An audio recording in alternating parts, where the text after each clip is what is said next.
Never killed my. Really? Yeah. What? Lost?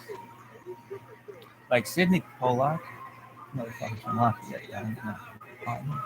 Anyway. Pollock.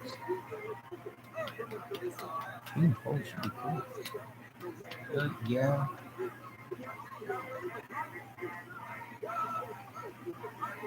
But we'd still come up.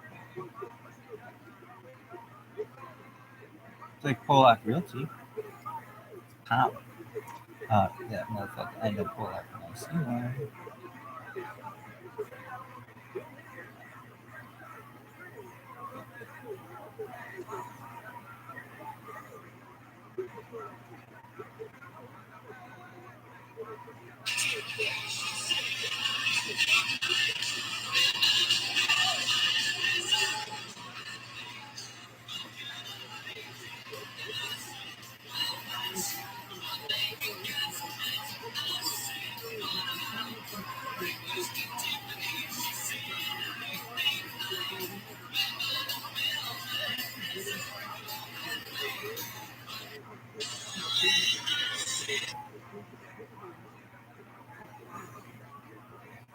No, hose. I got hose. I got hose. And different goes.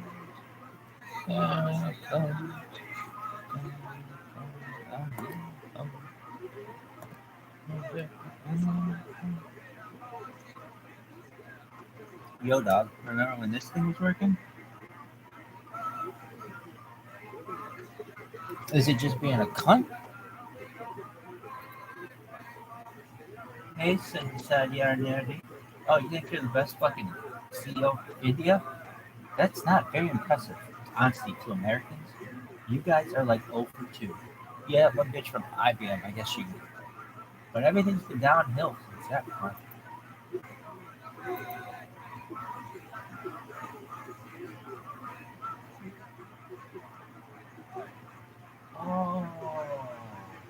Oh, it's connected secure now. Oh, what the fuck, man? I can't wait for that fucker to die.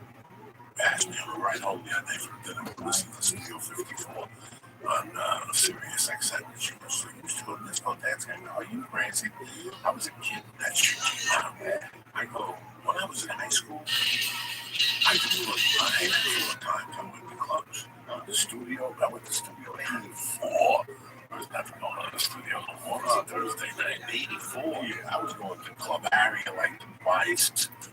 I went to like the rooftop, 4, 5, 6. But I was never a club guy, bro. I knew who the fuck I was. I belonged to a neighborhood bar with a bartender named Lila. Yeah, she had a dog behind the bar. The dog slept the whole fucking night. And that's the bar I grew up in, Joe and Mary's. They had a little circular biscuit tank, like a daily, like a bakery thing in the middle. And they would have a cover, and in the middle there was ham and cheese sandwiches. That's beautiful. So if you want a sandwich, you just went over and got it. They had Stewart sandwiches, and next to it was don't cook filet called Chicken Delight. It was a chicken film, not Chick-fil-A. This is when chicken was chicken. And one of the kids they hung with was the fucking cook. So at the end of the shift, he came over to the bar with a box of chicken. I thought chicken the fucking night. And you had a tab, and the guy that ran the place was a loan shark. So if you fucking had to buy an 8 ball, you could borrow 300 from on the spot. I still own 8,000. 1980 fucking 2. You know, I never. The first time I went to Vegas, dog, I knew it wasn't for me. Yeah.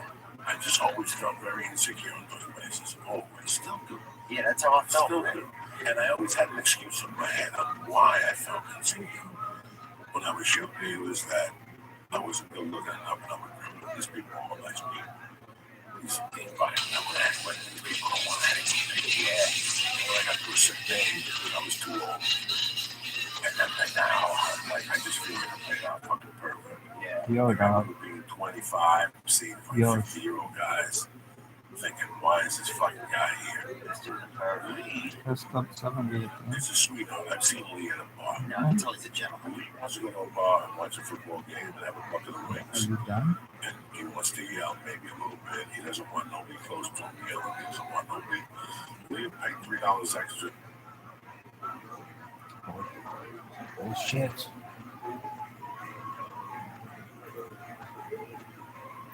He's past it.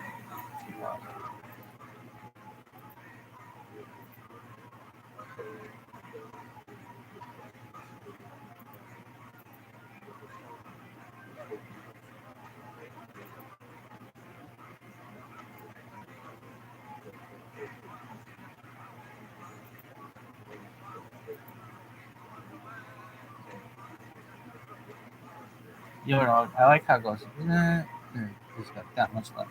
How much? I don't know. I'm like, I don't know. It's like 94% done. I guess you have 6. Solid 6. Who knows?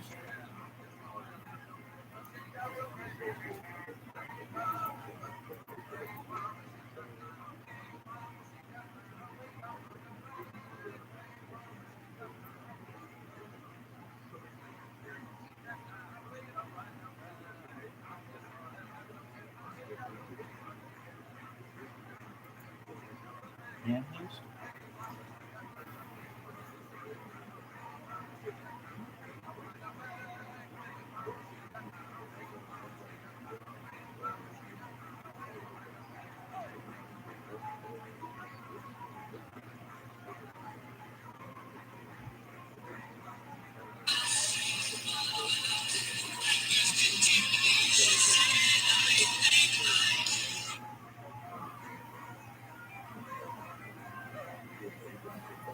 Yo, dog. Are you fucking stupid?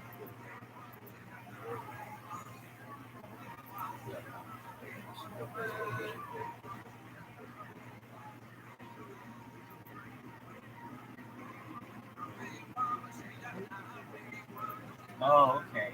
Hey, Sijar and Chai. Why don't you just have this fucking thing work? Why don't you and Satya and Nadella fucking get together and fucking, instead of fucking not helping IIT for one dude, I don't even know what the fucking other dude did, it doesn't matter.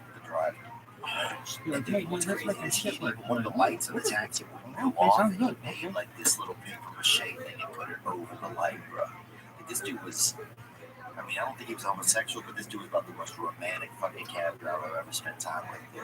And dude was more romantic in that taxi than it was in your fucking area, bro. That's the saddest part. So, dude, I get out, he comes out after me. No, it's $5. He made me give him $100, right? And I gave him the 100 because I was a little scared at this point. And I'm thinking he's gonna pay the hooker and she'll go. But then I look back over there a couple minutes later, a minute later, and they're kissing on each other's necks. He spent him 100 with this hooker. He fucking just got this 100 out of me, bro. Wait, so your taxi driver bullied you into buying him a hooker? No, he owed him money anyway. But right away, he took the money. Luigi took the money and said, hold on 5 minutes. We're going to get $20 worth off this hooker. He took that money and reinvested it in the neighborhood. And look, I respect hookers, man. Like, you know, I've been through some tough nights, man. Fucking But still, man. I don't give a fuck. I respect women that are out there if they got to be out there selling their body. I got nothing against that. I know you don't. But it's North Harlem, you ain't getting nothing with it. You understand me? You keep saying North Harlem. I don't know. But East Harlem, listen, all I know is North. I used to go to Harlem to buy coke. Next to it out there, the dog, let me tell you something. It's an illusion. Yeah. It's an illusion. First of all, 4 out of 10 of them got bigger dicks than you. Oh, damn. 4 out of 10 of those chicks. We don't like those in odds. those days. It was, you gotta remember, up in Harlem in those days, the Bronx, it was open fucking corral. In the 90s, the Russians came. Oh, yeah. And I never saw it, but I had friends tell me, you go to Queens, and there'd be 6-foot Russian blondes with leopard miniskirts. And you give them 300 just to eat the assholes. They were that hot, banging, like they took over, so all the other ones, the crack holes disappeared. Yeah, all that, you know. But in those days, even when I got in trouble with my buddy, you know, Dodger, We were going over there. Those hookers. How much more is that? Yeah. How much Those is that? city That rappers, much those percentages? days, I don't you had, that takes a second. Is that how a fucking Tesla works? When you're like, oh yeah, you got this much left. Like, dude, you've been here long enough and you uploaded enough shit. You guys. So we used to have this lady Victoria, this Victorian neighborhood, bro. You could pull up, bro. You could eat ass for like $40, right? She'd sit in your car window, dude. Just basically put her ass in your fucking car window like a fucking to-go box, you know? You could, if you had somebody private, you could even have them drive the block. And she would just sit in there like a little side item, bro. But so this dude, Luigi, I give him the 100, he gets back in the car. They're making out. I'm kind of pissed, dude. I don't want to bring that negative energy back into the car, right? So I deal with my feelings what out if the I don't street like for a that minute, shit? kind of process through that. Always have. Why do you want to bring negative feelings back into the car? Just because I'm already really extremely high, man. I'm under the influence of cocaine. It's almost 4 a.m. And I don't know these people that well, and I still need to get home. And for some reason, at this point, I feel like Luigi is responsible for getting me home, right? So I get back in the front seat, right? And they're hooking up in the back, a little blow job, like it's getting wild, you know. And I want to still do cocaine, you know. So I don't want to interrupt them, dude. So I remember trying to quietly do cocaine in the front of the seat, just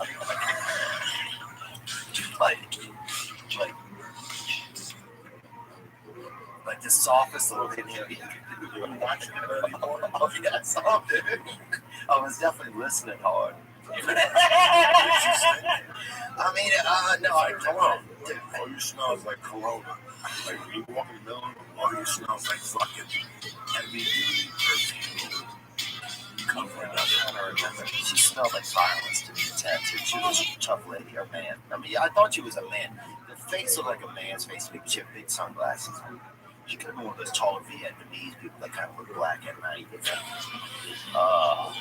So we're in there, and now I'm in the car, and I'm trying to quietly do cocaine, dude. Like, just like a fucking, just like a, like just doing it in, like in installments. Like I had a bump on layaway. Why do you ever get like they're back there fucking? Why can you just? Because there's something wrong with me where I'll sacrifice other people. Like I just feel like I got to be considerate at all times. I don't want to interrupt them, dude. I guess I don't know, man. I was fucked up, bro. So they're partying. At one point, I remember even turning my head back and just dumping cocaine quietly into the top of my nose, like this. It's like just as quiet as I can be. And a cop goes by, dude. A cop goes by. I get scared. I tell Luigi I'm scared, bro. He don't give a fuck, dude. This one I realized like he didn't care about me as much as I cared about him, I guess. And he's like, you drive. You drive. And that's when I got to the driver's seat. And I drove, man. I drove this about 1.5 miles. You don't even know where I was, dude. And then I pulled over because a voice in my head, bro. First, a voice in my head is like, dude, at least it was like, you're out here, bro. You're high. You know, you're doing cocaine. But at least you're making money. You know, like I was working, like I was the cab driver. That's why my brain's fucked up. This ain't okay. You're not going to pay for this. And then my brain was like, you know, the commercial driver's license. That's what got me to pull over, dude. That technicality. And if a cop stopped me, then I wouldn't have one. And I pulled over. I got another taxi. Got back to my hotel room. Finished doing my cocaine. And I had to be on Opie and Jim Norton that moment. And it's 5:30 now, dude. I took 3 showers, bro, in 10 minutes. Right? I have one question. Yeah. Did you pay Luigi or did he just kind of get out and just get into another cab? We ended up in a little bit of an argument at the end. I left $100 on the car seat. And yelled adios at him really loud, bro. I don't even know if he spoke Spanish. I'm just screaming adios at him and this fucking hooker who had the smallest tits I've ever seen, bro. Looked like a man's chest. But then I go to Opie and Jim, dude, and the other guest for the day is Daryl Strawberry. And I could not even feel my face, dude. I couldn't even think. And that's when I was like, this is a bad look. You know, I couldn't even talk. They were asking me questions, doing them this. I couldn't even, like, I couldn't feel my face. All my thoughts was coming out of my neck. Like I was running on neck thoughts, dude. I was fucking thinking with my neck, bro. So I fucking sat there for 3 hours, bro. just roasted. Now I know how you feel, kind of like. I just sat there just boiling in my own fucking drug-induced bullshit. And then I fucking left, bro. And I'm halfway there, halfway down the walk over there, I realized I had on fucking sweatpants with jeans over them, bro. Horrible. That's like a catheter outfit, like you could maybe get in a catheter and you might have to stay overnight. You know, while I'm sitting there, because I'm like, there's some people like Lee, he's a sweetheart. I wish to God Lee never does a drug. He would never do a drug. But for some people, some experiences like that experience, Yeah. to wake up on opiate, because you basically woke up on opiate, Jimmy, and you're coming down off the juice. You're not paranoid. You can't talk either. You're in that stage. Yeah. You're in that stage of fucking. What the fuck am I even doing? It's horrible. Yeah, I'm sitting 10,000 times. Oh, not, but when you said horrible. When I was growing up, I had a friend and he had a girlfriend. He was about 7 years older than me. He's dead now. God bless his soul. He had a girlfriend, dog, who was fucking bad. I saw her naked once when I was like 18. That shit stayed with me.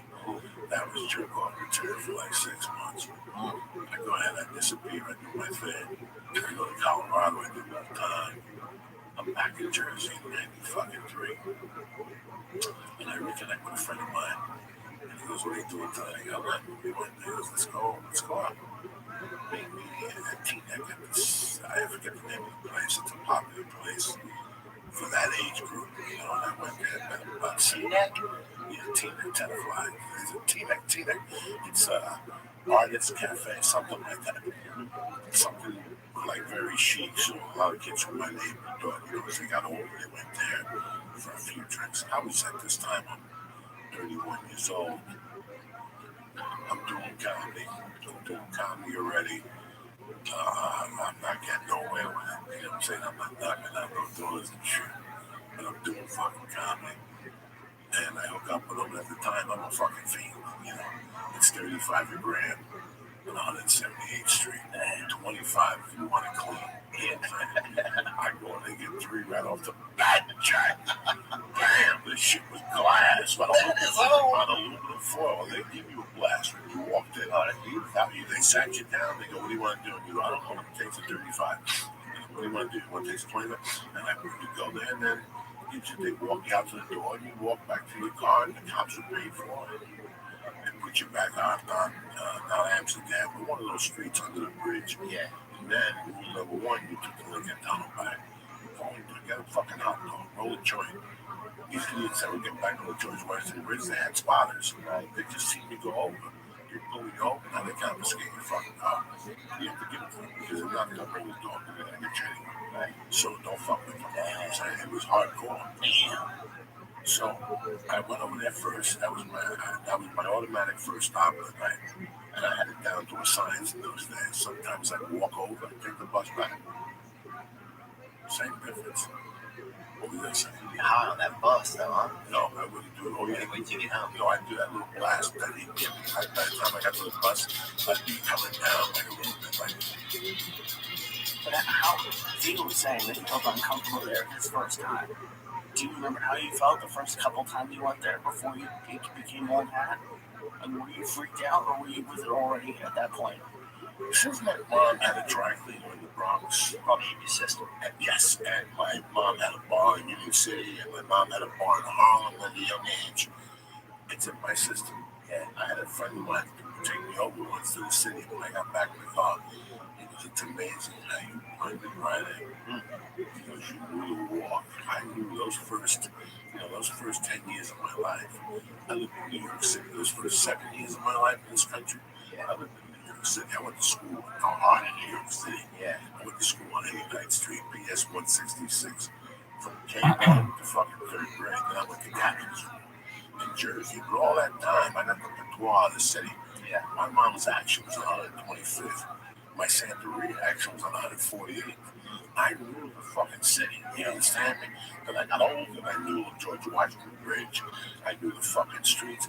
My stepdad shot a dude on 148th Street right by the Santeria party. I knew the escape route. I knew where to drop the gun on Riverside Drive. I knew that situation. So I get the coke. I go back to Jersey. I made it in those days, bro. Like, I'm not a big drinker, but I'm the type of guy. See, I'll call you up and go, what are you doing tonight? Let's go get a drink. On the way that you go, Joey, I got an audition tomorrow, bro. Don't even start your shit tonight. See, come on, bro. I'm going to invite you for a drink. I got a joint in my body. We go, we have one drink, we have two drinks, we have three drinks. All of a sudden, that chick we used to fuck shows up, and with her friend that sucked my dick in the bathroom that time with all the podcast, right? It's not dirty, it's early. Feel, let's get a taste. No, bro, I got that big audition at ABC. Fucking give Theo 10 more minutes.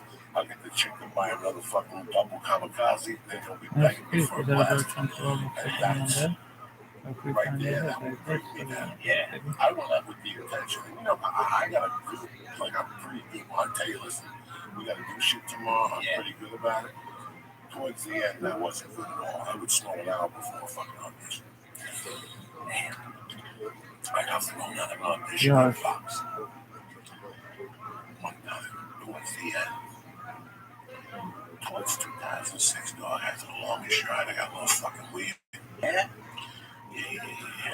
I gotta take such a shit. I get this audition directly from Fox. Oh my god. You know, it's been done before. The crazy roommate, always the bookie. Right, oh, his mom supports him. He can't get a job, hasn't shaved. They were looking for Artie Lang. Yeah, all right. I'll never forget my fucking coked up, ready to quit mine. I said, you know what? They're looking for this guy. I'm not even going there with this guy. So I did something I never did the day before I stopped shaving.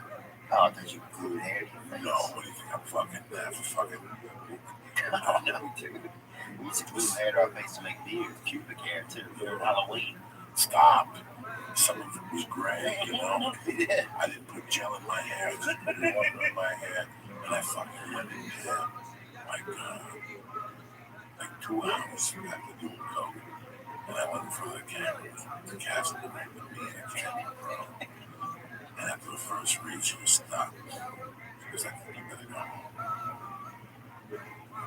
This never happened. Really? Yeah. She knew you were high? Yeah. How did she know? She must have been crammed up occasionally. Yeah, I could tell, but it was very disrespectful. She never said a word. She never called me at the time and said, hey, this kid was fucked up.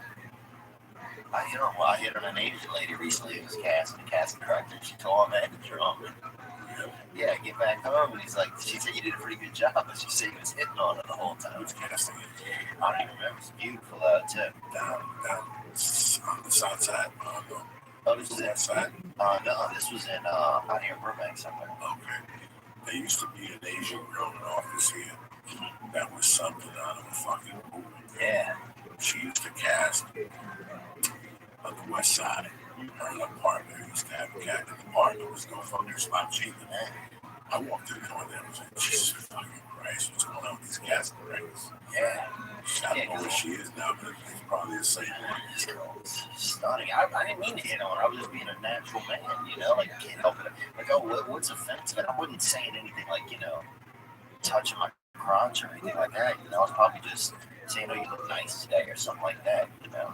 I can't help it if I got a little fervor in my voice for a woman. You know, that's a sin out here these days, you know? Oh, you want to bust a nut on a lady? You're a fucking, you know, you're a deviant, you know? You're Charles Manson if you want to do that, you know? Charles Manson studied Scientology. He still studies Scientology. He's not racist with that shit. He's a little pussy, dude. I'd beat that dude's ass. I swear to God, you let that dude out for 1 minute in a fucking used car lot, I'll beat that motherfucking dude's ass, bro. Why do you hate Charles Manson so much? Because he's a pussy, dude. He made other people, he made hot chicks go out and kill people. I mean, it's kind of romantic and shit, but at the same time, he's a pussy. Let me tell you something. As a child, I read that book, and that book fucked me up. Did it really? I was about 13 when after I got left back. It really fucked with me. because I wasn't let back material. I just got caught up in some fucking fantasy world. Yeah. But that teacher, Mr. Kingo, he was a fucking prick. He left you back? He let me back. I let myself back. I went to summer school. I went to summer school. I did the same fucking thing. We had 3 misses in summer school. I fucking missed 3 classes over the street. This is every time I get together. It's the first 3. It's the fucking I love dog. Young love, okay. And I got to my dog was just say passing to the 7th, 8th grade. Nah, they helped me back. It was fucking brutal. They fucked with me. They fucked with everything I had. So Mr. Kimball is part of every month we had to do a book report for him. The only grown-up was an oral book report. So he would take the book and dissect it. At that time, man, I was so pissed off with myself. He was still my English teacher. Even though I got put in Mr. Barone's class. Mr. Barone, I took him to the weekend of the regimentation. Wow. That's how tight I am with Barone. That's beautiful. No. Barone was tight, but he was a beauty. Barone hated each other in the 7th grade. Like, he kept telling me the whole way, you better not get left back if you're going to get me next year, it's going to be all over. And so that fucking last day of school, if you have to go to the 8th grade, you go to the 8th grade. You have to go to some school, they just put you in the 7th grade class. So the whole fucking 8 hours, Barone kept busting my balls. It's going to be fun to sit here all next year. I'm going to fail you again. You're going to be in the 7th grade to your night. He goes, you're going to be driving the other kids to school.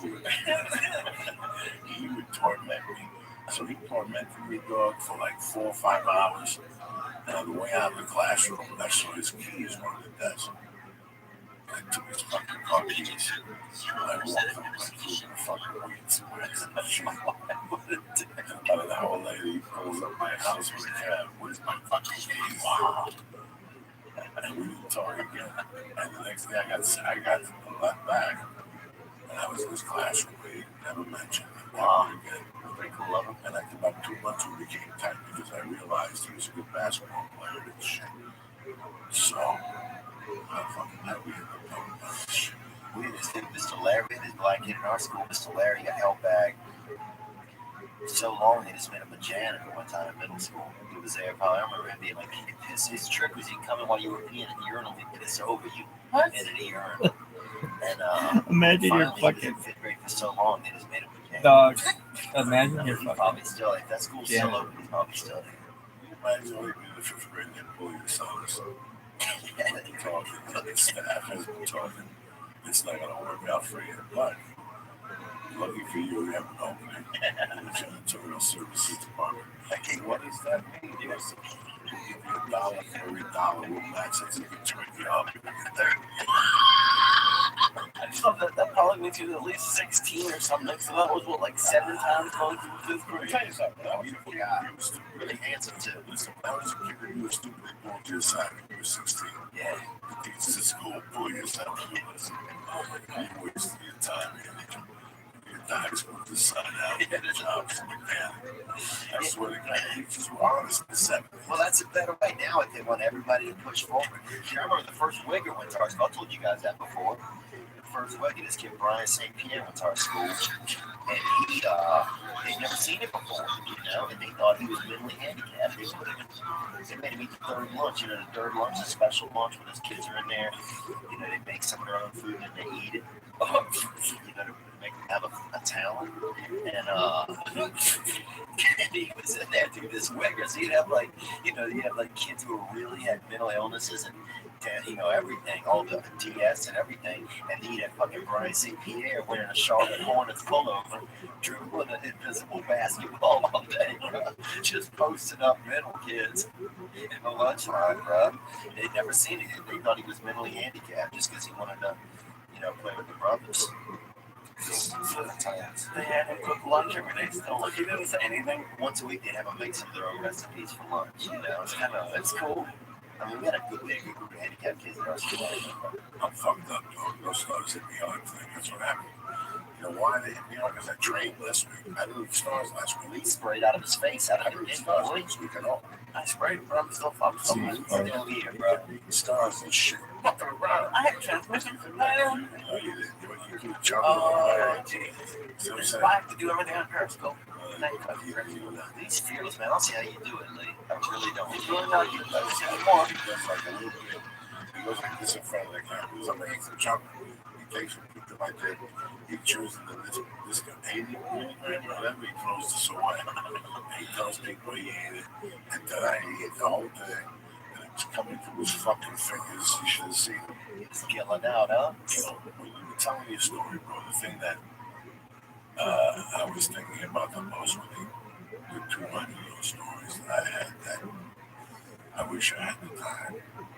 I wish I had the fucking time. And I got 10 that roll around in my head sometimes, and one of them would pop up in the middle of the night before I'm about to fall asleep, and my whole body shatters, bro. Those are those type of stories, especially when it comes to drugs. Yeah. Especially when it comes to fucking drugs. And the next morning you wake up and you're like, that's fucked up. I gotta get my life together. I gotta call somebody and shit. But, 10 days later it happens again.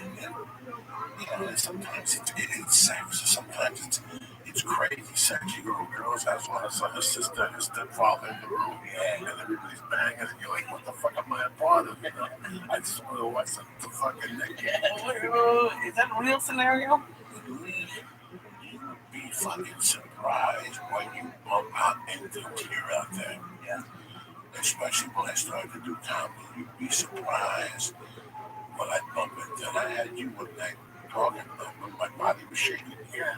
My body was shaking, telling Lee to just triple towards, just boulder, just, I thought life was a certain way when I lived in New Jersey. Oh, yeah, I don't know. Boy, was I fucking wrong. I remember trying to fuck this girl on roller skates one time. You ever tried to do that, dude? No. At Halloween. Unbelievable, bro. But that was drug induced. I remember. That was arrested. Dude, I got arrested in Mississippi one time. We're all high at some house. And they brought a kid. The cops show up and they brought a kid from downstairs, right? And they said, this kid is here. Everybody's going in for contributing delinquency of a minor. And then but once you got outside, the kids were paying and getting out of the thing. They put us in the slave shackles, new things they put between two legs, and they kill the person in front of you. What is that shit, dude? They went and walked downstairs. So it was the dumbest thing ever, bro. It must have taken us 40 minutes to get downstairs in these fucking leg shackles with these two stupid cops. But they brought this kid down, and then later there was a rumor that this was a stage kid. They were paying somebody's kid to fucking, they would sneak into the bag and put it in people's houses and come down in pajamas and then make money because they're busting everybody else. Because now they got a charge on everybody contributing. What else did I go in for? Nothing real serious, man. Oh, God bless you, man. Listen. But that was the thing. I just wanted to get. Part of me was like, you got a fucking career on the upswing right now. When you fucked around, you got your dick sucked. I'm not telling you to go get married, but it's time to start watching your back, because this is where you're a little guy. Shows are getting developed already. You'll be the number 2 dude. Pick up a check, 5 years, no drama. You already did it. yeah, I've had so much fun, bro. Once you get everything out of the way, this place becomes a complete different animal. Yeah. And listen, Lindsay Lohan survived it. The fucking Hilton kid survived it. Some people don't. Yeah. Some people don't. I told you when I walked in here, I'm happy about the podcast. I'm happy to get to see Lee. And we get high and we talk shit. And he makes a living, and I make a living. And we sell tickets. And, guys like you come on here. And people get to hear you. I like doing stand-up. I don't think I could do this shit if I was doing blow. Yeah. There's no fucking way. This podcast would have been done. Would have fell apart. We wouldn't have been talking to me no more at this point. We were gonna, they let me there 4 fucking days in a row, Who's gonna come out of the house? Yeah. Yeah, and that was the thing. I was just like, I need to take if this is what I'm kind of hitting it up once in a while, even once in a while, I just want to get it. Nothing happened after the cat ride. After that shook you enough. Oh, well, but seeing Daryl Strawberries was shook. the next day. Because he was 13 years sober. He was like, I mean, this dude was eloquent. He had his life put together. He was a multi-millionaire now. And then he was pushing the documentary 30 for 30, the new one, Got Good. Got Good wouldn't show Got up. Good, and one couldn't show up because he was He's all sick. fucked up, yeah. He's all fucked up. And I know my life isn't their lives, but it made me think, okay, you just got to monitor what's going on. Because I didn't like to party. I just like to put myself in a crazy situation. Fuck You know? That's what I was thinking about the whole time you're saying that. I go, I don't miss the drugs. I miss the 6 o'clock on a dino or waking up and some girl gives you a Audi to drive home. I'm like, what the fuck just happened last night? Yeah, dude, I was in Louisville one time. I came out of the show. And the limousine man invited me to go to an after party with him, right? I was like, I'm only coming if my boy can come. Like, who's your boy? And I'm like, listen, he had his brother nearby, right? Wearing this Louis Vuitton jacket, dude. Probably about 60% homeless, right? And they're like, that's your boy? And I didn't even talk to this dude, right? I was like, yeah, that's my boy. Like, all right. So I fucking walk over and look him right in the eyes. And I was like, what's up, man? I'm D. He's like, and I was like, oh, dude, I told you to be my friend. You ever been with me? Like, come get in with us. Just act like you're my friend, right? We're going to a party. He's like, all right, man. So we go in the limo, bro. We're in there, hot chicks, dudes, we fucking. He kept saying we're friends. That's what he kept saying out loud. Not the best actor, bro. Until we get to this house party. It's a nice, cool fucking party, bro. I'm downstairs, I'm in the kitchen. Somebody's making us a drink. I'm talking to somebody. Fucking 6 minutes later, I hear fucking somebody scream. I hear a window break, right? Somebody comes running down. They said some dude just stole like 4 purses out of the coat room upstairs and fucking jumped out a window. That would be good. And that was fucking Lysander, bro. And that was like, what? And everybody there was like crying and pissed. And some girl was like furious because all her tampons were in there or something. She got pissed. She was a tough girl. She was like one of those people that slide the thing on the ice, she said. Curlers? Yeah, she was a curler. And, but I was, in my head, I was like, this is the best fucking night ever. No, that's... So just shit like that, where I just love to put life just in precarious situations, man. My God, You never get invited to another house party? Oh, I blacked out one time here in Hollywood, and that scared me. I woke up in my own bed. I had no clue how I got there. I wet the bed. I wet the bed till I was about 30 anyway. So, you too? Not until I was like a teenager. Oh, that's nothing. And that was a pretty crazy night. What was I wet the bed till 13?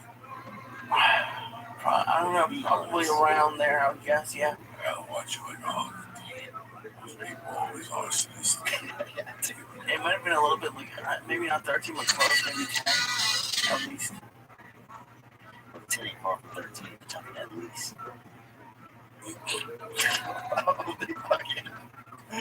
No, but yeah, I had a huge issue with it. It was terrible. Dude, I used to have the buzzer underwear, bro. They put these underwear on you, and when the urine would hit them, a buzzer would go off, right? I'm not joking. Look them up online.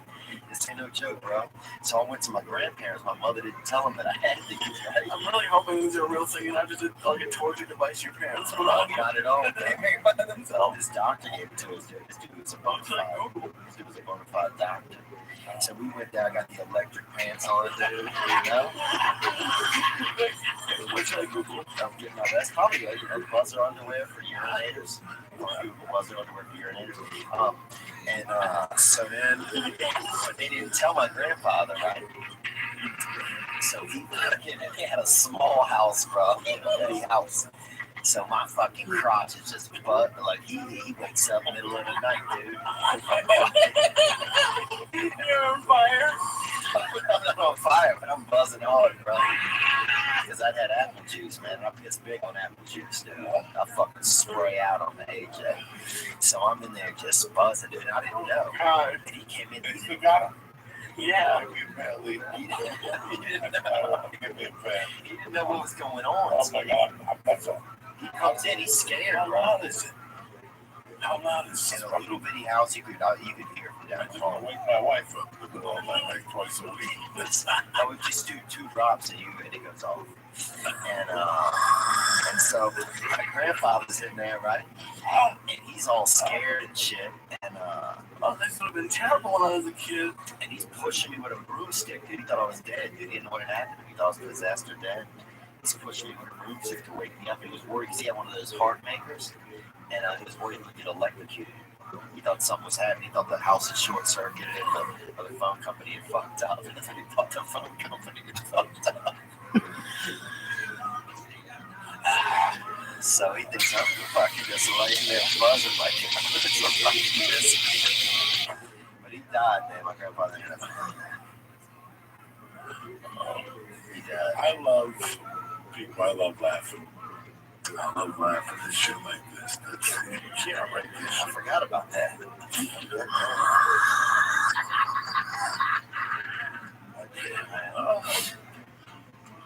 It's been the best, man. I appreciate you having me on because I was sick the past 2 days, man. What was wrong with you? Oh man, I had adult diarrhea, bro, to be honest. Yeah, those fucking flights. You're eating fucking Katrina leftovers. Oh yeah. I still got some guys got it in stock. Oh, they're serving the fucking triple pig pussy down there, bro, and I was eating it by the handful. Fucking around down there, Jack. Oh, Oh my god, I'm high on this stuff because, like I said, I ate fucking transmission fluid and a couple of these moon things. And I had killed the cookies, was the other I ate the transmission fluid and the moon thing. And I was home all night. Oh my god, I fucking killed those cookies. I want some cookies, man. Dude, I ate some cookies one time. I never had one just a couple of years ago. I invited a casting director, right, out to a comedy show. She comes, the comedy show was the next night. I had the nights wrong. So I felt bad. And she was cute. And I was like, well, at least I'll get her dinner. She came all this way. I didn't want to be like just like you said, like a mook, you know. So my this lady dinner was sitting there eating dinner. She gave me a pot cookie. And I got hot, man. I never had one. And I didn't know how we knew each other. It was like a nice restaurant. And I started thinking that this was like my girlfriend. You know, I was like, fuck, dude, I don't know what. And I tried to make a move on her by the cab saying, dude, and she's like, what the fuck are you doing? You know? And she wasn't my girlfriend, man. Anyway, that was it. But yeah, so dangerously. I think that's what I'm getting at here. I thought it was a buzzer, like a vibrating. It's like a sound. That's still came in home. You got the car. Drove an hour and a half to go to the apartment. Dude, yeah, Airbnb is not for anyone. That's a, You told me that way. I was like, I can't. This is a horror show. This is so happened to play you better than Airbnb for. You should know some romantic getaway. I'm not mad at Airbnb. It's just it's a weird. It was just weird. It was just this person's apartment, and like her stuff was there. It was just her bed. Like I was like, we should bring sheets. And it was just not. You brought your own sheets. I wanted to, but we didn't. She's like, no, this is what they do. They make money doing this. This is all they have. It's an industry. I don't know, but It's an industry. yeah, I like hotels. So from now, I just said from now on we'll do hotels. Yeah, man, splurge, man. Throw the extra $9 out there and get a fucking hotel room. He knows all the No, I've sites. been to hotels. He knows everything. Oh, Yeah. He'll get 90% off fucking hotels. Oh, you should be out. Yeah, Dean, Delray, they know how to get a hotel room. I don't know do that shit. People try to be like, I don't know, it's cool. It's like you get to be a part of the community. It was right on the beach, which was nice. But Oh, wow, I didn't know that. but it was cool. But I'd still rather be in a hotel on the freeway. It's just, I don't know. Like even though I know more people probably are on those sheets, to be honest. And sheets make you nervous? Yeah, I do that. You cook in Ever- silverware and shit. No, I didn't cook with none of their silverware. But ever since I've been with him, I just get on luck. I never had skin issues, and now I get styes. If I look at a hot tub, So yeah, trust me. And by that, his ear was swollen. Dude, that's why I sleep on my stomach. I was Sleep on your stomach. I do. Like a fucking dead animal. Yeah, Like an armadillo. yeah, or on my side, or mostly either on my stomach or my side. Jesus But, Christ. Do your arms touch the ground? yeah, of course. How do you even do that, bro? You had no idea, dog, man. Who sleeps on their stomach? Face down? No, I sleep. Yeah. Oh, face to the I side. have pillows. Yeah. Oh, face to the side. Jesus Christ, I thought you slept face down. I think I have like a massage table in my bedroom. And I just sleep. No, but I'm just trying to Dude, you're a fucking unreal thing. I figure what we were talking about. They should have dolls. They should have the Lisa dolls, bro. They're indestructible, dude. Oh yeah, but it was just Airbnb. It was not. It's a hotel. It was just. I get it in like places where you want to rent a cabin or something like that. Spare bedroom? Or was We your had a personal full apartment. We had a full apartment. It was her personal bedroom. No. Yes. See, that's That's disgusting. Yeah. All that people bang in my bed, come up, my headboard and shit. Spraying out. Oh, yeah, we disrespected. We disrespected that. You can tell you something, you just come on the headboard and rub it in like fucking lemon. What's that joy? What's that shit you polish wood with? Palmala. Old thing. They come back, they gotta sleep with that old DNA. And Diaz, like, oh, shit.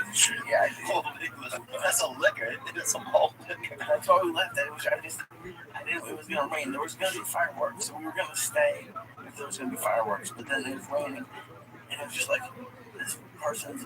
It was like her college apartment, kind of. It was like everything that happened was like someone else went to IKEA. And they say that in a dorm in fucking Pretty much. Cal State Long Beach. It was not good. It was not good. But my girlfriend is young, but the activities were great, and she isn't making a lot of money yet. So Did she have a good time? oh yeah, we had a good time. Dude, that fucking dude. She had a good time, like. That's what counts. Oh yeah, of course. We had a great time. We had a great time together. It's just That's love. I'm the old weird one who wants to be in hotels, but Like, do you try to act not older on your girlfriend if she's younger? That's one thing I've noticed. well, I'm not that much. I'm only 2 years older. Oh, that's not bad. It's not weird. But people should go to the Museum Stoned more. It's fun. It's like that. Have you been to the Queen Mary? With the water. The aquarium? Yeah, the aquarium was fun. It's a nice time to be with that. It really is that we did. Yeah. It's just not a vacation resort. And we had the best Mexican food.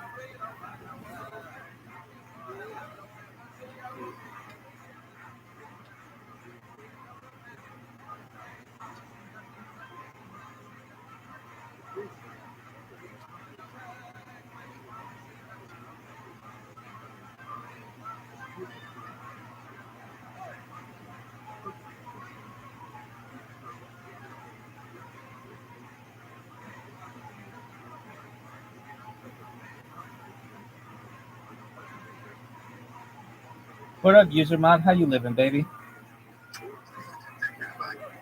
I'm kicking ass. Absolutely. I'm sending this to Michael B and Cree. Is that cool?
Oh, yeah, no, I've heard about this. What kind of car? It's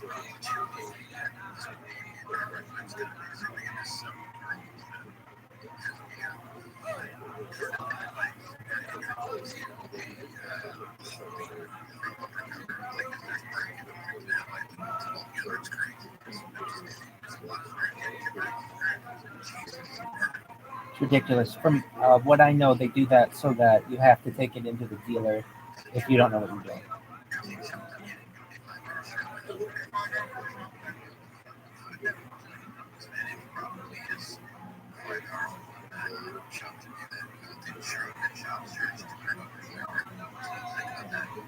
Ridiculous. $1,000 for a light. I know back in the day, Jesus, back in the day, AutoZone would replace it for you for free, you know, and they knew what to do and everything. No, those are no longer the days. It's as complicated as it is.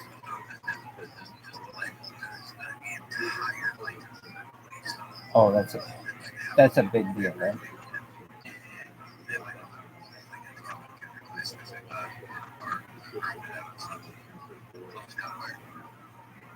Well, that's not good. I've seen it. I've seen it as well. They've made it. You have to take off the tire in some instances in order to get in that way. It's ridiculous. I mean, honestly, it's just ridiculous.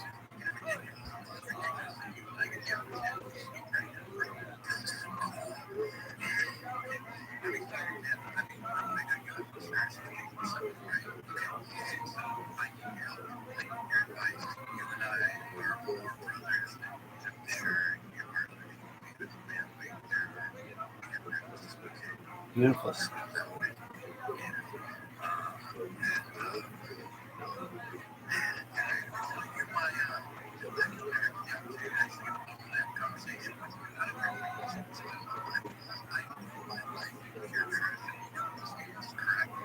Absolutely.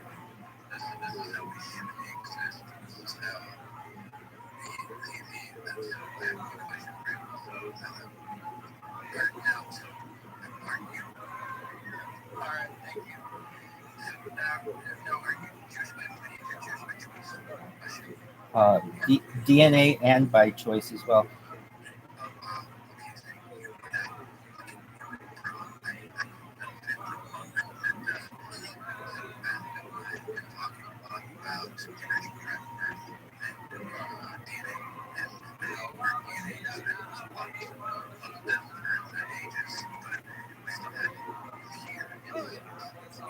Absolutely. I refer to it as mitochondrial matrilineal DNA.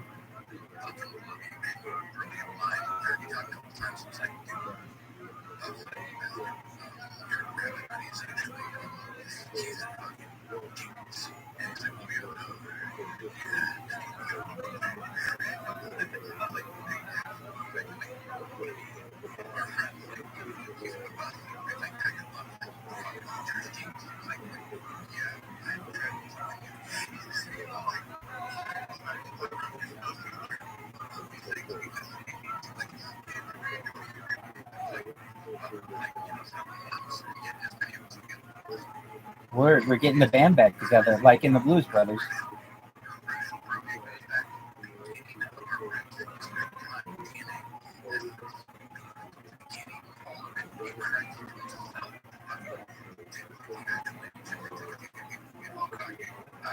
That he's of the Davidic line.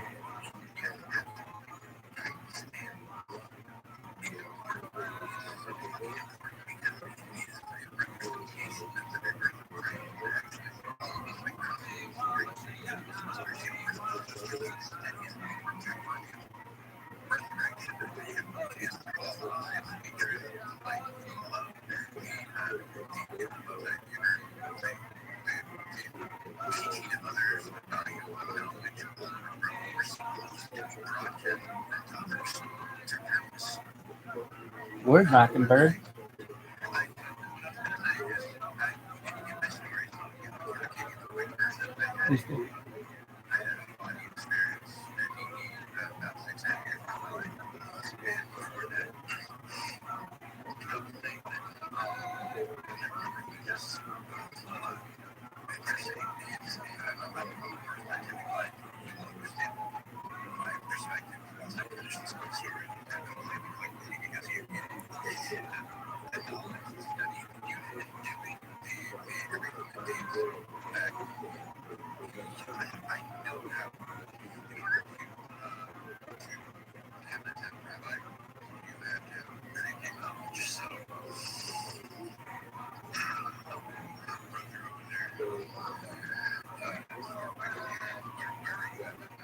I'm in Irvine, California, and I've met some really smart rabbis, and I've met some not so smart rabbis. Rabbi just means teacher in Hebrew, so anybody who teaches you anything is really a rabbi at a certain point. Where are you?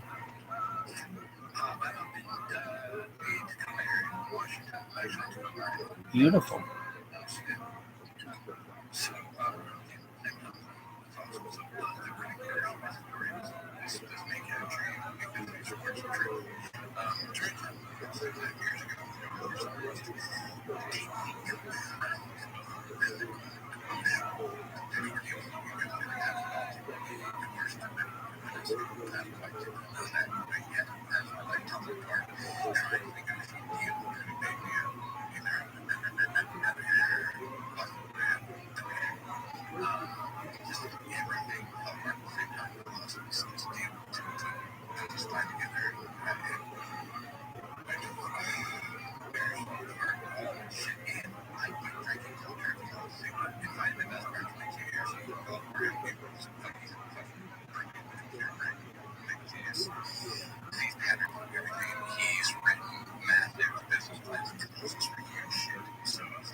What caused the scar on the back of your head?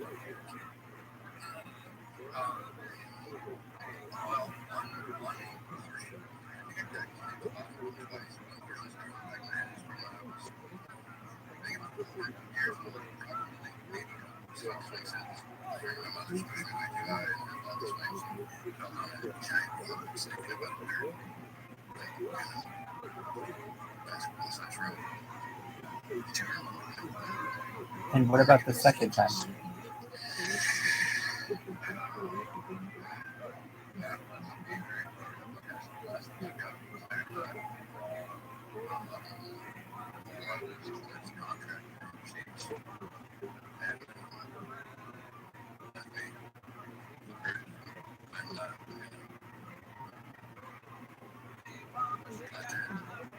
And when you were driving with your friend, you said this entire process took like 4 hours. What was your friend doing at the time?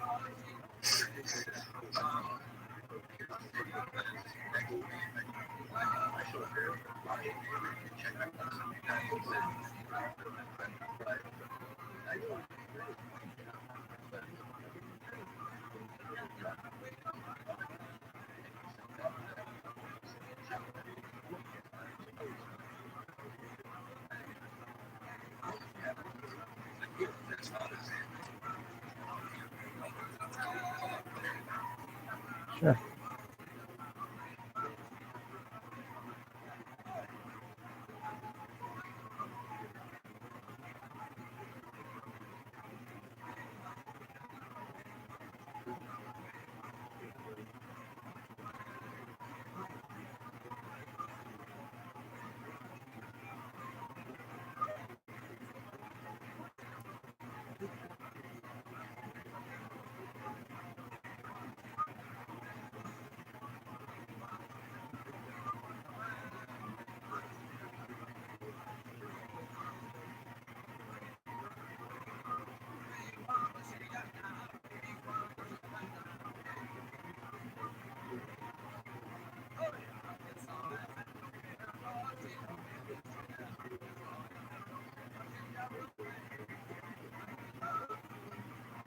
Hey, Bastomatic, how are you, my man? User Mod just had to, he's doing something else. He'll be right back. Bastomatic, if you have a chance, look at what I've tweeted. I tweeted a whole bunch of videos that I had from my social media that are all like music collections and like me karaokeing or like lip syncing to music, but they're much more digestible than like my hours and hours and hours of stuff. Very easy for me to create a compilation, but take a look at it. I'd love to know what you think of it.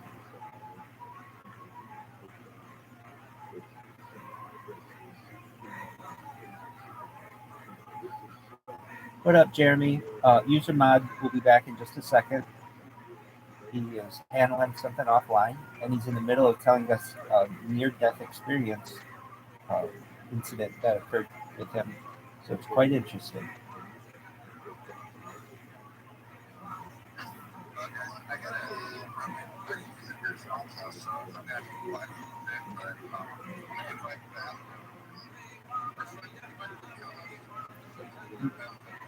Nope, not at all. If you can, invite Bastomatic as well, and we'll double team it.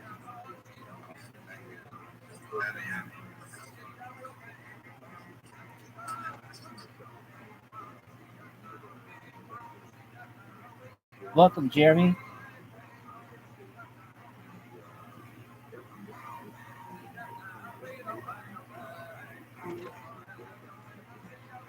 How are you, Jeremy?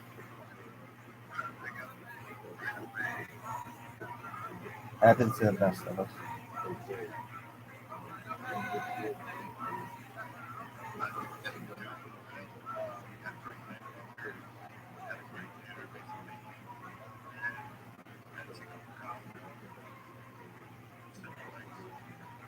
Excellent. So is it still that $5 chicken from Costco? It's very good, right?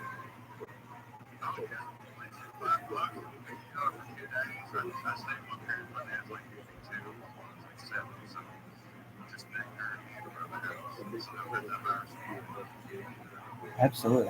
I think that's a special kind of chicken that Costco is actually genetically engineered to be a little bit smaller so that they can keep their price point at $5 to bring people in because it is such a popular item. Exactly. It's a loss leader, but boy, is it popular. Welcome, Seattle.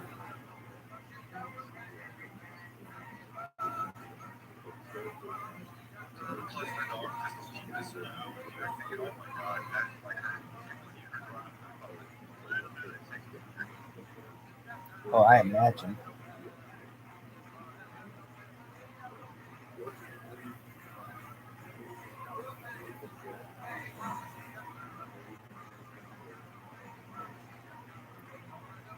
Welcome, Seattle. How are you?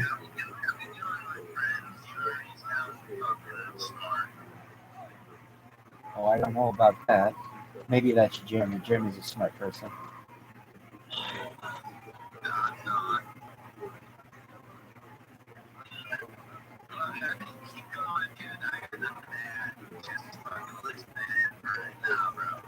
Oh, we're just shooting the shit.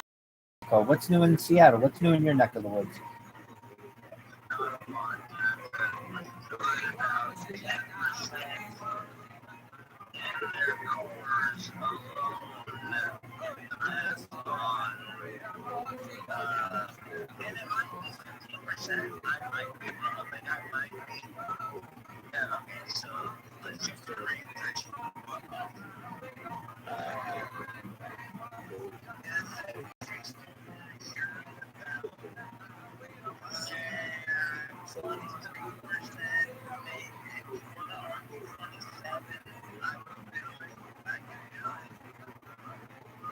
Yeah, man, 27% while in the grocery store still.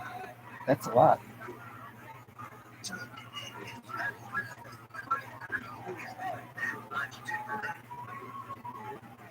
No, it just matches the year.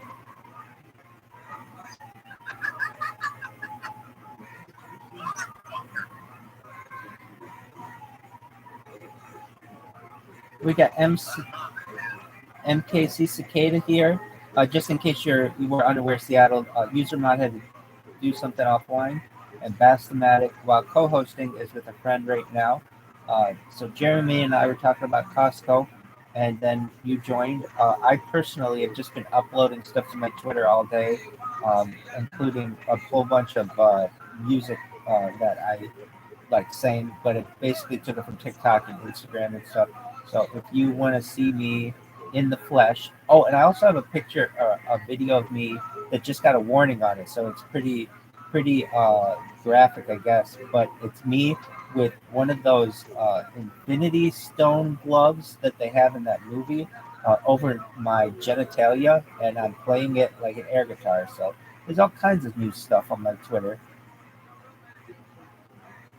I mean, how do you even respond to that? I don't even know what I left you with there, but yeah. So that's what I've been doing. Just in case you weren't aware, I stream my life all day, every day, and have for 666 straight days.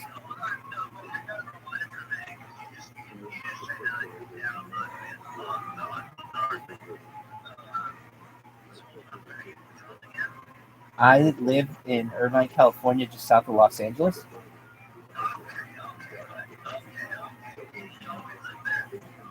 No, I've lived throughout several places in my life. Just one moment, we got a new friend joining us. Welcome, John. No, I've lived in California though now for uh, 7 years.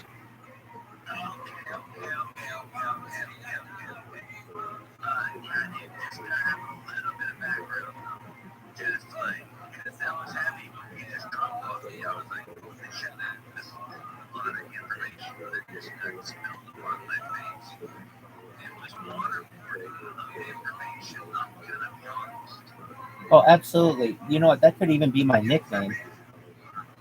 Information. I love it. That could be my nickname. Welcome, John. John, you got your hand raised. You're so polite. Go ahead.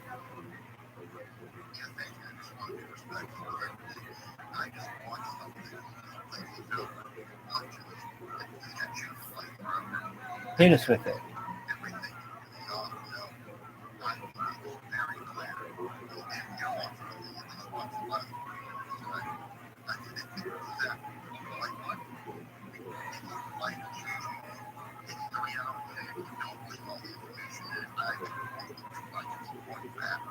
What's the name of it? Tell us about it.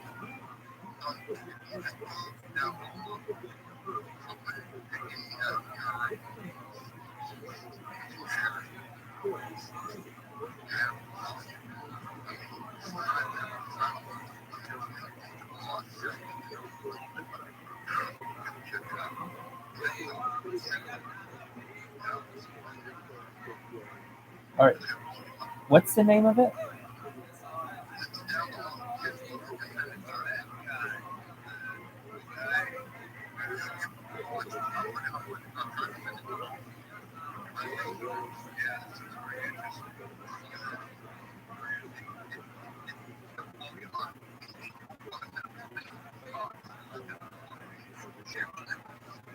Thank you, John. Now I'm seeing that in the chat. Is this on? Is this on John F. Kennedy?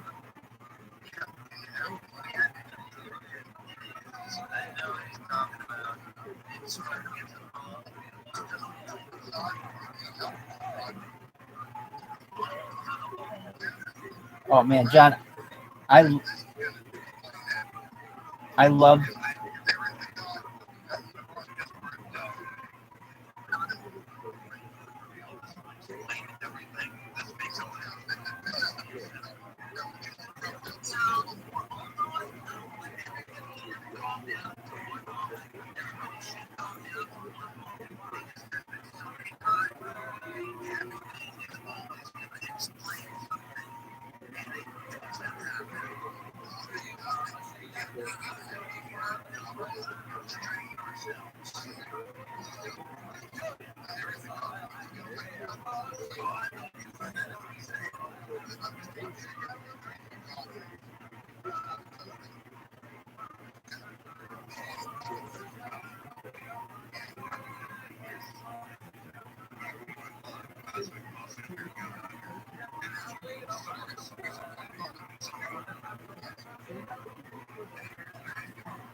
This is a popular documentary. If you haven't seen it, it's JFK to 9/11, Everything's a Rich Man's Trick.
I just want to clarify. I'm a Freemason, and at least not at the lower levels. They don't. Perhaps at higher levels. I mean, like in your normal lodge meetings, there's no changing of anything on Google.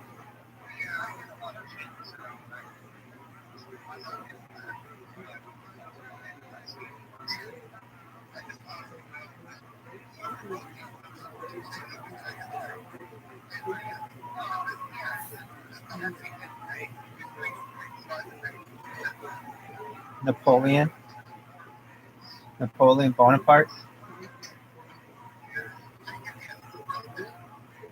who wrote the histories written by the victors. To my knowledge, it's Napoleon Bonaparte.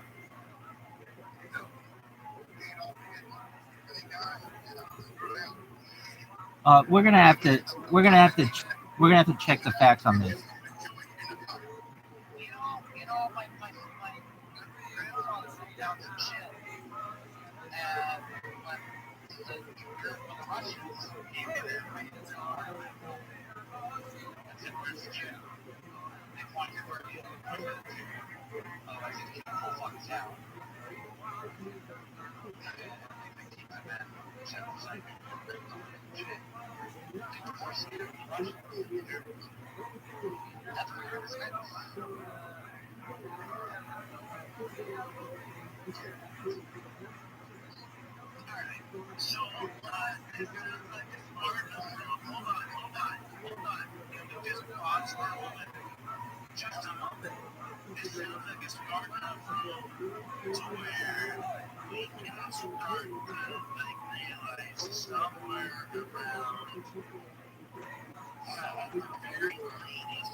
Go ahead.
He's referring to 9/11 to or JFK to 9/11. Everything's on Richmond Street.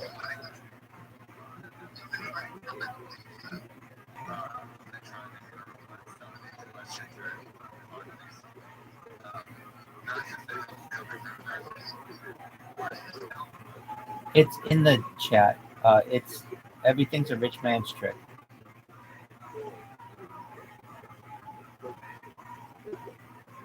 I've seen it before, but I'm actually watching it again on my live stream.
How many topics they'd like to discuss?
they can make bad decisions, or should do that thing on the cross when in truth that we are that which that man on the cross represents. It is our bride, it's the church itself, and it's our church.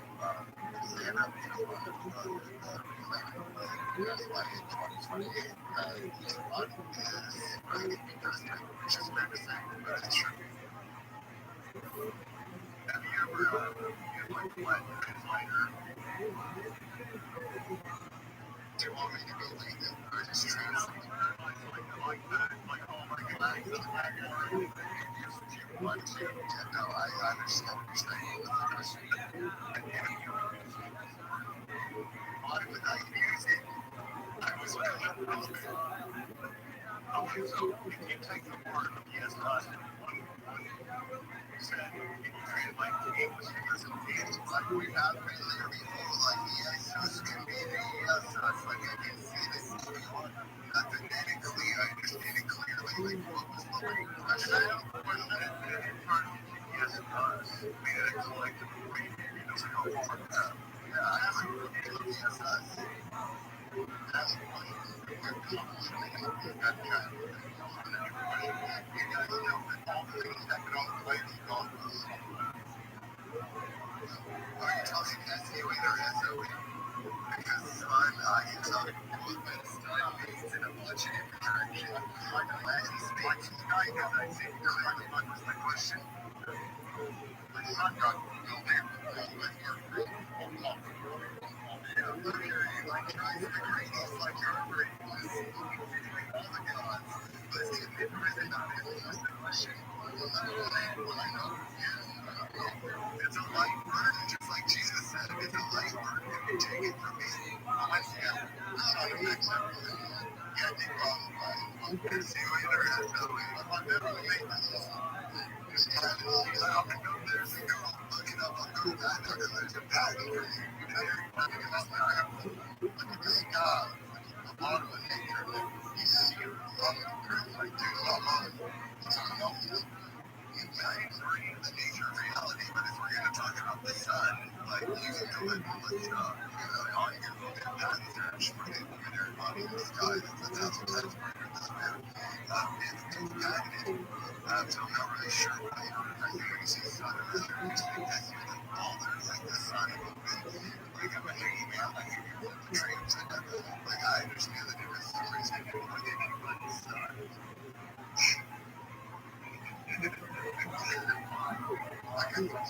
Double check the reference list. Go ahead and look it up on Google. Look at the guide for the sun. I'm like, you don't think that was specific reference number because I'm not that like, no, that movement. You're like, like I'm hearing the light of like this can cause like you're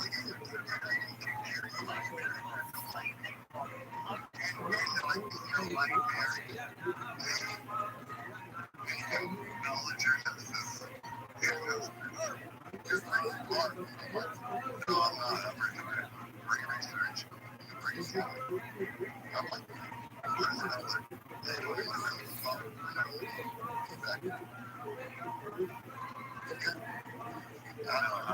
Honestly, I was going to get honest. I know it has to do with, they use terms not specific and it makes me mad.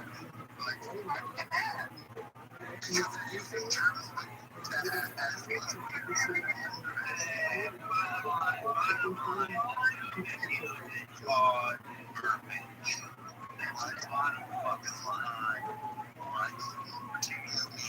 when you say son, spell it for me. You mean S-U-N, you mean S-O-N, you mean the sun that was patented? Or do you mean the sun that shines in the sky? Or are we talking about reflecting the moon? Be specific and I won't be mad, I assure you. I'm just mad Max and I want to know what you're talking about. I'm talking about clarity is you're right. Don't get so mad. You're talking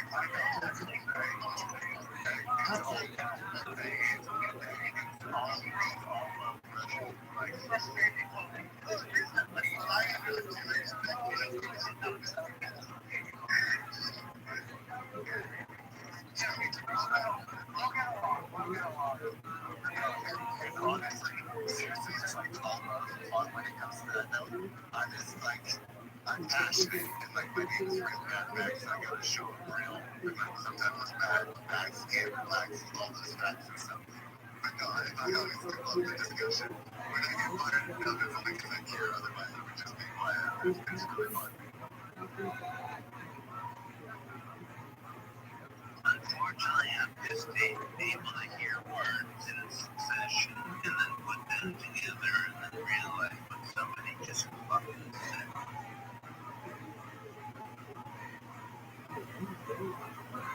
I can fucking say, for example, that I'm fucking dead. I think I'm working on this in the words in context that what context did I respond to? So I hear you and I love you. And I'm calming down because I hear that it's too much for me to be aggressive. And I'm only aggressive when I do not that at all. You gotta chill out. Like, it's just like, but yeah, dude, I gotta be blunt sometimes. Ease up on the fucking, no, just that, like, aspect of it. Do what you do. No, I will, no matter what. Don't worry about that, brother. I'll say it, no matter what you say. Just like, sorry.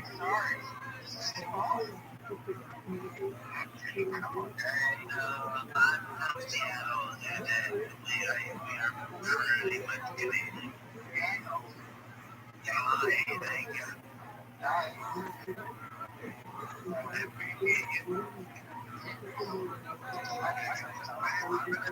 I'll be right back to the boardroom when I calm down and learn what I've learned from they can understand the challenges and then like reset, come back like 20 minutes.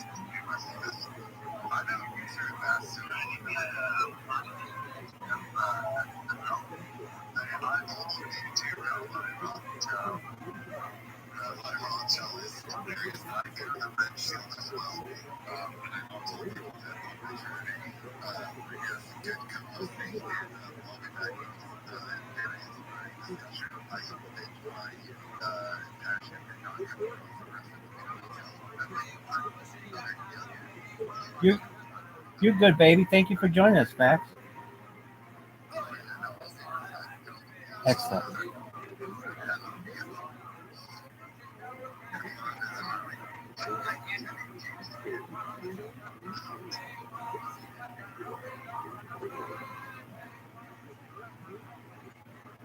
Feel free to come on up if you are a listener. These that you want to show. Got anything else in your life going on that's good?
Also, yeah, that's a solid maybe. And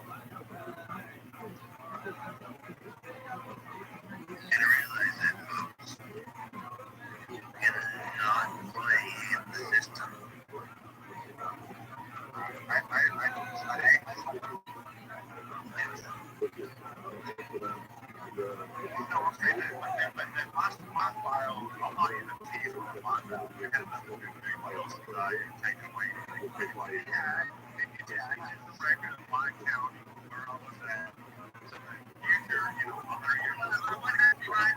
Trying to make an argument like that on what you were saying. I was just like, what you're doing is fucking solid. Like you're doing,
In case you weren't aware, user mod had to handle something offline, and Bastomatic is with a friend right now.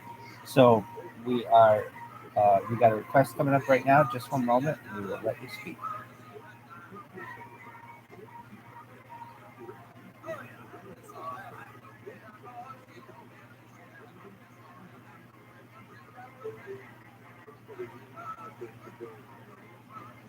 Valkyrie is coming up to speak. Valkyrie, thank you for joining us. Please introduce yourself. Let us know what you got on your mind.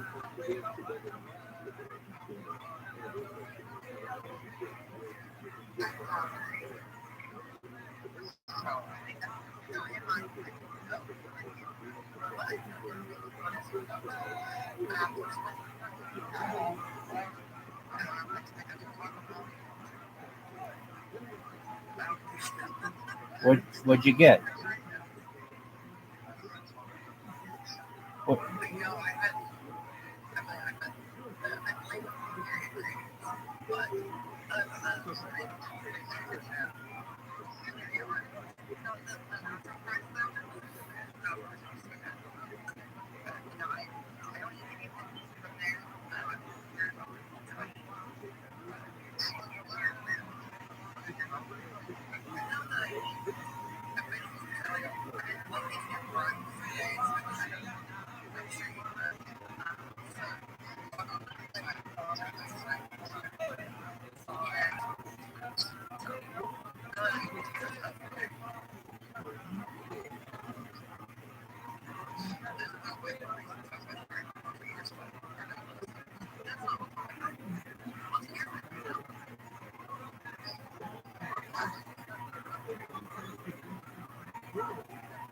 I want to know exactly what you ordered.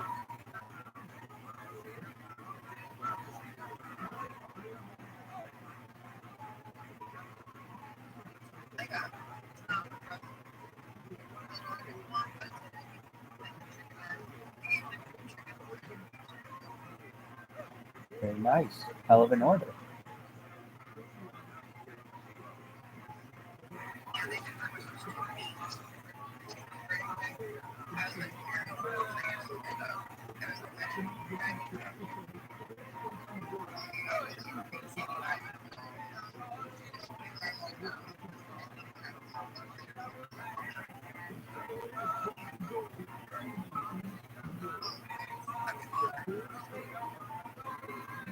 Yeah, if I'm gonna be 1% anything, 1% nachos is pretty good in that book.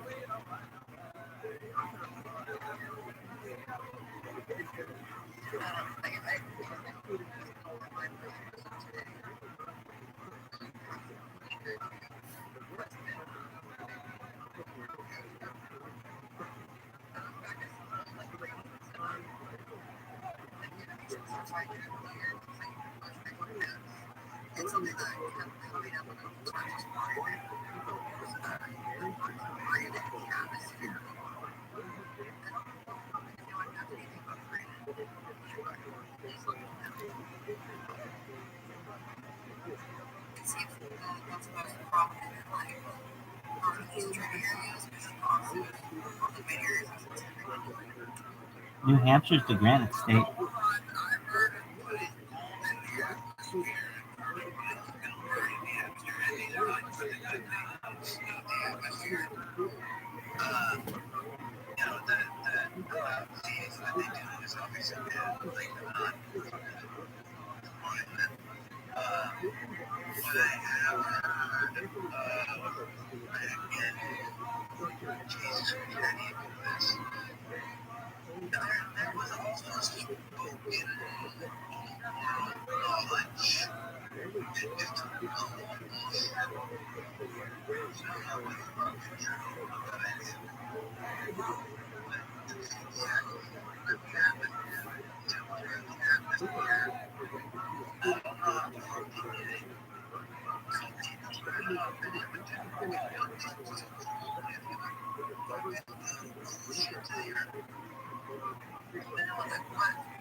Your guess is as good as ours, my man.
What?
Yes.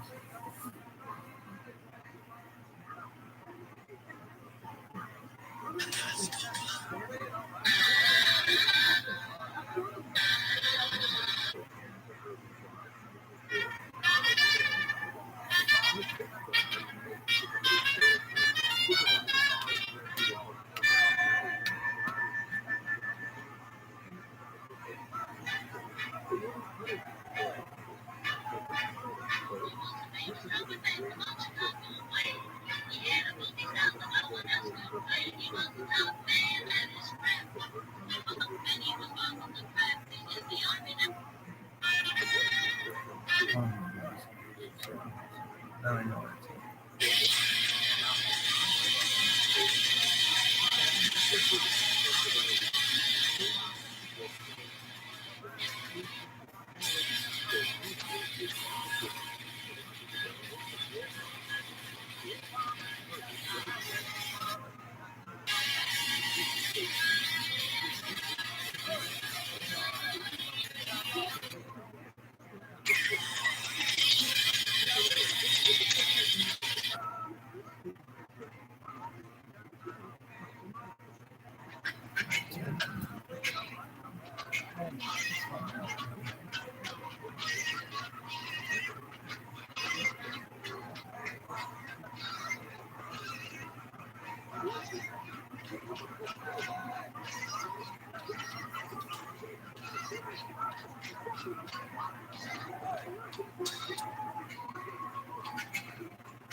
What's going on here?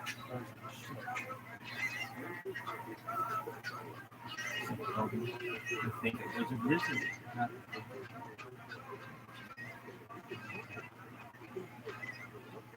my guy be dedicated. Fuck yeah, baby.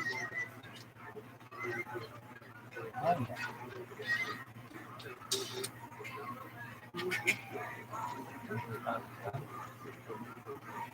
No doubt.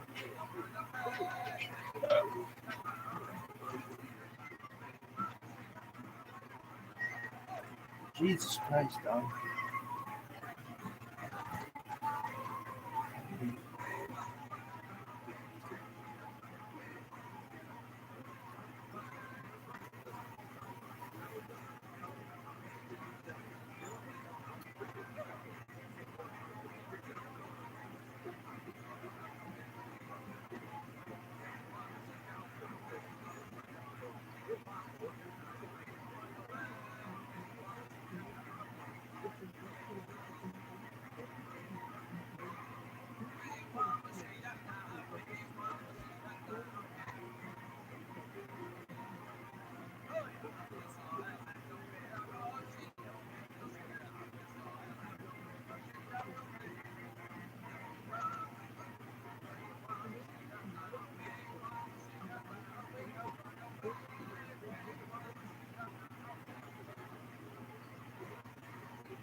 To sap and purify all of our precious body.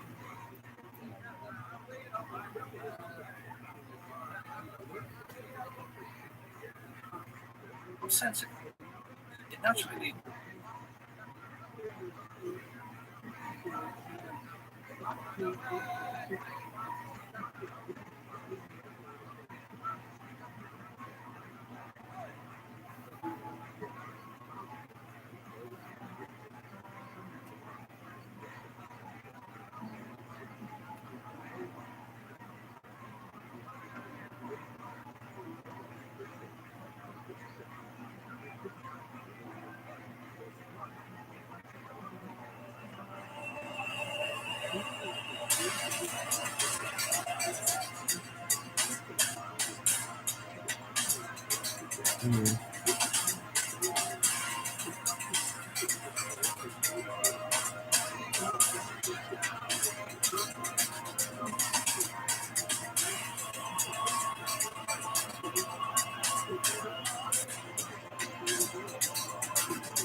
in the immediate aftermath of the assassination of President John F. Kennedy, the American government came to the conclusion that a lone gunman had changed the course of human history by killing the most powerful man in the world with 3 rifle shots fired from the elevated window of an office building.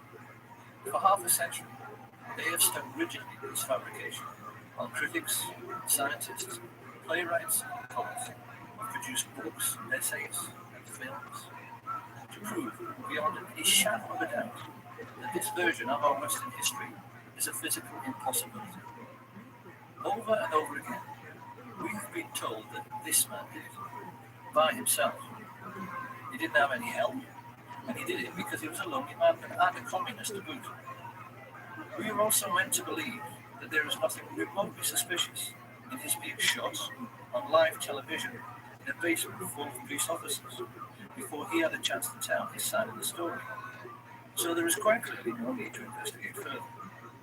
Of course, every thinking person knows this is absolute nonsense. And being nonsensical, it naturally leads thinking people ask some very important questions like, why did the American government come up with such a lame and improbable scenario to account for what happened? And then why would they stick with it so dogmatically for so many years afterwards? exactly what and who are they protecting? And how can it be that even such venerable institutions as the BBC have played along with this charade in the intervening decades? We now know that there were actually 8 riflemen firing at the president on that day. We know where they were located in the Dealey Plaza, and we know their names. However, those with sharp eyes will already be asking themselves why we were only showing the location of 6 assassins in this schematic.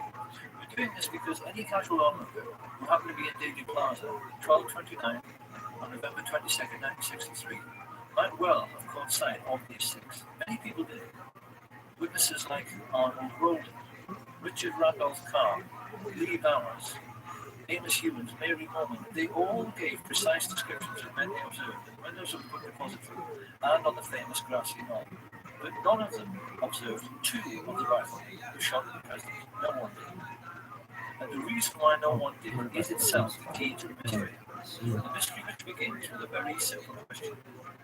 Supposing you wanted to shoot at a man on a barren, empty street without anybody seeing you, where could you possibly harm? They're fucking great. However, the riflemen who took part in the assassination were not as important The sewer. to an understanding of what the Kennedy assassination was really all about, as were a group of 20 men who had gathered together the night before at the home of Dallas farm millionaire Clinton Murchison.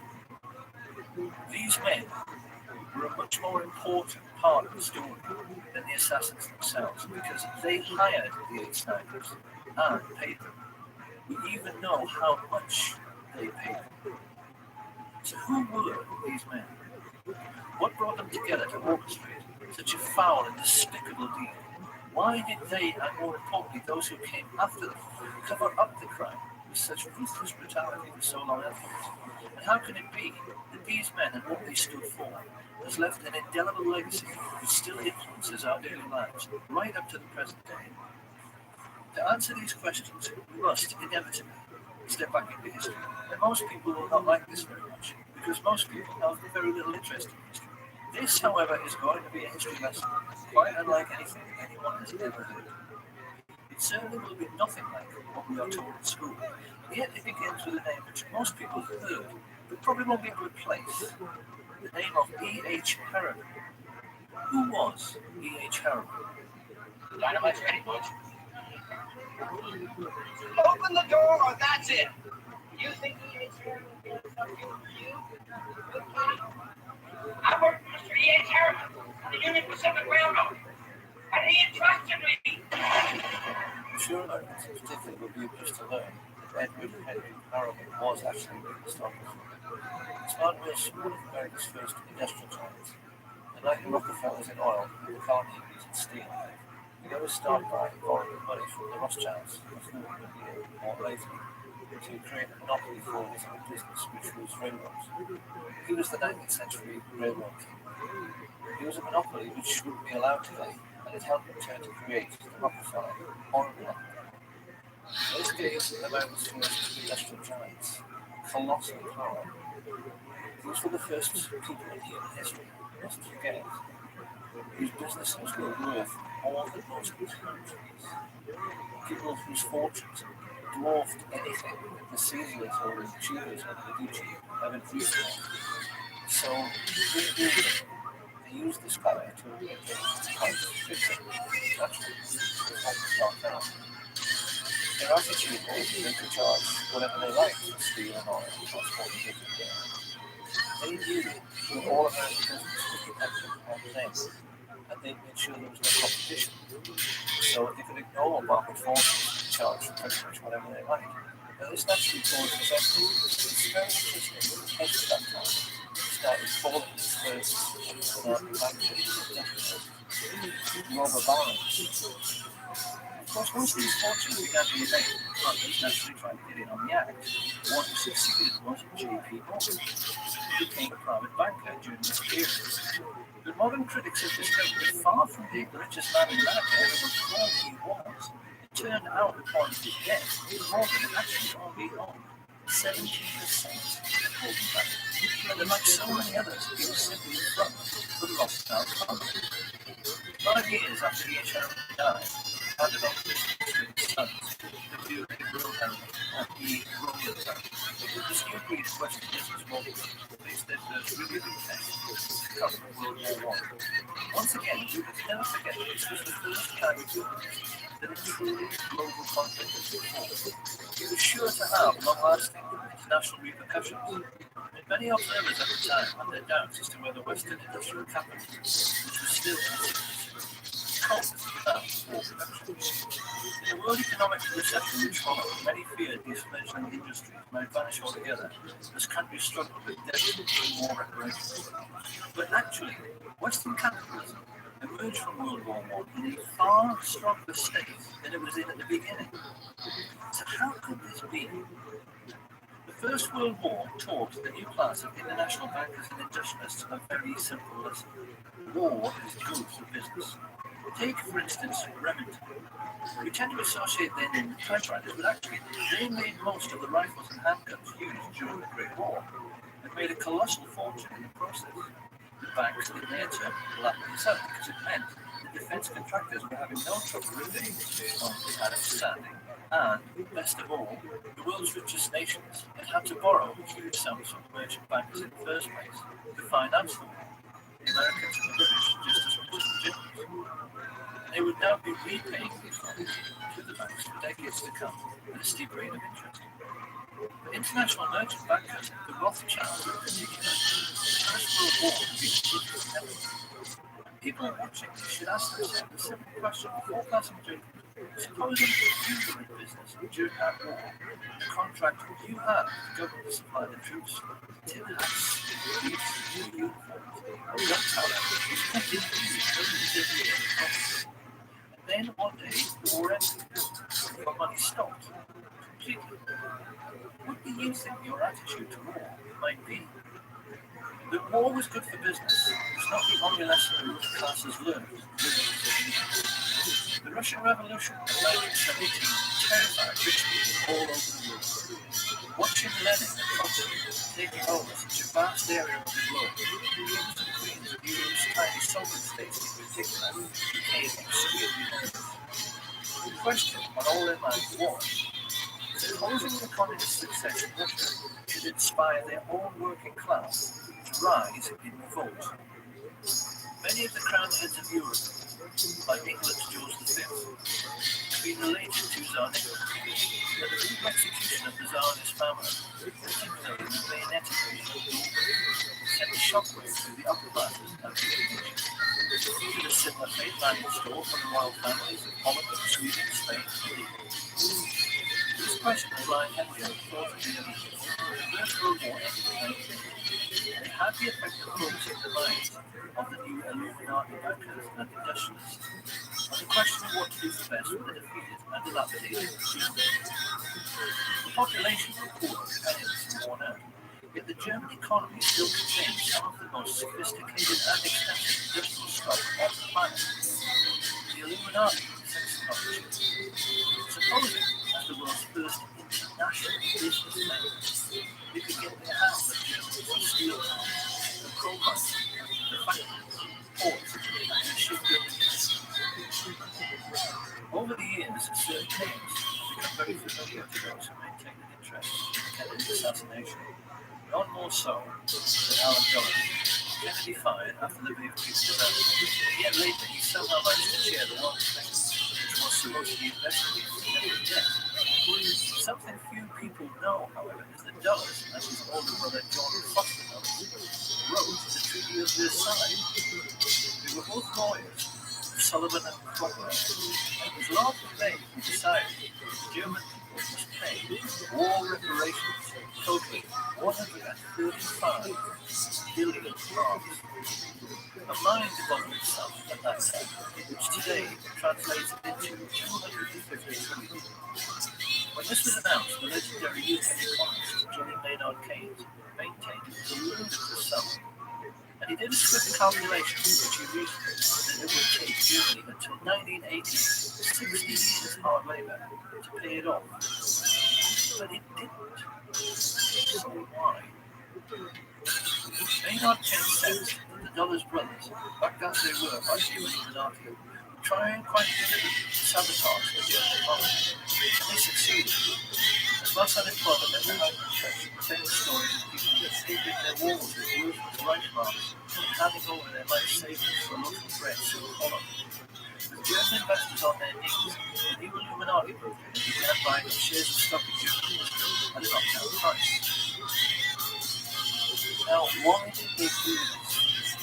The cynical mind would say to make a profit, but it really wasn't that simple. What they wanted was to prepare the strong Germany to achieve would become a bulwark against Soviet communism. Germany was fighting for its life. Certain measures were needed to protect it from its enemies. I cannot say that I am sorry we applied those measures. You were a bulwark against Bolshevism. You were a pillar of Western culture. A bulwark and a pillar the West may yet wish to retain. It was around this time that newspapers, which these same rich people owned, made sure the word Bolshevik, the truncation of Bolshevik, ended the English language, so that we would associate Bolshevism with aggression. And it was with these subtle and not so subtle methods that the international elite began to shape our destiny for the remainder of the 20th century. Intellectuals of the period were furious. They were incensed, they were depressed, and you got a very good feeling in the political atmosphere at the time from the diaries of the late politician Harold Nicholson, when he writes, "We've lost our willpower since our willpower is divided. The people of the governing class think only of their own fortunes, which means payment of the rent. Our class interests cut across our national interests and our go to bed good. With such heavy investment coming into the country, particularly from America and Britain, Germany can recover very rapidly. And then the new class of international financiers began searching around for the homegrown authoritarianism political movement they could support. What they needed was someone they could count on to be both aggressive and expansionist. Ultra-right-wing causes, which at normal times would have been ignored and marginalized, were suddenly given very careful consideration. Until finally, the rich elite found a man and an idea which they felt might deliver the political outcome they desired. Adolf Hitler, his fledgling National Socialist Party.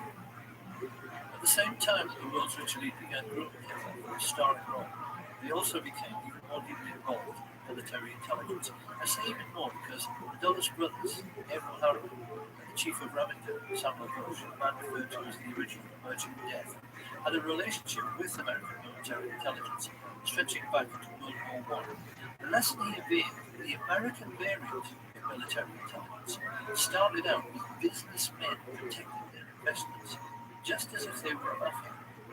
Right from the very beginning, it had nothing to do with national security and everything to do with money. In Hitler, the Illuminati found a ready-made stooge who could be the face of this autocratic movement. When the time came to put together a new secret intelligence service, which was going to help protect all the money they had tied up in the German economy, these men also found what was readily available: the Order of the Skull and Bones at Yale University. Discussion of secret societies is something of a minefield because it so easily invites ridicule.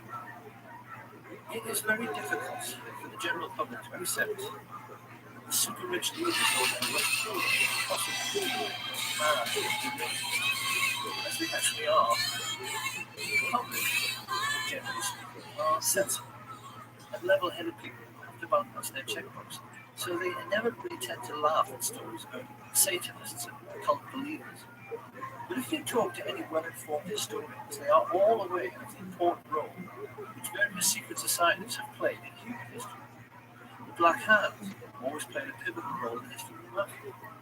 If you talk to anyone in the UK who is political and read books, they are always aware that the ruling class of Britain, including every member of the royal family, is a Freemason. And the emblem of the death set was sported on the caps of the high-ranking Nazi officers from the very beginning. The symbols of these secret societies always seem to play around with something like skull and bones culture. So some other idea that we should stay away. These people are pirates, willing to commit any crime for big money. They first became established in America at Yale University in 1833 with General William Huntington Russell and Alfonso Taft. Of course, being a secret society, they made other people curious about them. And in 1867, some undergraduates from a rival campus society broke into their headquarters to see what this skull and bones thing was all about. They reported that inside there were lots of lamps and candles, many dilapidated human skulls lying next to a fool's cap and bells, and it was morbidly dark because the walls were covered in black velvet. Having established a strictly satanic atmosphere, initiation rites were then performed by new members who had to engage in group masturbation and sodomy while they lay in a coffin. It was very easy to dismiss all of this as bizarre, silly, and irrelevant until you see the list of Skull and Bones members who have ruled America since Skull and Bones began. Although they only graduate 15 initiates a year, those 15 have always gone on to occupy the very highest positions in American society. U.S. Secretary of State William Max Evans was a Bone, as was Treasury Secretary Franklin McVeigh, Chief Justice Simeon Eben Baldwin, and the 27th President of the United States, William Howard Taft. The founder of American football, Walter Camp, came through Skull and Bones, as did the very first chairman of the Federal Reserve, Pierre J., and director of Standard Oil, Percy Rockefeller. Averill Harriman, son of E.H. Harriman, and founder of Harriman Brothers, the largest investment bank in the world, was a Bond. And so were both of the George Bush presidents. During his premiership, John F. Kennedy was surrounded by Bonds, like George Bundy and David Aitchison, son of Dean Aitchison. Kennedy knew these men referred to each other as brothers under the skin. They swear an oath of secrecy and then ruthlessly vow to help each other's careers in any way they can throughout their lives, even if it means committing murder. In Britain, every literate person knows that all of the top police officers are Freemasons. Because if there are 10 candidates for a top job, a Mason will always select another Mason for the post. Skull and Bones works the same way. JFK took this problem so seriously that he even made speeches warning America about the danger of secret societies. The very word secrecy is repugnant in a free and open society. And we are, as a people, inherently and historically. He knew the people of this list were neither silly nor irrelevant, because he knew they were the real holders of power in America, operating as they were, as an unelected shadow government accountable to no one.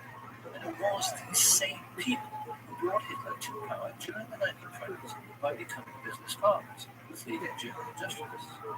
The reality of the situation prevailing at that time can be very easily understood simply by looking at controlling Hitler's strings. Lisa was a billionaire industrialist.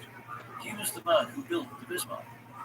His company, United Steel, made 3/4 of all German steel, and he joined together with Skull and Bones members Prescott Bush and George Herbert Walker to financially assist the Nazi Party. Together, they recruited the head of the German Central Bank, Jean Marchand, to the fascist cause, and then combined with other leading industrialists to sign the letter which convinced Hindenburg to appoint him as Chancellor on the 20th of February 1933. Had anyone inquired around this time about the postal address of the Nazi Party, they could legitimately have been told that it was 39 Broadway, Manhattan, New York, because this was where Averill Harriman, Prescott Bush, and George Herbert Walker kept their office. Being no fool, Fritz Thyssen used their banking services to set up secret cash funds funneled through another bank in Rotterdam, the Bank for Handel and Schaeffer, to finance the building of the first official Nazi Party headquarters, the Brown House. This was all done with the full cooperation of the Dutch bankers, who orchestrated this entire sinister business with the assistance of the Thyssen family lawyer, Alan Dulles. Of course, the Germans themselves were ecstatic. We've all seen the newsreels from that time in which they are stomping around in their jet boots, acting like a master race, because they had swallowed the propaganda that they were being led to glory by a superman who would rebuild the economy and Germany's infrastructure all by himself. This was a lie. Hitler didn't have it. You could only build automobiles with one thing, capital investment, and that investment came mainly from America. The Nazis were also given a lot of help from the City of London, help which came mainly in the shape of Sir Montague Norman, governor of the Bank of England. Norman was connected to Bush and Walker through the merger of Harriman's with the Brown brothers, who traded in London as Brown Shipley, hence Brown Brothers Harriman. The people behind this National Investment Bank had a long-standing racial tradition. Few British people at the time were aware that they only enjoyed relatively cheap clothing because it was all made from slave cotton brought from America on the Brown Brothers ships and sold to British mill owners. Montague Norman was heir to this colossal Brown Brothers fortune. As the de facto head of world banking, he made no secret of his only being interested in the richest 1% of people. But even as the newspapers began to fill with stories of Nazi concentration camps, he still declared himself to be Hitler's most avid supporter. We must lend Nazi Germany 90 million marks, he declared. It may never be repaid, but it will be less of a loss than the fall of the Nazis. One might have thought some Montague's close personal friends, the royal family, would have been outraged by his comments. Nothing could be further from the truth. It is part of the remit of this film to try and make people aware of the tricks the rich play in order to control how we think. George Orwell once said that the ruling class in every age have tried to impose a false view of the world upon their followers. And there's no better example than the way in which the British have been duped into believing that their royal family are called Windsor, descent from English kings like Henry VIII. The British royal family are actually German, and their real name is Saxon Coburg-Gotha. They only changed it to Windsor after Windsor Castle in 1917 to hide the fact that they were German during the First World War. Prince Harry, while on his German roots, has been known to dress as a Nazi on several occasions. Dozens of critics have pointed out that the Duke of Edinburgh's brother was the head of the Nazi SS. King Edward VIII, before he abdicated to marry the American divorcee, Wallis Simpson, visited Hitler to make it abundantly clear to the whole world that he too was a Nazi. He even signed his name, Herzog von Hitler. Thinking people during this period realized that his whole thing was kissing up in the funeral somehow transcended national boundaries. The rich people from the most diverse countries bonded together because they all shared a common goal. The kings, the queens, and the international bankers and industrialists wanted to make certain communism could never succeed. They were determined they weren't going to finish up by crushing the family, and they were determined to hang on to their money. They were much more afraid of the ordinary working people in their own countries than they were of fascist Germany. And this prevailing sentiment amongst the world's ruling class led America's elite to attempt a fascist coup d'etat in 1934. The greatest myth of the universe. There was no economy. There are no miracles. And if there are, why can't the Germans do it all again now? If you want to construct a network, new roads, new steelworks, and new factories, you need one thing. You need investment. And the investment didn't come from Hitler. It came from Brown Brothers Harriman and their business associate, Fritz Lisa. It came from Jean Marchand and his best friend, Sir Montague Norman. It came from men like Axel Venegner, the Swedish multimillionaire arms manufacturer, and Charles Bedaux, the French businessman. These people were all in the same bed with their Nazi friends, Duke and Duchess of Windsor, the Dulles brothers, Prescott Sheldon Bush, and George Herbert Walker, with whom they created the Union Bank for laundering Nazi money. With stage one of their plan for world domination complete, they now turned to the second phase, which was meant to be the overthrow of American democracy and the imposition of fascist government upon the United States. In order to pull this off, These Nazis raised money from America's richest families, many of whom in this new consumerist society had become household names. The Colgate family, the Birdseye family, the DuPont family, the Rockefeller family. These people handed over billions to the American financiers of Hitler so they could hire, train and supply a private army which would attempt to overthrow the democratically elected government of Franklin Delano Roosevelt and impose fascist dictatorship in America. Of course, it's natural to wonder, considering the antics and advantages, how on earth they failed to pull it off. The simple answer is that they chose the wrong man, because their choice to lead this Nazi insurrection was Major General Smedley Darlington Franklin, the most decorated soldier of the Navy in all of American history, perhaps the most unsung hero of the war. Because Smedley Butler was the most genuine Democrat and lover of liberty the world has ever seen. And here before the Congressional Committee, the highest representation of the American people under subpoena to tell what I knew of activity, which I believe might lead to an attempt to set up a fascist dictatorship. The plan as outlined to me was to form an organization of veterans, to use as a bluff or as a club at least, to intimidate the government and break down our democratic institutions. The upshot of the whole thing was that I was supposed to lead an organization of 500,000 men, which would be able to take over the functions of government. My main interest in all this is to preserve our democratic institutions. I want to retain the right to vote, the right to speak freely, and the right to write. If we maintain these basic principles, our democracy is safe. No dictatorship can exist with suffrage, freedom of speech, and press. Smedley Butler tricked the public into thinking he was interested for just long enough until he was sure who all the major players were. Then he told the president. This put FDR in a quite impossible position. America at that time was just coming out of the Great Depression. The last thing he wanted was to cause another economic downturn, and he feared that if he screwed up, all the leading bankers and capital industry in the United States and threw him on in jail, the country just might fall apart. So what could he do? To Smedley Butler's utter incredulity, he chose in the end to do nothing. Despite the fact that these men had committed treason and should have been hanged, their power was such that they were not even charged, let alone tried.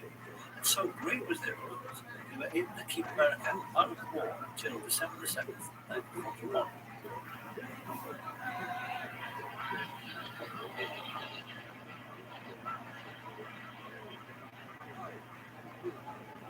With the Japanese attack on Pearl Harbor, Roosevelt finally realized he had to do something.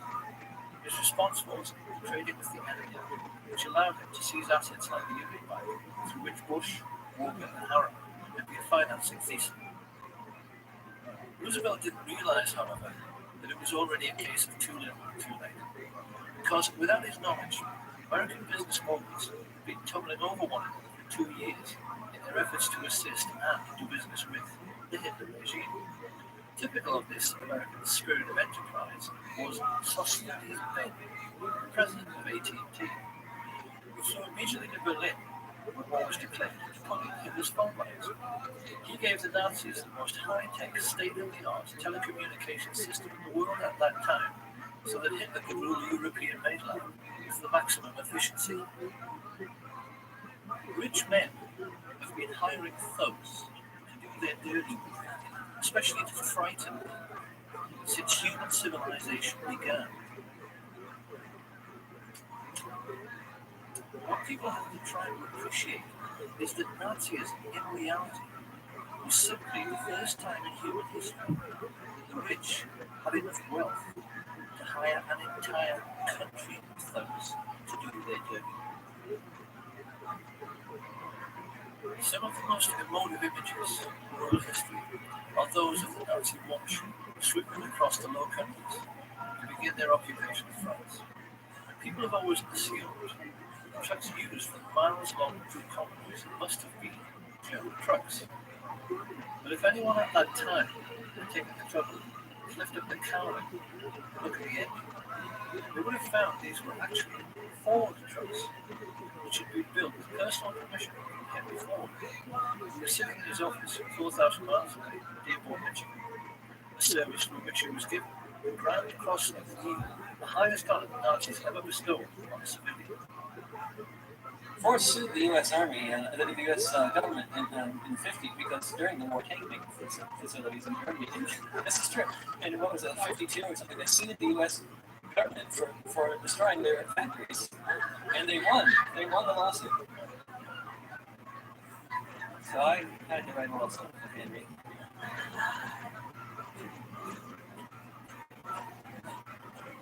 Or thanks to the Nazis and Nazis use the tanks to gun down lots of soldiers in the U.S. Army ranks. Yes, and before the fascist and the nasty one goes deep, even takes for anyone and for the profit. Alyssa admired him before. He kept a life-size portrait of him on the wall next to his desk, and even his legendary plans of tanks were tainted by these sorts of practices, because they were made by I.G. Farben, who had ended into a cartel with the Rockefellers and Standard Oil. The government in Washington knew all about this, and largely did nothing. Licensing arrangements for trading with the enemy in wartime were issued without any fuss, even to the extent that after the occupation of France, the Chase and Morgan banks in Paris simply carried on doing business as usual. The incredible truth, which the rich elite managed to hide from the world for 70 years through their control over school books and our education system, is that the Nazi war machine was actually an American business. But for the Rockefellers, DuPonts, Harrimans, Walkers, and Bushes in particular, it was a highly lucrative business. For their part, Coca-Cola's contribution to the war effort was to sell billions of soft drinks to the thirsty Nazis, while they were strafing and bombing Allied soldiers, particularly in very hot regions. In the deserts, where refrigerators tend to be scarce, there were even stories of Messerschmitt pilots wrapping wet towels around pots of coke, tying them to their aircraft, then flying up to altitude, where the cold and the wind chill turned the wet towel into a solid block of ice. They would then dive down, crack open the towel, and enjoy an ice-cold coke in the desert. Cracking off the frozen towels in my cum shirt. If they had wanted to, the Western multinationals could have grounded the Luftwaffe and stopped the war at any time, because the German aircraft were totally dependent on imported supplies of tetraethyl lead, an additive which prevents knocking in aero engines. But Standard Oil kept the supply of this vital resource going through neutral Switzerland for the entire war. And any Dutch people who might be wondering at this point what kind of percentage the Swiss took from this little arrangement, they need to be aware that thanks to Prince Bernhard von Lippe of the Netherlands, the father of the recently retired Queen Beatrix, a prominent member of the Nazi Party, Royal Dutch Shell gave Hitler millions of tons of crude oil for nothing. The Dutch royal family actually fueled the invasion force which annexed Holland and were instrumental in helping the Nazis to raid their own country. But most shocking of all is the truth of what really happened in the little Polish town of ROTHSCHILD. This sleepy little hamlet just happened to be in an extremely mineral-rich region, particularly for coal, which Western industrialists had wanted to get their hands on for years. With the coming of the Hitler regime and the invasion of Poland, the fascist financiers had the bright idea of turning this conquered region into an investor's paradise by building a Nazi concentration camp near the town and utilizing the slave labor available to drastically reduce their own production costs. Few people are aware of the gigantic scale of the Nazi concentration camp network, and are blissfully unaware that the real purpose of their construction was to make a profit for the rich, which is why they stole all the gold watches, gold wedding rings, and gold teeth fillings, and melted them down into gold ingots. To this day, there are bars of gold lying in the vaults of the Bank of England, which have the Nazi swastika stamped on them. Gold stolen from Jewish corpses. It shouldn't come as any great surprise that George Herbert Walker's family were slave owners on the cotton plantations of 1930s America. Walker was used to organizing the slave labor.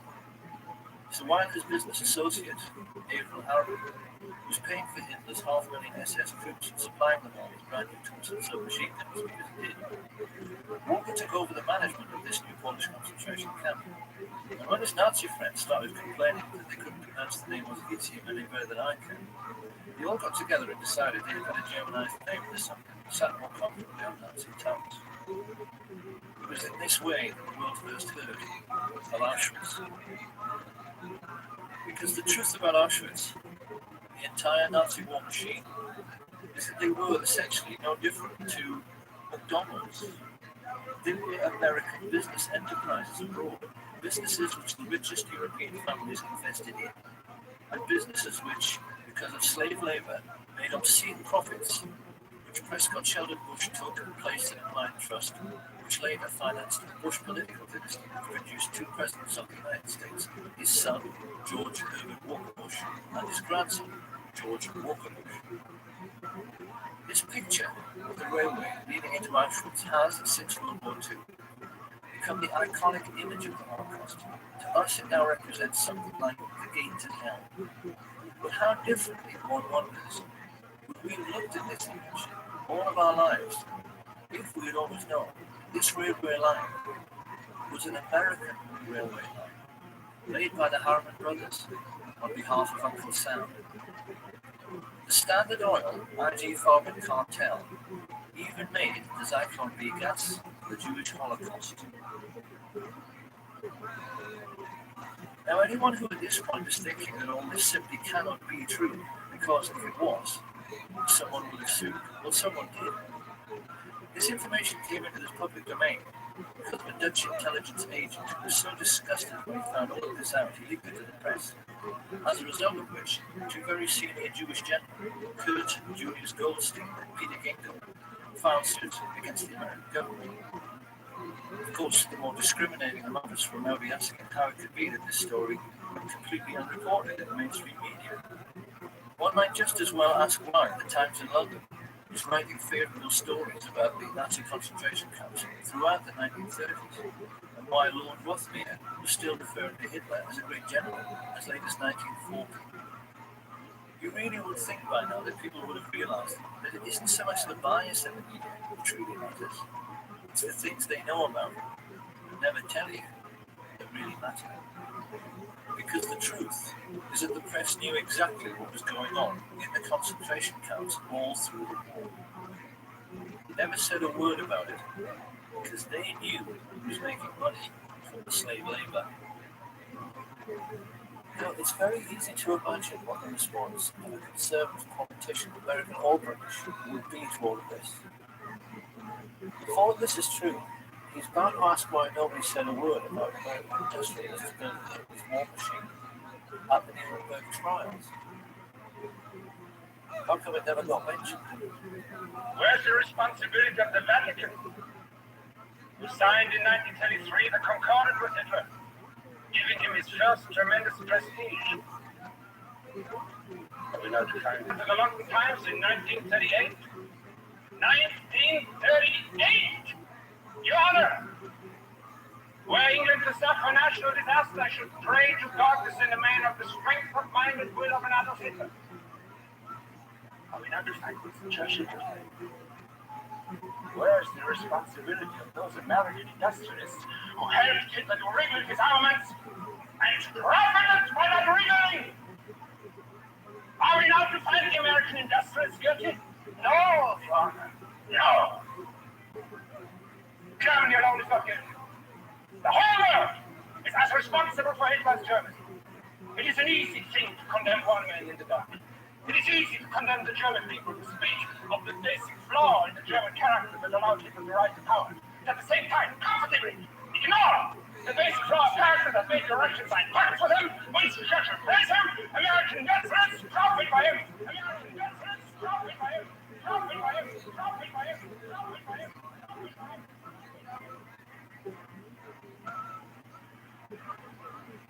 In school, we are taught that the Allies defeated Nazi Germany in World War II. This is not true. The Nazis were because the real Nazis the rich played on both sides. That's what a rich businessman does. He arranges things so that he is well thought of by both sides, so that whoever wins, he wins. And his money is safe.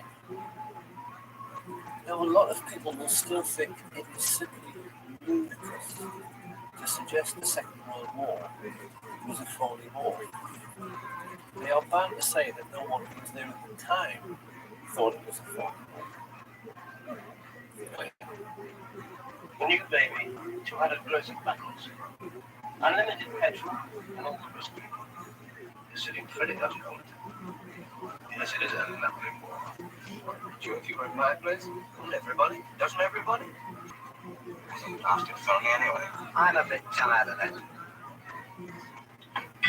Tired of what? This phony war business. Well, isn't it? No, it's not.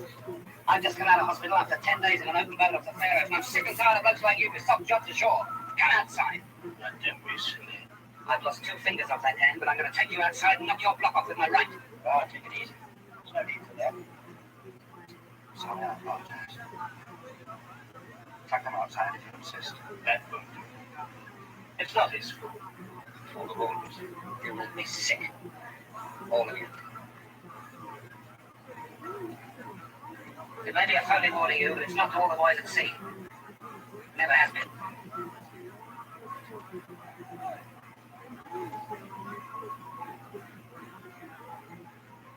Now, obviously, the British and the Dutch in particular will have a very hard time accepting that their royal family profited from Nazi concentration camp slave labor.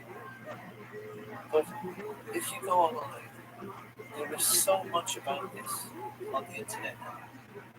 It's become plain that historians are more and more proving that those days were really all about the Western world's rich coming together to fund a Nazi war machine which was meant to protect them from the Soviets. The Duke of Edinburgh practically admitted this when he said, in those days we were anti-communist because the Russians killed half my bloody family. When this cabal of secret Nazis got together to discuss how they were going to pay for this Nazi war machine, because rich people never accept a loss, they hired a psychopath, Hitler. They knew would go along with their building concentration camps so that slave labor would pay for all the painful camps they built. And you can see in the more intelligent movies from that period, like Hitchcock's Saboteur, that the artists and writers of that time knew the rich were fascists and completely understood what they were really up to. Why is it that you sneer every time you refer to this country? You've done pretty well here. I don't get it. No, you wouldn't. You're one of the ardent believers, the good American. All the billions like you. People that plod along without asking questions. Hate to use the word stupid, but it seems to be the only one that applies. The great masses. The moron millions. But there are a few of us who are unwilling to just troop along. A few of us who are clever enough to see that there's much more to be done than just live small, complacent lives. A few of us in America who desire a more profitable type of government. When you think about it, Mr. King, the competence of totalitarian nations is much higher than ours. They get things done. Yeah, they get things done. They bomb cities, sink ships, torture and murder so you and your friends can eat off a gold plate. It's a great philosophy. I neither intend to be bombed nor sunk, Mr. King. That's why I'm leaving now. And if things don't go right for you, if we should win, then I'll come back. Perhaps I can get what I want then. Power. Yes. I want that as much as you want your comfort, your job, or that girl. We all have different tastes, as you can see. Only I'm willing to back my tastes with the necessary force. Where was the mafia while all this was going on? Well, a great deal which historians have learned recently, especially from sources like Double Cross, the book written by Sam Giancana's brother, has made it clear that the mafia was much the same as the so-called German economic miracle and the American finance Nazi war machine and concentration camps. The mob in reality was a very different animal from the one portrayed by the movies and the media. American feature films have tended to focus on the exploits of gangsters like Richard Kane, a famous crime-busting Chicago cop who was planted in the police force, and hoods like Charles Nicoletti and Milwaukee Phil Alderusio, two of his favorite hitmen, who built their own hypnobin so they could shoot people from the back of a moving car. Amongst many other atrocities this pair committed was one in which they forced the head of Billy McCarthy into a vice and squeezed until his eyeball popped out, an incident which a certain American film director felt was so entertaining he included it in one of his movies.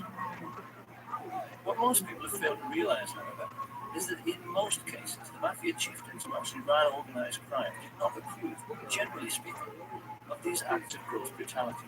Not that they gave a damn about morals, but the cleverest amongst them, like Paul the Waiter Rica, realized that sensationalized events like the St. Valentine's Day Massacre produced public outrage and to crack down on their illegal activities. Rico realized that the effectiveness of mobsters like Diamond Joe Esposito came from keeping a low profile. And it was the mafia bosses who learned this lesson best, Santos Trafficante and Sam Giancana in particular, who in later years became most successful. Even today, few Americans appreciate the extent to which their country was being controlled by organized crime, yet all the union labor needed to make films. Carpenters, set construction, catering, they were all under the control of the mob. In particular, the control of the Teamsters Union, the drivers and haulage people who made essential deliveries to absolutely everyone. It meant that virtually all American business was caught in the web of mafia racketeering. Studio bosses like Harry Cohn, Louis B. Mayer, and Warner Brothers knew they had to play along to get anything done at all. The big studio heads, like all rich businessmen, found they were forced to become friends with mafia dons. And the individual who exploited this situation most effectively was a gangster few people have ever heard of, Murray the Camel Humphreys. Generally speaking, the ethnically Italian gangsters of this period were coarse, brutal, and most importantly, ignorant men. They had no education. They couldn't hold an intelligent conversation because they'd spent no time in school. Don Coyote, I am honored and grateful that you have invited me to your daughter's wedding.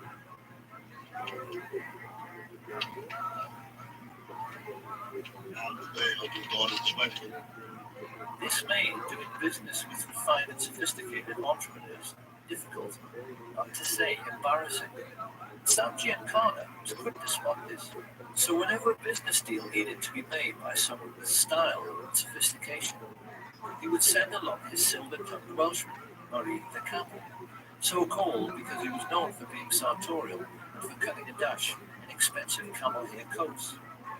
Humphreys became a crucial figure during the pre-war period because his contact with the luminaries of Hollywood meant he received invitations from senior politicians who wanted to rub shoulders with stars like Clark Gable, George Raft, Cary Grant, Gary Cooper, Marilyn Monroe, and Frank Sinatra, all of whom were mafia-controlled and used by the mob as bagmen, moving colossal sums of money around the country.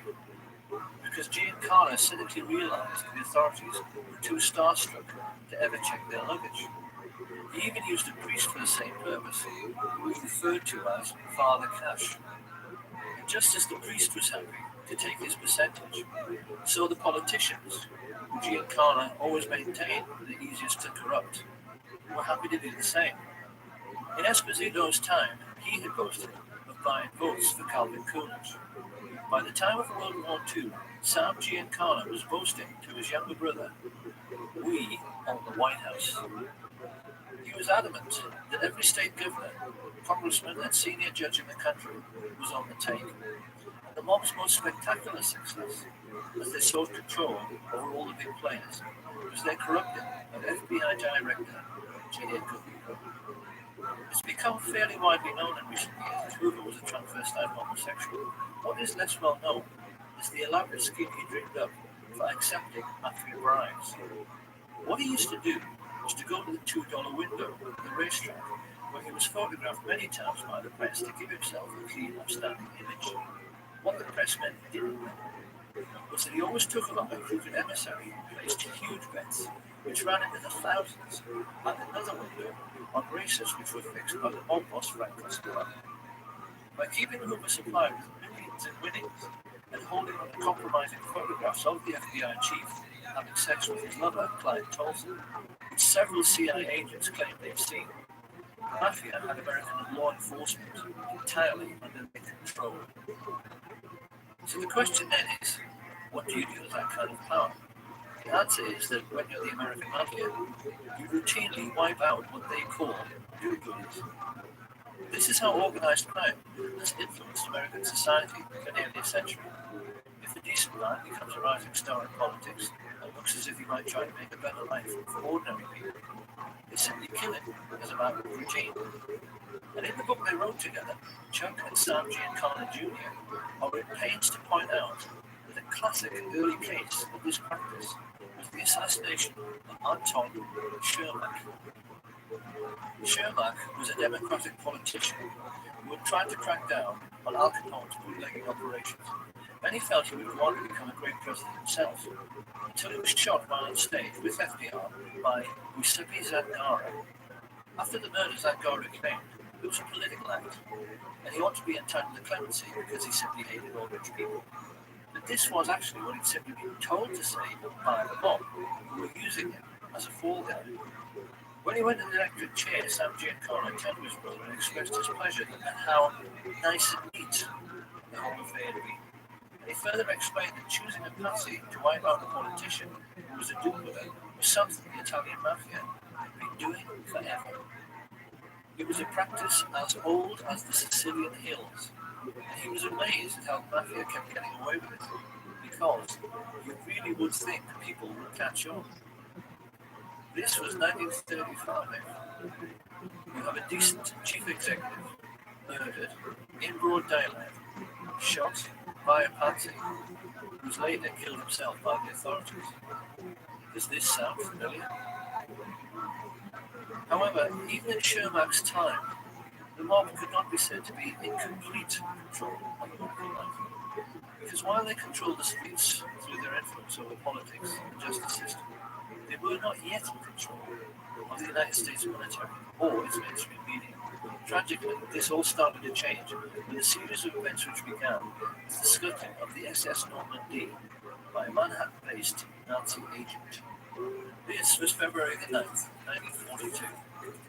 And having just joined the war, the United States was trying to keep its allies supplied with vital war material using convoys which were loaded on the waterfront and sailed almost every day out of New York Harbor.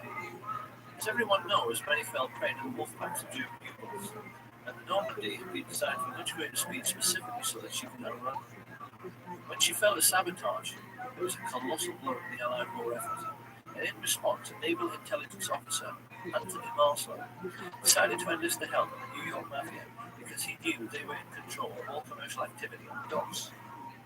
The subterfuge by foreign intelligence agents ceased, but the price America paid was calamitous, because getting the Mafia's help and getting permission from the boss of bosses, Lucky Incarnio.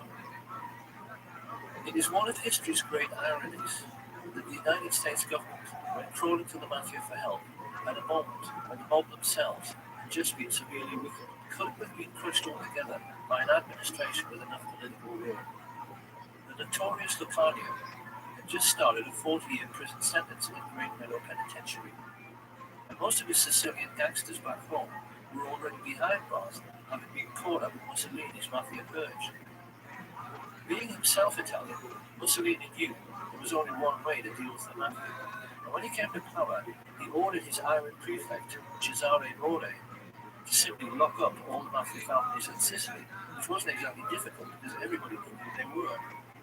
Of course, after the Allied invasion of Sicily, Marslow then compounded his error by choosing Sicilian Americans like New York Mayor Charles Paletti and OSS officer Joseph Russo, whose father was born in Corleone, to head AMROT, the Allied military government, whose job it was to restore community cohesion on the island. And of course, their way of doing this was not only to let all the mafiosi out of jail, they even made known-mob bosses like Genco Russo and Don Calogero Ruttini into the heads of local government and gave them full civilian and military power over the island.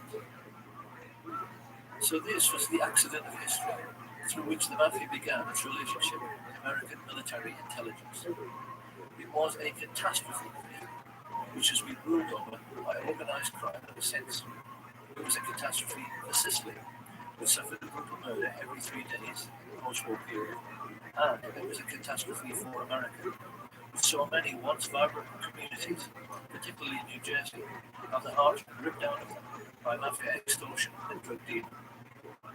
Lucky Luciano was deported after being released from jail, and having found a kindred spirit in another secret organization, the created Central Intelligence Agency, he was then able to combine the activities of organized crime, particularly international drug running, with smuggling of American-made weapons. This unholy alliance gave the world its first ever pirates who flew aeroplanes. That's what these people became. Pirates with aeroplanes. The CIA became the world's primary import-export of narcotics and used the colossal profits to fuel wars around the world, thereby enabling their friends in the military-industrial complex to sell yet more weapons. Under the disguise of liberal democracy, these men who had financed Hitler became the enemies of liberty and democracy on a planet-wide basis. And as if to underline their Nazi credentials, they also hired all of the former German Nazi intelligence officers, like Reinhard Gehlen, who were out of the job at the end of the war, and brought them into the fold at the beginning of the Cold War, even though they were perfectly well aware that these men had committed genocide and should have been prosecuted as war criminals. Their attitude, quite clearly, was that as they had paid for Nazi Germany, they were entitled to pick over its carpets in any way they chose. This was yet another political catastrophe for the United States, because these were the people who put together the notorious Operation Paperclip, which rounded up all of the Nazi rocket scientists like ROTHSCHILD, put them to work for their new American Nazi owners to give them, for the first time in human history, ICBMs for nuclear warheads. They became the first men ever to have the power to destroy the whole world with the touch of a button. And it was clear to many observers at the time that it all rather went to their heads. I can no longer sit back and allow communist infiltration, communist indoctrination, communist subversion, and the international communist conspiracy to sap and impurify all of our precious bodily fluids. They saw themselves as giants who were looking down at life on this planet of tiny fools who were stupid enough to go on and on killing each other while they sold arms to both sides throughout the Second World War. Focke-Wulf aeroplanes, which bombed American soldiers, were manufactured by IT&T. Allied sailors were drowning in a freezing North Atlantic because their convoys were sunk by guns of Nazi battleships, which swiveled on American-made ball bearings. American soldiers were crushed under the wheels of tanks and trucks made by Henry Ford and John Rockefeller and gassed to death by the same people. Sam Giancana took the trouble to explain how this cynical process worked by composing just one terse, simple sentence, which his brother wrote down for posterity. People give their lives, he said, just so a few fat cats can make a killing. And this was precisely what Spendy Butler tried to explain to the world with his book, War is Just... This was precisely what Spendy Butler tried to explain to the world with his book, War is Just a Racket. At the war's end, the rich elite found fortune continuing to smile on them. Firstly, they were able to control the utter farce of the Nuremberg trials, which should have hanged every single American merchant back then and leading industrialist. As it was, their contribution to World War II remained hidden from public scrutiny, and they were even allowed to gerrymander light sentences for their German Nazi friends, like Jean Marchand, who got off with just a few years and later retired as a billionaire. But best of all was that the one man who might have been a check to their power passed away as soon as the war was over. And with President Roosevelt gone, and their first Nazi glove puppet, Hitler, also deceased, it became necessary for Prescott Bush to find another young politician to sponsor. In true American fashion, he decided to advertise. He placed an ad in the LA Times, which candidly explained that a group of rich businessmen were seeking a young, ambitious, immoral, and most definitely malleable politician who might one day run for president. The ad was deliberately worded in a cynical way because they knew that only an evil, slimy, and completely incorrigible little creep would ever dream of applying for the position. That was what they wanted, and that was what they got, in the shape of a certain Richard Nixon. He is being congratulated on his success by his new master, Westcott Bush. And not long after this picture was taken, in 1947, Nixon engaged the services of a Jewish gangster who was working for Sam Giancana called Jacob Rubenstein, a man who the world would one day come to know as Jack Ruby. Having bought themselves a new political puppet, this nefarious band of 20th century robber barons now took stock of their situation. The Hitler Project, as this ritually called it, could hardly have turned out very much better. The businesses had made colossal profits. Prescott had got his union back. The communist menace they so wanted to contain had almost sunk back in the Middle Ages was the ravages of war. And best of all was that they had now achieved the very world domination which Hitler had dreamed about.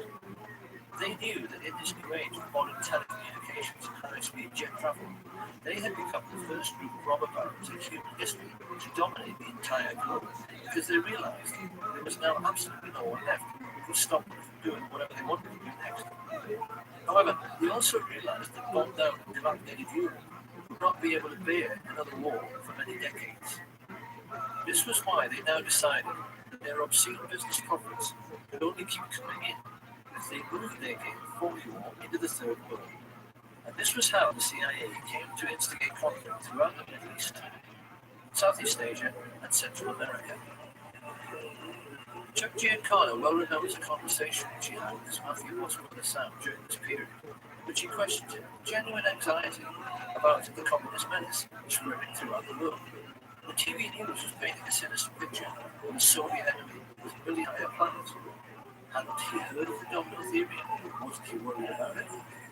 In response, Sam Giancana simply smiled at his brother's naivety, and he asked him, didn't he realize that the United States, by which he meant the shadow government, not the official government, wanted to take over the world as well? And that the whole idea of communism was just the excuse they were using to do it. He told him that in China, they had already succeeded in getting a member of the Chinese mafia, a brutal gangster called Mao Zedong, into power, just so they could sell more cigarettes in Asia. Communism was just their excuse. And it was pretty much the same story in the Philippines, with a crooked politician and mafia leaving into power called Ferdinand Marcos. As for the United States, Big Brother Sam explained that the fat cats were fully aware that Americans will do anything for patriotism. Hence, you must always provide them with an enemy. Boogie. They won't overwork themselves just to make huge profits for fat cats for any other reason. So new enemies had to be found or created. This is what John McCarthy's Reds Under the Bed scale would really be all about. And they used the same excuse in Laos, Chile, Guatemala, El Salvador, Iran, Honduras, Vietnam, and Cuba. If a small country refused to go along with American business interests, which basically meant the rights of Western multinationals to pay slave wages to third-world peasant farmers growing commodities like tobacco, sugar, or fruit, they simply labeled them as communist. Assassinated, the democratically elected head of state with teams recruited from their secret societies, the Central Intelligence Agency and the Mafia, put in a man favorable to their interests, as with the Shah in Iran. Simple. Even more to this, Giancana explained to his brother that the political game at home had to be played in the same way as the phony war game abroad. The lesson was that a businessman always protects his interests by playing both sides. Sam Giancana knew that the Second World War had been exactly the same as all the CIA's covert wars during the 1950s. They were conducted in order to make more money for the superrich, because in every case, they were selling weapons and fuel to both sides, just as they had the Germans. On the American mainland, this cynical attitude manifested itself in the way the gangsters supported the campaigns of both leading candidates in every political head-to-head, in order to make sure that whoever got it, he was always their man, and on their side. So this was the real political which the young Senator John F. Kennedy became a part of in the 1950s America. It was a world by a super-rich cabal of secret Nazis who had built the fascist war machine and concentration camps purely to protect themselves and their money from socialist Russia. Having avoided prosecution for the greatest crime in human history, they were confident that they could kill anyone and get away with it, particularly if it was someone who might interfere with their power to instigate foreign wars in order to make huge fortunes by lending money and selling weapons to both sides. The war, which he himself had bravely fought, was a sham, and even John F. Kennedy did not understand this. Or perhaps we should say that he didn't fully understand what was coming. He and his younger brother Bobby were certainly all too keenly aware of the extent to which their country was in the grip of organized crime, because their own father, the patriarch Joseph P. Kennedy, had made his personal fortune from running illegal liquor during the days of Prohibition, activities which earned him the nickname Bootlegger Joe. Experienced people are aware that the tendency of each new generation to reject the ideas of the previous generation is an abiding characteristic of human affairs, and it is perfectly plain that with Jack and Bobby, it had the effect of making both of them highly principled. Their own father had associated with crooks and gangsters, and it was quite clear from their style and their outlook that they had made a commitment to make up for the sins of their father by rejecting this sinister world of hoods and crooks and corrupt politicians, by being honest and decent. If you take a look at any group photo from the early days, it's clear these men are being determinedly clean cut, with the accent heavy on the clean part. They knew their father's generation were dirty. It couldn't be more obvious that they were determined to be the opposite. The question was, how were they going to free themselves and their country from the entanglements of the crooked politicians and the psychopathic mafia dons who together were controlling the whole of American life like some multi-legged fascist octopus? How they were going to pull this off was something they were discussing ad nauseum when in the late 1950s they found out their father was in big trouble. A contract had been taken out of Joe Kennedy's life by the Purple Gang, the Jewish mafia of New York, who had accused him of swindling them out of a fortune. Joe Kennedy was really scared, and he turned for help toward the one man in North America who he knew had the power to get the contract hauled off, Sam Giancana. Giancana had done business with Kennedy for years, so he agreed to help, but he wanted something for it. He was all too aware of Joe's political ambitions for his son and of JFK's outstanding good looks. He wanted assurances that if Jack one day made it to the White House, Joe Kennedy would see to it that the heat the two brothers had been trying to turn up in the mafia would be turned down. And, according to Champion Sam Giancana Jr., Joseph P. Kennedy, just to save his own skin, agreed. Tell us anything about any of your operations? Or we just giggle every time I ask you a question. The client actually called the honest believe my answer might be interesting. I thought only little girls did.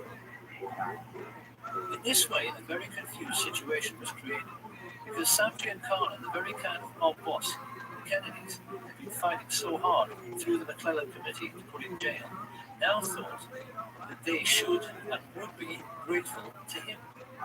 It was this expectation and this misunderstanding which now led Giancana to try and ignore the Kennedys more and more in his dark world, something which he appeared to be succeeding with in the way that first Peter Lawford and then Frank Sinatra established relationships with both of them. Lawford married Kennedy's sister. Everyone is going for Jack. Sinatra was putting together campaigning jiggles, and it must have seemed to many insiders at the time that when Sam Giancana went around boasting that, as usual, he had everything under control, and that when Jack got to the White House, it was going to be a dream ticket for the mafia, it must all be true. His boys appeared to be partying together. Those who were in the know were aware that JFK had at least some sort of relationship with Judith Campbell Exner, Sam Giancana's girlfriend. What we haven't known until now is that JFK was hoodwinking Giancana all along. The role that Judy Campbell played was to make you think that law enforcement were not all that well informed about the mafia state, or even terribly interested. What Jane Connor did not know was that the FBI reports he was receiving were carefully selected and most definitely incomplete. Kennedy was not helping Jane Connor. He was not keeping him in the picture. What he was doing was putting the wool over his eyes. For the first time in his life, Sam Giancana was perplexed, and he became more confused when there was a sudden freezing over of relations. JFK abruptly ended his relationship with Sinatra, but Judy Campbell suddenly found the White House were refusing her calls. Even more to this, Giancana's limitations were shown when he completely failed to comprehend that Kennedy truly was decent and honest. He apparently had many conversations with Murray the Camel Humphreys around this time, which both were reassuring each other that Kennedy's white knight lifestyle was just a political game to make him look good. Quite clearly, this cynical outlook was the product of living in their dark and corrupt world. They had never known an honest and decent man because in the mafia, there's no such thing. There is no record of what was said during the 3 meetings which JFK had with Giancana and his father at the Fontainebleau Hotel just prior to the 1960 general election, but it does now seem that in his most titanic battlefields between the craftiest criminal in America and the most brilliant politician the world had ever seen, Kennedy had won. He had played the mafia in their own game and played it better. Why did John F. Kennedy do this? Because he must have known just what a dangerous game he was playing. There certainly appears to be no doubt, now that we ourselves are aware of the all-pervading influence of organized crime in America at that time, that this brave and decent and honest man had realized that he could never get rid of the mafia and their daily fascist friends, politics, industry, and banking without first enlisting their help. He had to trick them. And with this new understanding, we can now see for the first time with the correct perspective the motives, characters, intrigues, and diverse political interests which were gathering against President Kennedy when he took the oath of office. Organized crime were fearful of JFK before he ascended to power because the shrewdest amongst them were getting a sense that he had outfoxed and outmoved the all-powerful mafia bosses. But the big mistake researchers have made in the past has been to not understand that every the big oil men, the captains of industry, the merchant bankers, the intelligence chiefs were all crooks and gangsters as well. The biggest crook in the land was the head of law enforcement, JFK. This is what historians have failed to understand until now. When JFK appointed his 32-year-old kid brother to the post of Attorney General, these people collectively froze. It now fully hit home that JFK really was honest and decent. It hit home that he wanted to make his country as honest and decent as he was, and that he actually believed that with the help of his energetic and determined crime-busting brother, that he could do it. His attitude, of course, stood in marked contrast to Kennedy was saddled as his running mate. Anyone who has any doubts about the moral rectitude of the average American politician at that time has only to look at the career of Lyndon Baines Johnson to see that, generally speaking, they were worse than the mafia itself. From his involvement with the Box 13 scandal, through all of his dealings with his crooked Texas business associate Billy Celestine, LBJ proved again and again that he was every bit as unscrupulous as any law enforcer and willing to do absolutely anything for power. This was a man who had his own sister, Josefa, murdered by his personal hitman, a highly intelligent and psychopathic killer named Malcolm Morris, who later shot dead the golf professional John Douglas Kington. When this case came to court, it revealed to the American public how totally corrupt the justice system had become, because LBJ was able to get Morris off with a 5-year suspended sentence, found guilty of murder one, he walked free that very day. This was the sort of corruption which was running rife through the American political system when Fidel Castro overthrew the right-wing government of Fulgencio Batista in 1959. Few people are aware, by this advanced stage in their relationship, the CIA and the Mafia were together employing the Giancana tactic of supporting both sides in a war. For many years beforehand, they had been supporting Castro and not just the Batista regime, as many think, by smuggling in both arms and mercenaries to aid peasant farmers. One of these mercenaries, an Italian-American called Frank Fiorini, later came to play a pivotal role both in the assassination and subsequent cover-up under his assumed name, Frank Sturgis. Sturgis and Castro were photographed together many times during the Cuban Revolution. But after Castro enlisted the help of the Russian Soviets, Sturgis turned against him. Like many in the CIA mafia network, he felt double-crossed when Castro closed the island's casinos and nationalized most of the business. He therefore joined forces with men like Bernard Barker, Batista's former secret police chief, and other Cuban expats who had fled en masse to Miami, Florida, and now sat together on the American mainland as a very disgruntled and highly politicized and spread group. Of course, to the American Nazis who backballed Hitler, this was intolerable. It was a commercial disaster. Coca-Cola had made millions in easy profits using dirt cheap Cuban sugar grown by dirt poor Cuban peasants. They were now being told by an upstart third world dictator that they would have to pay for sugar at the normal market rate. And the mafia were losing millions every single day from the loss of illegal gambling. America's Nazi shadow government therefore decided that someone was going to have to mold this loosely knit group, disgruntled anti-Castro Cubans, into a crack invasion force to retake the island. Having put their heads together, Dulles and Harriman, Richard Bissell, decided it would be an excellent job for Prescott's eldest son, George Herbert Walker. The chance for him to prove himself, along with one of his Texas oil business associates, Jack Alston Crichton. Together, these two recruited and trained the Cubans for several terrorist groups known as Operation 40, Alpha 66, ZR Rifle, and Operation Mongoose. Renegade bands of merciless assassins who would kill Castro and who could later be counted on to eliminate any other third world leaders who dared to interfere with American commercial interests. It was this diverse and unsavory stream of political intrigue which produced President Kennedy's first great political crisis, the Bay of Pigs, in 1962.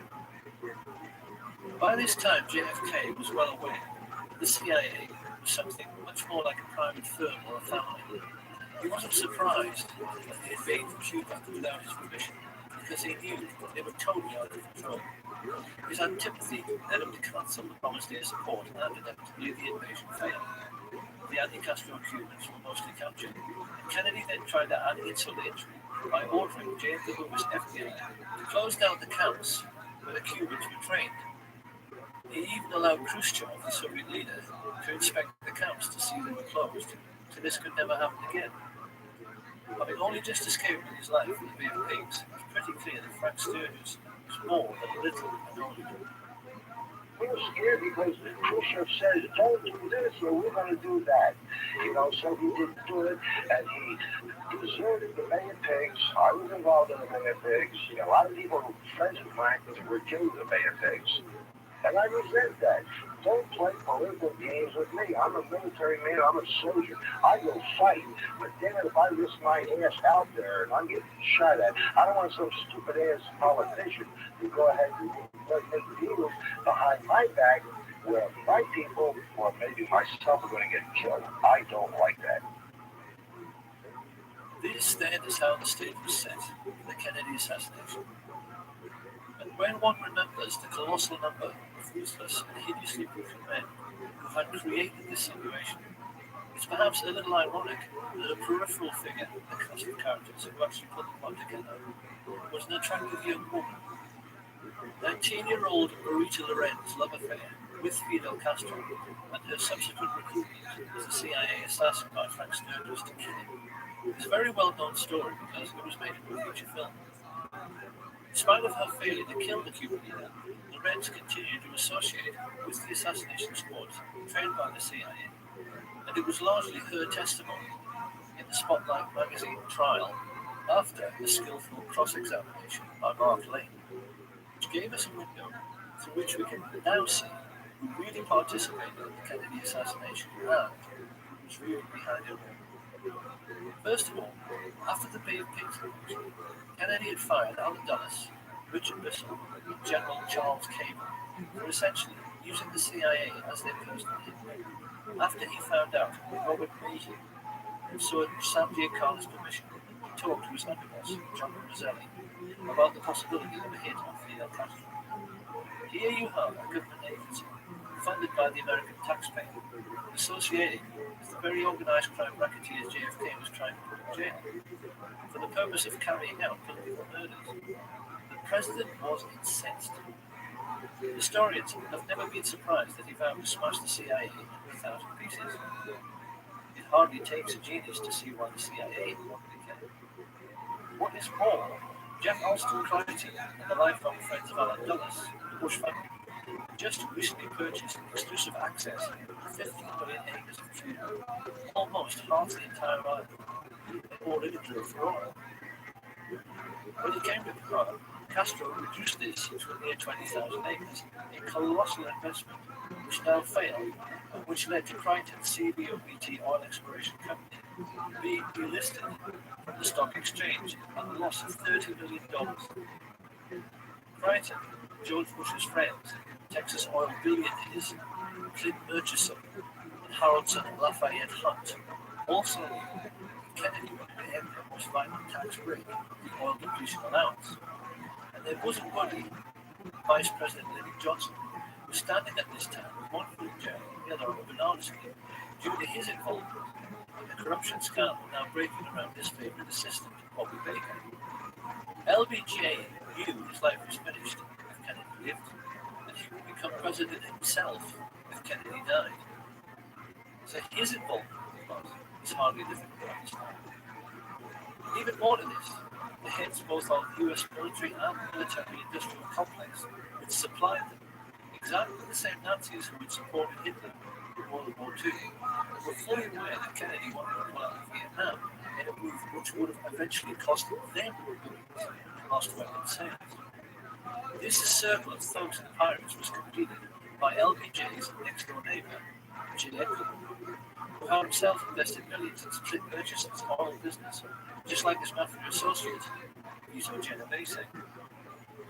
Stepping back to look upon this rogues gallery, it really is remarkable how Kennedy had managed to make an enemy out of every single dirty hood, every corrupt politician, and every single Nazi businessman living in the country at that time.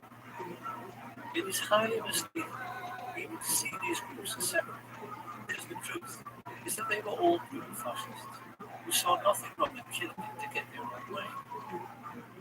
The question now was, how were they going to get him? Because we must never forget that generals, admirals, mafia dons, intelligence chiefs, corrupt politicians, and all billionaires are only people. None of them wanted to go to the electric chair for conspiracy to murder the president.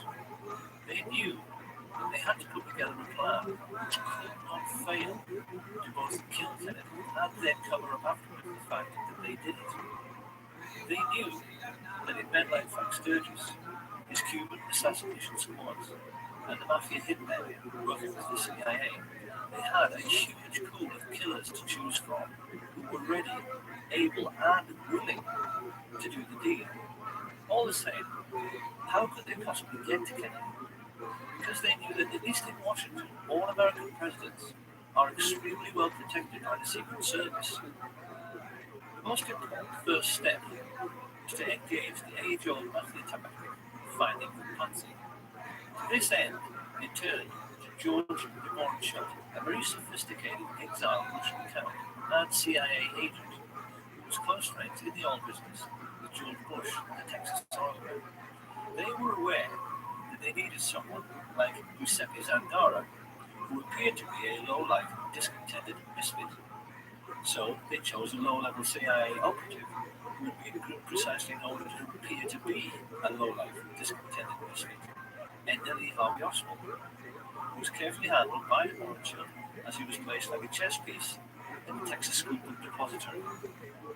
With the patsy selected, the combined heads of the American Nazis now sat down together to discuss their problem.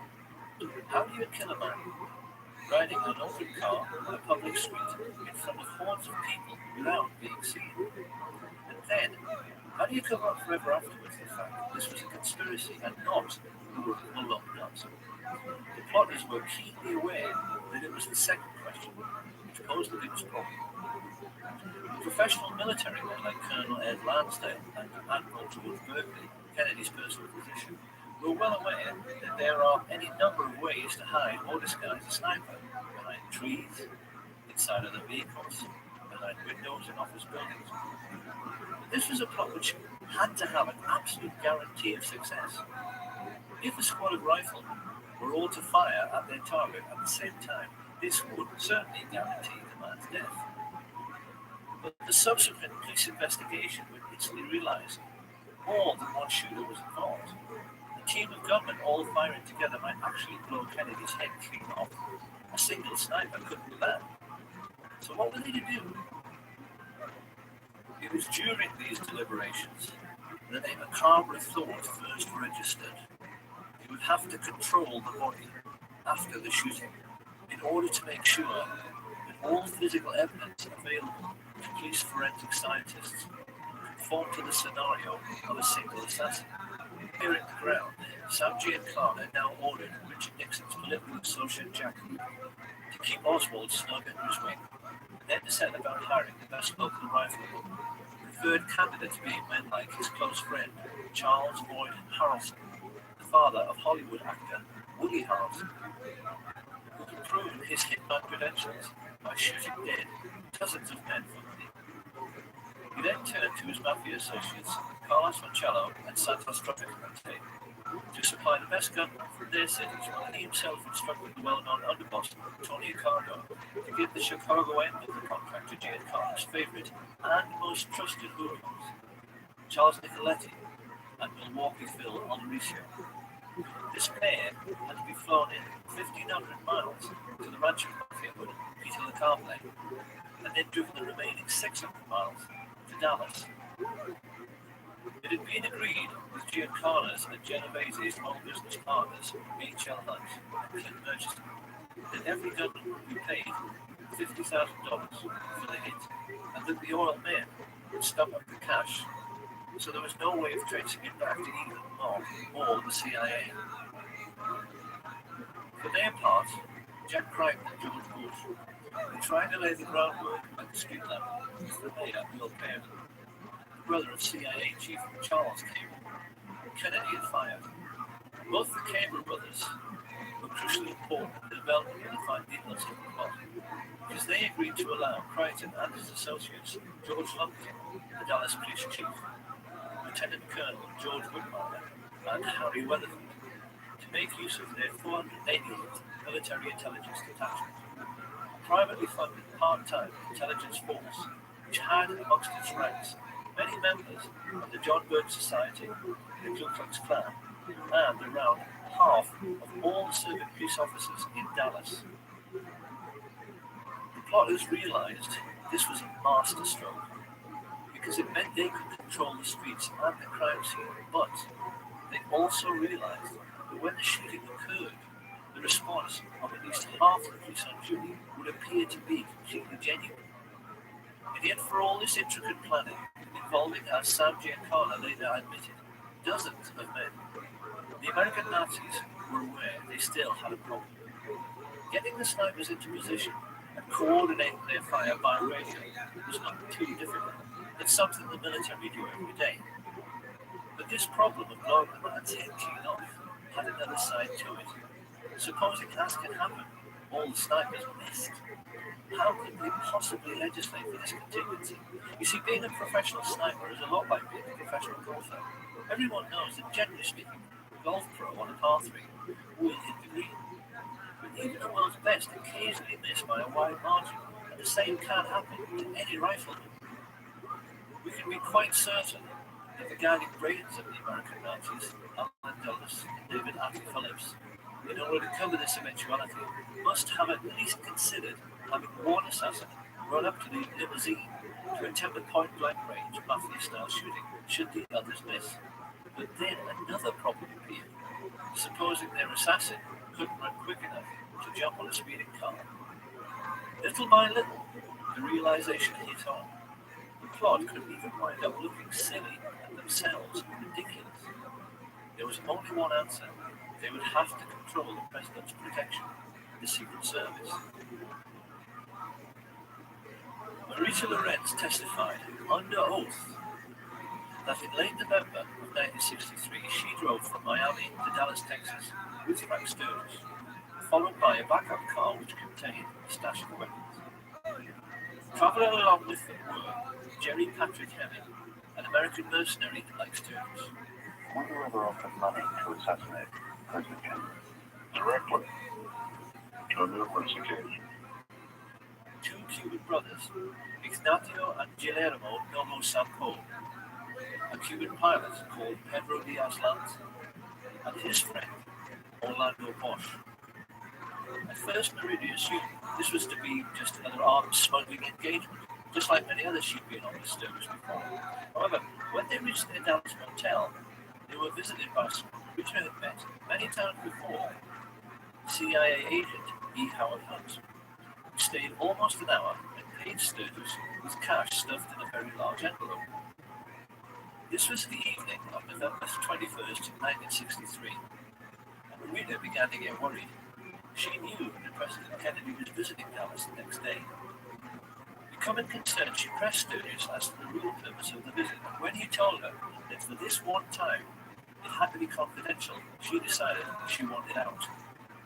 Marita had no way of knowing that a great number of other people had made similar journeys that day.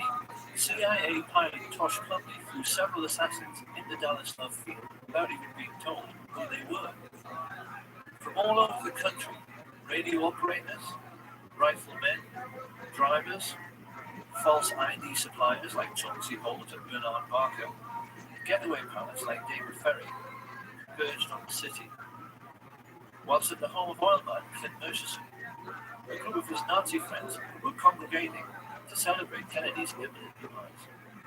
Due to the testimony of LBJ's mistress, Margaret Duncan Brown, the mother of his illegitimate son, we now know that amongst these guests were J. Edgar Hoover and his homosexual lover, Clyde Tolson, who stood to lose the millions they'd invested in their host's own business if Kennedy lived.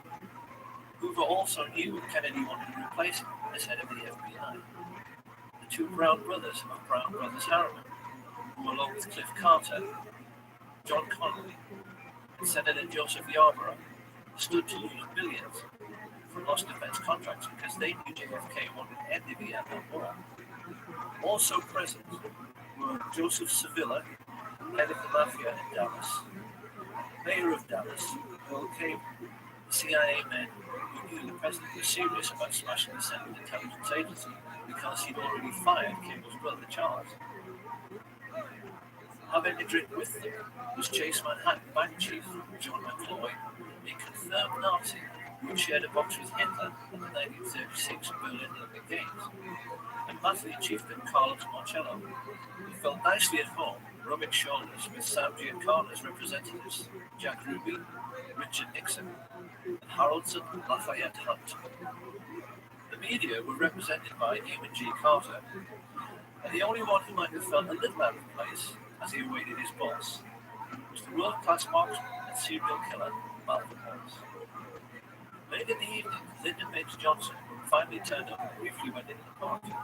When he came out to greet Madame Brown, she said he was euphoric. Let's go back to that before, when Johnson came out of the meeting, what did he say to you? He was so angry. He had a violent temper. Well, let's use the exact words that he said to you. What he said. He grabbed me by the arm and he had this defense. And he said, after tomorrow, because of these will never embarrass me again. That's no threat. That's a promise. Johnson had clearly been told by the people in that room that everything was ready. The next morning, the president landed at Love Field and was led to his car by Governor John Connolly. As he is driven away, it is immediately apparent that something is wrong. The Secret Service agent Henry J. Rickwell tries to take up his proper position on the president's limousine, holding on to these handles, provided for the purpose and is ordered to stand down by Emily Roberts. Let's just look at Rick's reaction again. He is quite clearly disgusted. Why aren't they letting him do his job? And as the car glides into Dallas, you can now see how the removal of his Secret Service protection has opened the president up to a field of fire from almost any direction. It's plain from these pictures that as the motorcade moved on into Dallas, the Secret Service, meant to protect the president, remained crowded together on this, meant to protect the president, remained crowded together on the vehicle behind. Whitmire used their influence to remove the military protection which should have been amongst the crowd. And whilst the people lined up the parade route are 10 deep in places, Lumpkin has seen to it that his have let almost no one into the would-be crime scene. Pausing at the corner of Houston and Elm, Lumpkin is seen exchanging reassurances with one of his men. Yes, he tells him, the hit is on. Glancing discreetly upwards, he sees Weatherford and the best Cuban sniper, Eladio Del Valle, preparing to fire. The signal is passed to the other snipers to get into position. Having been let into the Daltex building by oil baron Harrelson Hunt, Eugene Hale Grading unlocks the second floor room closet. A client of New Orleans lawyer G. Ray Gill, who also represents mafia boss Carlos Moncello. Grading has a getaway pilot waiting. Gill employs as a private detective. David Ferry. He opens the window, and as Charles Nicoletti loads his rifle, Richard Kane listens to his radio. Car coming. Get ready. Closing the door, Milwaukee Phil Aldricio guards the corridor with two Cubans, Rolando Mesferrer and Rolando Otero. This basic pattern was established all over the plaza. The sniper next to a radio man, alongside a second marksman who could take over should the first one back out at the last moment. Each team was then guarded by more assassins, mainly Cubans, who made sure no one interfered with each group. It all sounds quite professional, and the truth is, it was. Stan Giancarlo's spy, the Chicago police force, Richard Kane, was an electronics and wiretapping expert who spoke 5 languages. Up on the grassy knoll, with his childhood friend Charles Harrison, stood the diminutive Charles Frederick Rogers, a nuclear physicist who worked in seismology for Shell Oil. He was also friends with David Ferry and the Civil Air Patrol. Up in the Texas School Book Depository, LBJ's psychotic hitman Malcolm Morris held a PhD and taught at the University of Texas. The Texas oilmen, mafia dons, merchant bankers and military industrialists had assembled the all-time dream team of professional killers. They were there to make absolutely certain their king died. The two men who in later years would steal his crown, Richard Milhouse Nixon and George Herbert Walker Bush, smiled from the sidewalk as they exchanged winks with Jack Crichton. There was no way Kennedy could escape that, and they knew it. Arranging his sniper's nest at the other end of the 6th floor, Sturgis was the first to be spotted by Arnold Rowland. I just looking around and we noticed a man up in the window, and I remarked to my wife, tried to point him out, and remarked that he must be a security guard, Secret Service agent. The window then that you're referring to is on the opposite end of the building from where the main entrance to the building is. Yes, it is on the other side of the building. And he had a rifle. It looked like a high-powered rifle because it had a scope which looked in relation to the size of the rifle to be a big scope. A moment later, 15-year-old Amos Hewins caught sight of one of the Sturgis-trained Cubans, Ignacio Novo Sampo.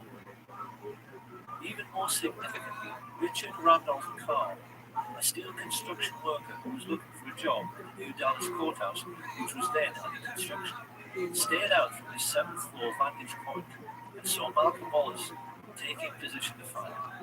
Testifying at the trial of Clay Shaw, he gave a minutely detailed description of a very heavy-set man in a sports jacket who wore large framed glasses. He could see the man so clearly, he even said his eyeglasses had large earpieces.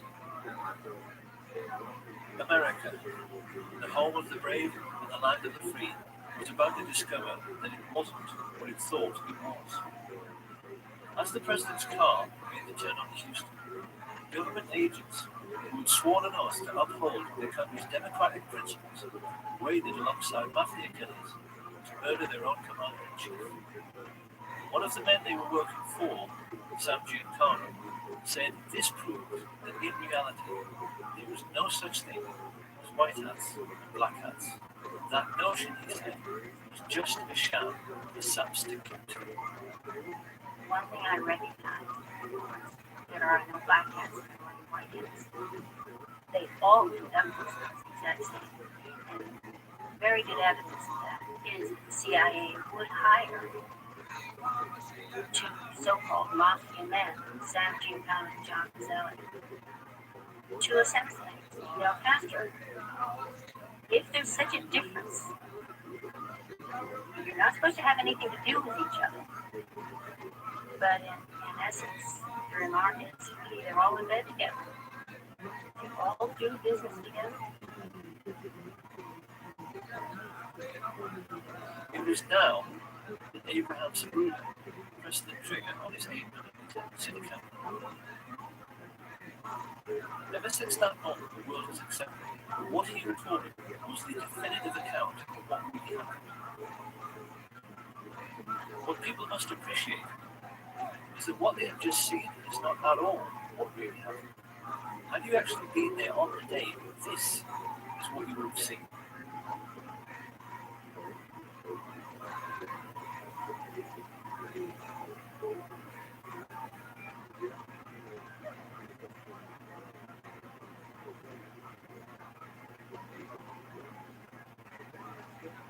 Doesn't that look a great deal more suspicious? So just exactly what did happen during the 10 seconds that we watched them. To begin with, Dulles, Lansdale, and Hattie Phillips had tried to get over the problem before they fired, blowing the president's head clean off by firing in 4 stages. Stage 1 was meant to be a single shot by Charles Letty into the back of Kennedy's head from the Daltex building some 40 yards behind. Had he succeeded, the plotters would have had a single assassin with 1 bullet story they wanted. But it is exciting that the mafia assassin squeezed the trigger too soon. His bullet ricocheted off the hard chrome sill on the level's back seat and struck the curb beneath the overpass, sending up a sharp piece of concrete which scratched James Tate's face. Once again, you clearly see how this little girl stops running and her gaze looks directly at where the shot originated and not up at the 6th floor of the depository. It was now that Umbrella Man took over. Standing right at the curbside, it was his job, surely the first shot missed, to give a clear visual signal. Target is not injured. The intelligence chiefs knew that if this situation occurred, Kennedy would now be moving rapidly away from the first sniper. They knew the only way to make sure of getting him was to fusillade the car. So a moment later, 2 rifles tried to fire from directly in front at exactly the same time to deceive witnesses into thinking there was only 1 shot. You said you killed President Kennedy. At the same time, I said I had killed the judge. I said I had killed Kennedy. Well, you know they were also killed President Kennedy. Went back to that alone without any aid from the road. Agency, I mean, let's go to our still a portion of that agency. I think you're very naive if you didn't. Harrelson's bullet hit JFK in the throat, and another gunman, hiding in a culvert 50 yards away up the embankment of the overpass, made the home in windscreen, which was later seen by Dr. Evalier Galangi. Residential everything was there. Had been staying there for some time, just watching the back of the emergency room. Talked to my friend next to me and said, look, there's the bullet hole in the windshield, and pointed it out to them. But it was very clear. It was a through and through bullet hole through the windshield of the car from the front to the back. As Kennedy emerges from behind the roadside, his distress is clear, while Governor Connolly remains composed. This single frame of the Zabula film makes nonsense of the single bullet theory, because it's quite clear both men are not being struck at the same time. Kennedy has now passed through 2 layers of fire and has not been hit in the head. To cover this eventuality, the assassins were given a simple instruction: fusillade the car with everything. So that in the next few moments, the 5 remaining riflemen fired, causing the Secret Service agent riding in the front passenger seat, Roy Kellerman, to report a feeling like a jetasonic boom as the hail of bullets whistled into the car. It is now 3 seconds after Kennedy is hit in the throat that Frank Sturgis misses his target altogether and blows out 5 inches of Governor Connolly's ribs, compressing his lungs and puffing his cheeks, with a bullet which quite clearly struck at far too steep an angle to come from the other end of the depository. In almost the same instant, Eladio Del Valle hit the governor in the wrist, Weatherford fired in his thigh, and Nicoletti's second shot hit the chrome frame of the window. A moment later, the best marksman, Arthur Wallace, shot Kennedy in his upper back. The bullet witnessed and recorded by all the Secret Service men in the following car. Jackie Kennedy starts looking concerned, yet even now there are no obvious signs that her husband, held upright by his back brace, has been shot twice. The assassins have so far failed to hit him in the head, and it is now that they play the ace of their sleeve. Here we can find the answer in the middle, away on an empty street. You can hide a man with a rifle. How he can manage to shoot a man speeding past him in a limousine? The answer is that he can't. That is why the driver, William Greer, looked around twice to see whether Kennedy had been hit in the head. When he saw he hadn't, as dozens of witnesses, including police officers, confirmed, he stopped the car completely. His order was to slow down with the rest of the guys. This is Greer, the driver of the presidential. Yeah, presidential said slow down, almost to stop. It is now that most people have been led to believe that Kennedy was shot in the head by Charles Boyd Hamilton, the sniper standing on the grassy knoll. This is not true. Because if we look at the angle of elevation of a shot from that area, it's obvious that a shot originating from above and right would have pushed Kennedy's head down and left, whereas it's quite clear that his head is knocked upwards to the left by the impact. So where did that bullet come from? Incredibly, the answer has lain hidden in the most well-known and iconic image from the assassination of the motorcycle policeman heaving his bike onto its stand. Look now as we freeze frame him here. This is the moment when the whole world was looking up the hill toward the man who had fired from the grassy knoll. But that is not where the police officer is looking. He is looking down into the storm drain. Because that is where that shot at the stationary car came from. The shot which all of the well-known assassination witnesses describe as coming from behind the picket fence missed completely and ripped up the grass at Julian's feet. She did not even notice. We know this is true because the FBI told her so. So who were the men who fired unseen from the storm drain from Elm Street? One thing we know is that they were very young. They had to be brought into the conspiracy because they had to crawl into a filthy, smelly sewer, something which the older, experienced mafia assassins would never have dreamed of. They were basically 2 kids looking for excitement.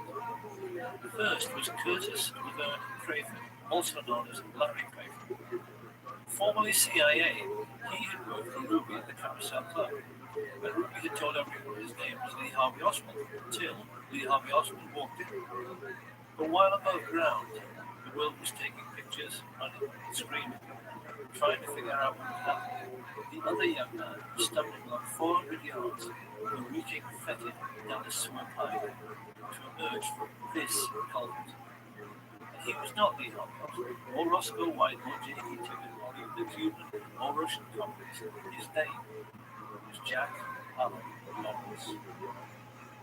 And we know that after stumbling up this bank, he turned up 15 minutes later at the Lincoln Mercury car showroom, where he'd obtained a job with false references, pale, sweating, and on a hot, sunny day in Dallas, covered in mud.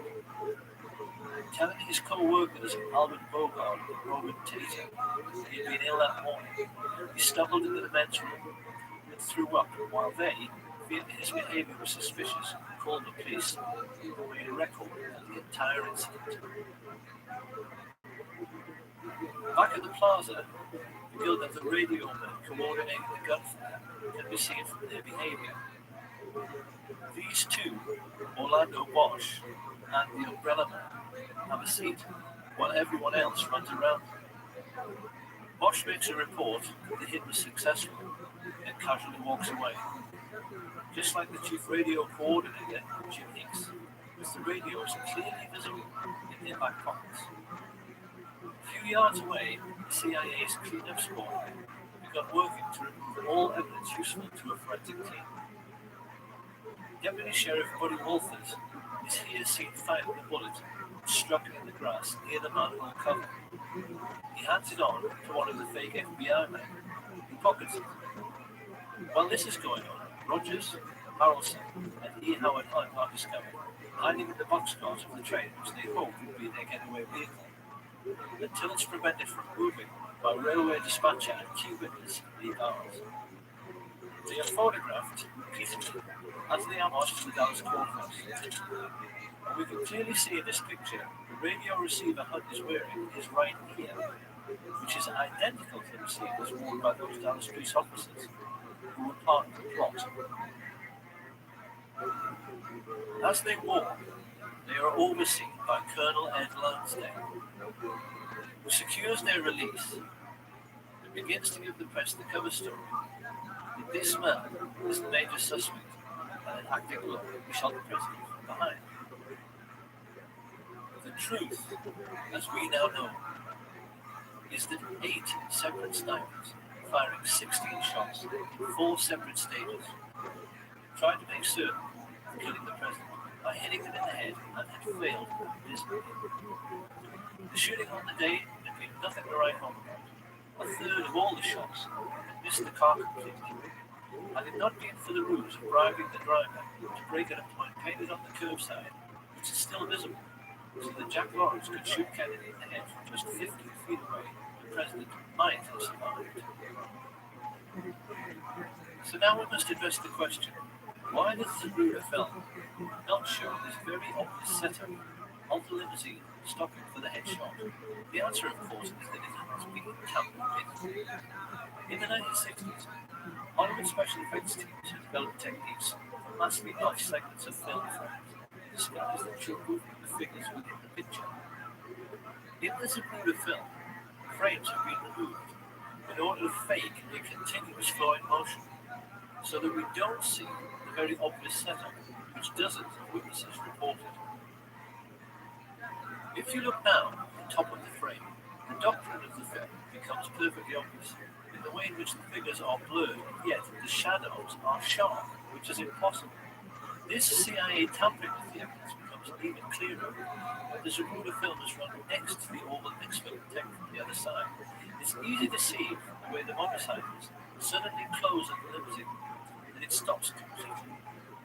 We can see that frames have also been removed from the next film by the way in which Agent Clint Hill appears to move sideways while running forwards before leaping from the car. As the mad dash to Parkland Hospital begins, the chief coordinator in the assassination plot, George Herbert Walker Bush casually relaxes his hands in his pockets at the entrance of the school book depository. Now, this is going to be one of those all too familiar Kennedy assassination moments in which people will say, well, yes, it could be him. But how can we be sure? Because we've seen this kind of thing before in Batman. However, a gentleman who I think must be a police detective has posted a YouTube video in which he utilizes the latest forensic techniques for identifying murder suspects by making a comparison between the photo taken at Dealey Plaza and one of George Bush in conversation with Richard Nixon during Watergate. This man points out that this person has exactly the same skull shape, exactly the same hairline, chin, and nose as George Bush. He is also wearing the same type of suit, white shirt, and exactly the same type of tie. He is exactly the same height, the same weight. He's wearing clothing which matches down to his shoes, but most importantly, he has a characteristic mannerism of cuffing his right wrist when he puts his hands in his pockets. We know from this declassified FBI memo that George Bush was in Dallas, staying at the Sheraton on November 22nd. So can there be any doubt about this person's identity? Surrounded by the corrupt policemen he was coordinating, Bush knew already that if an honest officer should happen to catch one of the assassins, it would, because of what Mark Lane rightly calls plausible deniability, make no difference. Because what would they find? Mafia hoods with prison records as long as their arms, or contract killers like Charles Harrison? They certainly wouldn't have found anyone who carried CIA credentials or anyone whose involvement with the government could be traced. But even while he smiled and chatted to his fellow killers, Bush was unaware that the plotters had just made their first big mistake. They knew that they had to forensically control the body from the moment the shots were fired. At the moment Kennedy entered Trauma Room 1, that control had to be relinquished. Although they had CIA agents placed in the emergency unit, these people were not aware of the throne room, which could hardly be seen because it was so tiny. It was at this moment that all the Dallas doctors and nurses like Aubrey Bell made a mental note of this very obvious sign of a frontal enemy shot. One of the Dallas medical team, Dr. Charles Crenshaw, the junior doctor at that time, vividly recalls what the first professionals in the Kennedy killing had to deal with. The second wing was here, right above the next one. It was small, very small, 3 to 5 millimeters, about the size of either the moon. I wanted to know and remember this the rest of my life. And the rest of my life, I will always know. Shut it. Also described the portion missing from the rear of Kennedy's head after the impact of the frangible bullet, which hit him in the right temple. The bullet struck about where and passed about From here to taking out the back of the occipital part. The back of your, this was gone. It's approximately 1 o'clock Central Standard Time today here in Dallas. He died, gunshot. This information soon made its way to the media. This is why, at the very first press conference, Press Secretary Malcolm Kilner correctly described the cause of death and direction of the shot. In order to find a means with which to contradict this evidence, the cover-up now began in earnest, with the summoning from the Western funeral home of a CIA agent who is known for being the best in the business of reconstructive surgery on cadavers, John Melvin Liggett. This man was actually attending a funeral when he was told of the president's assassination and asked to go to Parkland by the coroner. What he didn't know as he drove away was that one of his clients, this macabre and gruesome story, was at that moment still alive. When he was arrested years later by New York Police Detective Jim Mustang, Frank Sturgis, on discovering Mustang was a Bay of Pigs veteran like himself, got into an old Army buddy's conversation with him and said, first of all, that after the assassination, he returned to the Miami safe house where he ridiculed Rita Lorenz for missing history. It was all perfectly safe, he told her. No cops, no newspaper investigation. Everything was covered. I asked Sturgis, Jesus Christ, Frank, did you shoot the president? Did you have something to do with that? He said, I don't give a shit. Yeah, who's going to prove it? He said, we kill a lot of people. What the hell's the difference? Sturgis then went on to say Dallas police officer J.D. Tibbet was actually gunned down by the radio talk show host G. Gordon Liddy, who was at that time a CIA agent working with the Outhat. And here we must address a question which puzzled assassination researchers for years. Why did a Dallas policeman have to die within a few minutes of President Kennedy? What possible function could he have played in the overall plot as a corpse? One would think the authorities could have called the fleeing Nazi without any need to incriminate him any further.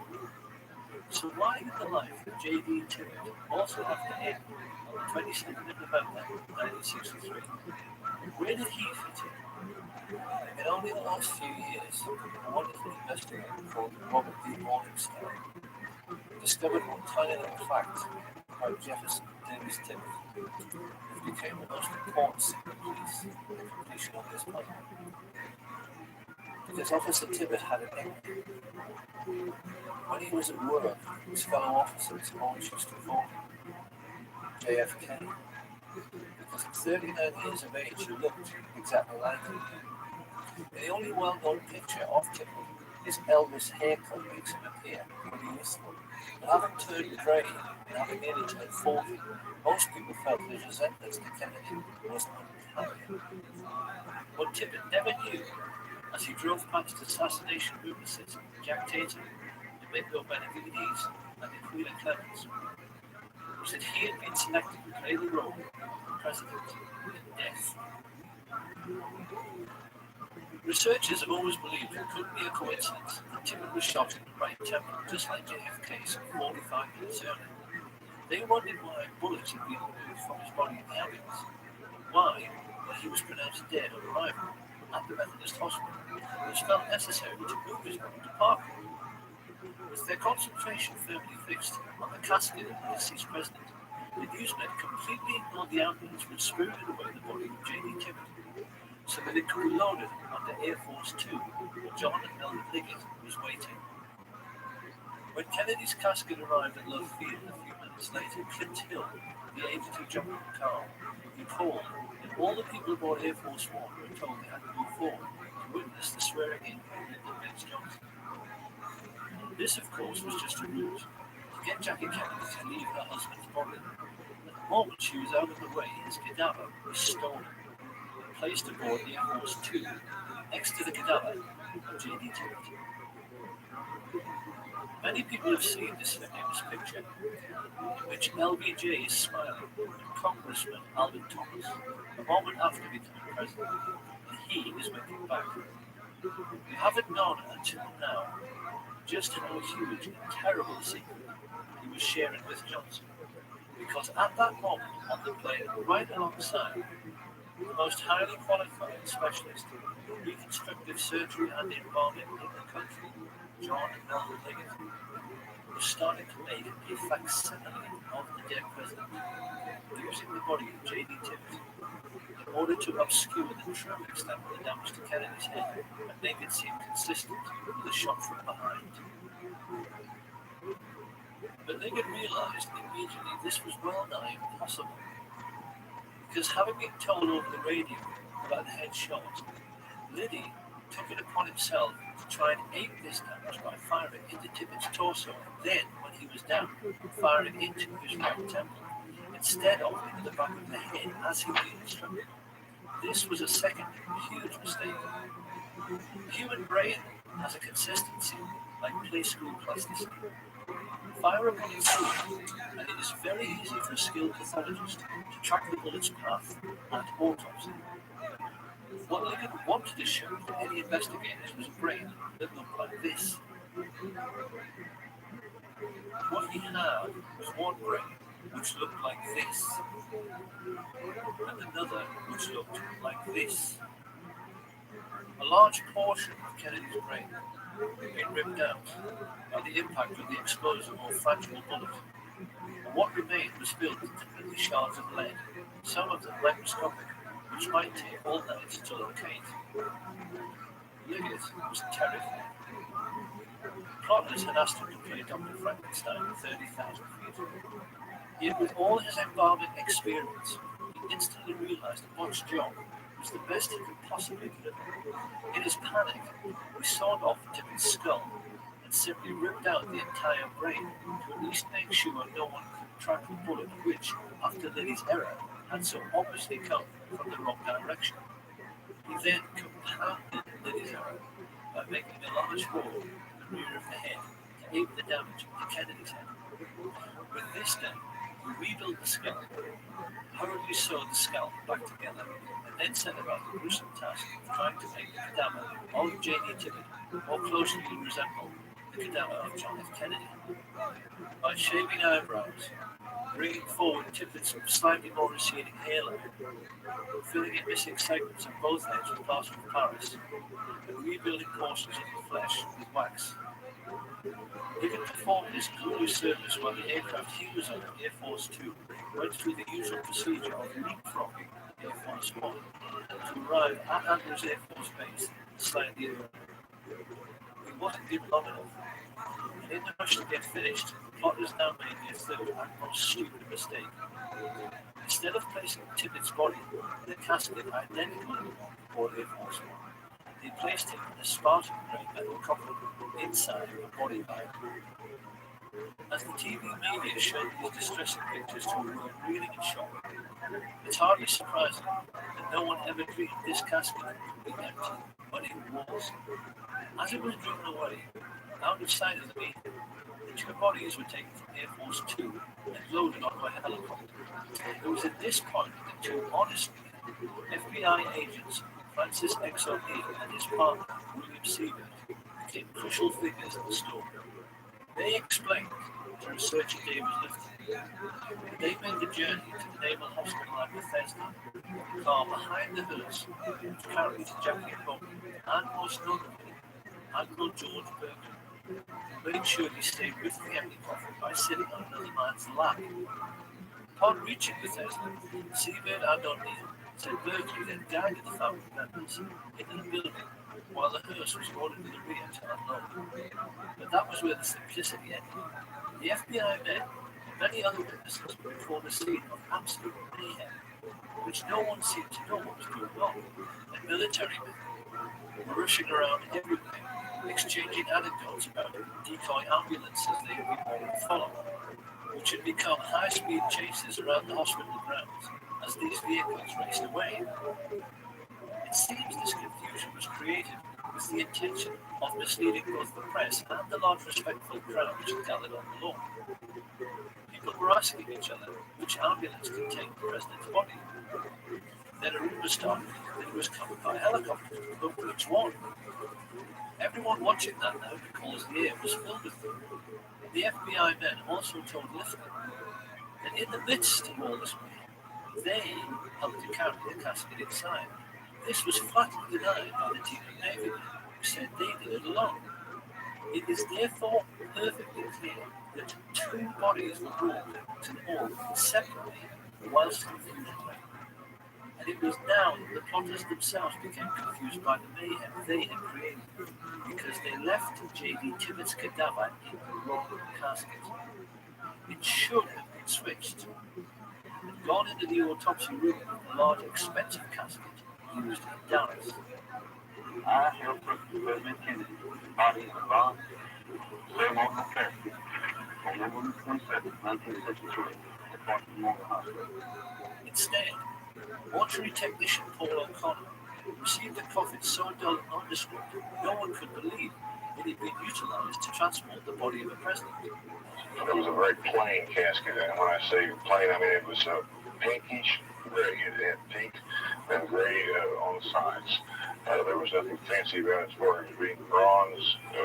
It wasn't bronze. The autopsy then became a farce the moment it began. While Siebert and O'Neill made their ill-famous and entirely correct observation that the body seemed to have undergone surgery prior to autopsy, mainly in the head area, Commander Hughes himself testified that the moment he touched the head, pieces of the skull fell down onto the autopsy table. That is not possible unless surgery was done before post-mortem. And that surgery could only have been performed aboard the aircraft because there was no other time to do it. Hughes then found that he had to try to work with Admirals Berkeley, Galloway, and Kenny actually touching his elbows, and became increasingly confused and embarrassed himself at his utter failure to find any trace of the bullets which killed the president. Of course, this was hardly surprising, considering the president lay dead in an adjoining room, and that Liggett had removed all the bullets from J.D. Tibbett. As the autopsy proceeded, O'Connor revealed that Berkeley interfered constantly in the procedure, steering Humes away from the torso, where he would have found the holes made by living. And while everyone in the room remained aghast and disturbed by the huge hole in the back of the head in absence of any brain matter, two porters O'Connor had never seen before came in pushing a trolley, which had a sheet on it which hid a small lump. They had told people in the corridor it was a dead newborn baby, when it turned out to be a complete brain, which could only have come from a third level. This was weighed and pickled in formaldehyde before anyone even had a chance to inquire when it had been removed. The most farcical moment of all came when Hughes faced Alan Spector in front of the Warren Commission and found the leading counsel pressing him to say the wound he found on the back of the head was an entry wound. His incredible answer was that the bullet could only have entered and exited from the wound. Hughes actually told the world that the bullet had done a U-turn inside the president's skull. Now that we know the truth, it may seem remarkable that James Clifford got so close, and he had never quite realized that what he had been investigating for 15 years was a body switch. But can we really be surprised? Like so many other decent men, Clifford was simply unable to imagine that anyone could ever think of such a grotesque, degenerate conspiracy. He simply never realized that what he was dealing with was nothing less than the devil himself. But for those who find all this impossible to accept, one of the devils who murdered JFK, Frank Sturgis, was perfectly candid about how routine body switches had become in the CIA by 1963. The switch. A body switch, yes. The truth about the autopsy is that the devils who killed Kennedy messed up very badly. They had wanted to show the world actual photographs of a single bullet wound from behind. As it was, they had to resort to a lot of badly fake photographs, which critics like Robert Brogan easily discredited, and silly drawings, which everyone realized did not line up anywhere near the school repository. With the autopsy over, Mrs. Kennedy and the president's brother were shown the body prepared for burial. Not surprisingly, they were wholly unconvinced by Lincoln's attempts to make the Dallas police officer look like the president of the United States. Witnesses there at the time said Bobby scoffed and said, "It doesn't look anything like him." While Mrs. Kennedy became adamant, "It isn't Jack," she declared. "That looks like something you find in Madame Tussauds wax museum." Many people have studied this alleged picture of the president's remains and wondered how it could possibly be John F. Kennedy when the Zapruder film clearly shows this right temple area being blown apart by the impact of a fungible bullet. The simple answer is that this is not JFK. It's the corpse of Officer J.D. Tibbett, surgically altered to look like the president. On arriving home, Liggett was informed the plot was in serious trouble. His wife Lois told how he staggered at the door, unkempt, disheveled, and quite obviously exhausted, which was very out of character for a man who took pride in always being neat, tidy, and organized. It was about 24 hours before I heard from him. He came home and he walked in the door, and when I saw him, he physically looked like he had really been through a very traumatic experience. His clothes were disarrayed, and that was so out of character. And he said, we're going to get out of town for a while until all of this blows over. That was real. Because I thought, what blows over? Minutes later, they were speeding down the highway towards Corpus Christi, utterly bewildered as to what was going on. Jane smoking at the wheel, Liggett was looking increasingly nervous. It wasn't just that his botched reconstruction failed to convince and would lead to courtroom testimony and bullets in U-turns inside the president's head. The problem was that the pattern was still alive. Deputy Sheriff Roger Craig told investigators it was plain to him that Lee Harvey Oswald was not meant to survive his arrest procedure. He said that when he arrived at the Texas Theater, a group of his fellow officers were waiting at the rear goods door, and that it was quite obvious that Oswald was meant to make a break out the back door where he would run to a hailed gunfire. However, Oswald himself was an intelligence agent. Once he realized he had been chosen as the fall guy, he briefly prolonged his existence by loudly yelling so that all the witnesses present could hear, I am not resisting arrest, I am not resisting arrest. This is why Liggett, like all the others involved in the plot, was shaking in his boots on November 23rd. They were all aware that a sharp lawyer could get Oswald released simply by discovering that the chain of evidence had been broken in relation to Kennedy's remains. Once free to talk, with intimate knowledge of the major players in the assassination plot, he could have gotten the heads of the FBI and CIA, all the military chiefs of staff, the mafia chieftains, and the Dallas oil ring, all thrown in jail together for murder. Many people have wondered how the plotters could be so unbelievably dumb and so unbelievably obvious as to have Oswald murdered live on national television. The simple truth was that they had absolutely no choice. The botched assassination attempt proved that they were not as smart as they thought they were. The actual shooting had gone very badly. Most of the shots had missed. They had to botch the autopsy, and now they were having to botch the silencing of the patsy. Lois Liggett recalled that the moment Ruby fired, the atmosphere in their motel room evaporated. The minute he saw that, he looked at me and said, everything's okay now, and you could just see his face.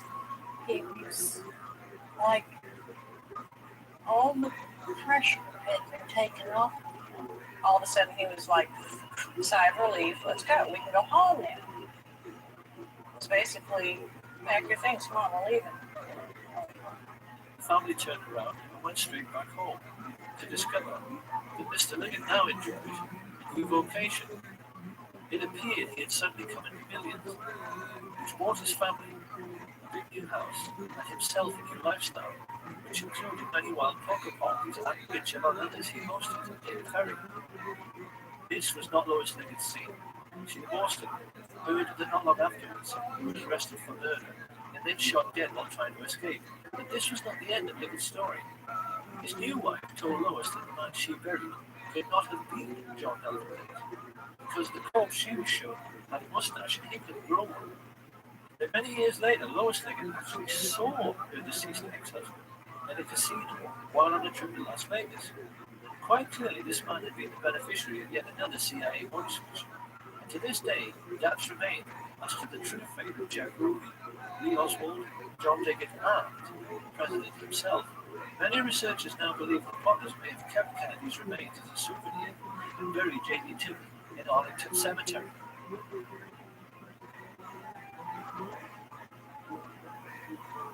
All added together, pilots, spotters, radio men, mafia assassins, embalmers, physicians, corrupt agents from the FBI, CIA, and Dallas police cost the American Nazis $25 million, approximately $2 billion in today's money. But they could afford it. In the years that followed, they cynically kept the war in Vietnam going by putting in just enough troops so that the line never moved forward or back. And while the American fat cats grew fatter on military-industrial contracts, their mafia friends used the CIA's complete immunity to smuggle trillions of dollars worth of cocaine and heroin around the world. Sir, Republicans are trying to blame you for the existence of a small air base at Mena, Arkansas.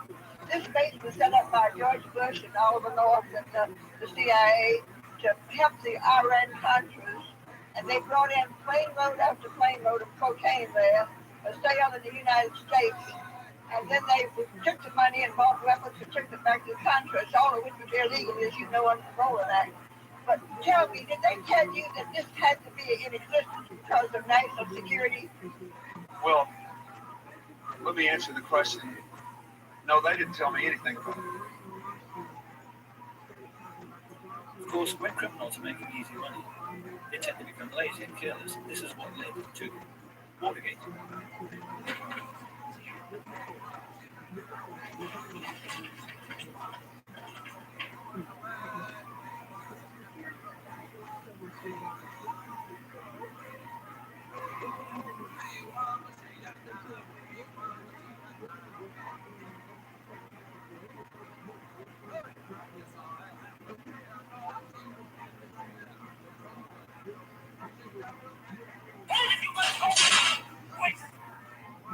Put your hands up!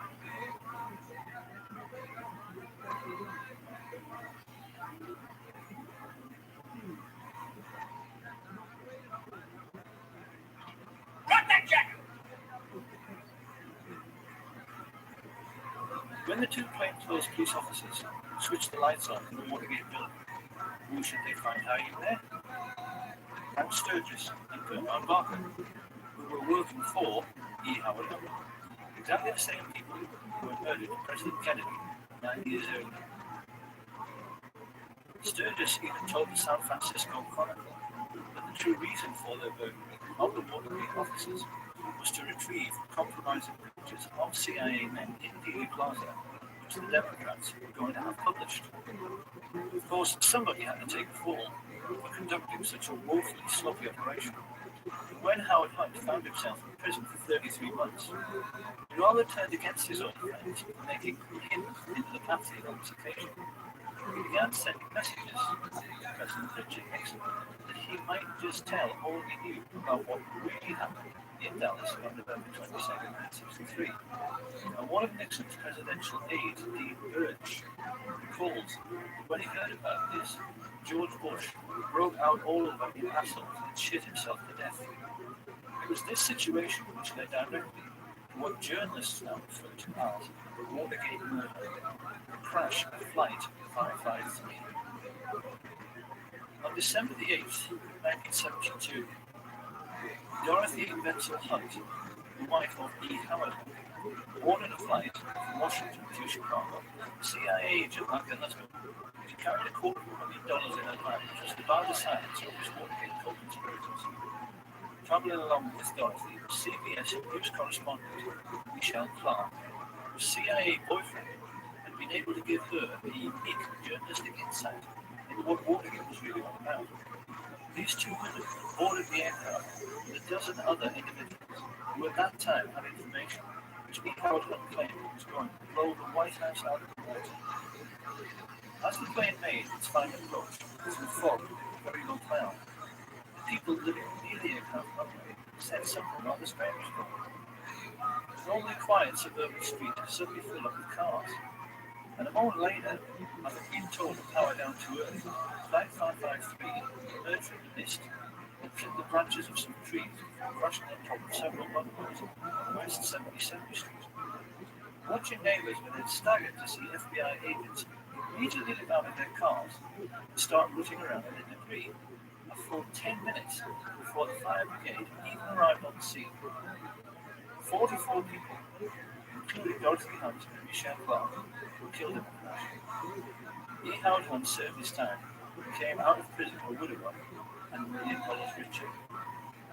The Nazi shadow government of the United States had faced a blackmail threat and the possibility that their complicity with President Kennedy might become public knowledge. Their response was to bring down a civilian airliner onto a residential district. They covered it up by having FBI agents on the ground seek out all incriminating documents and the dead bodies found on the wreckage. And when the local TV station received an anonymous phone call from a radio hound who monitored the deliberately misleading exchanges from the Midway Control Tower, which caused Fat Accident crash, FBI agents simply confiscated all the tapes, thus eradicating all information pertaining to the accident. This is how the agents of the US government now behave.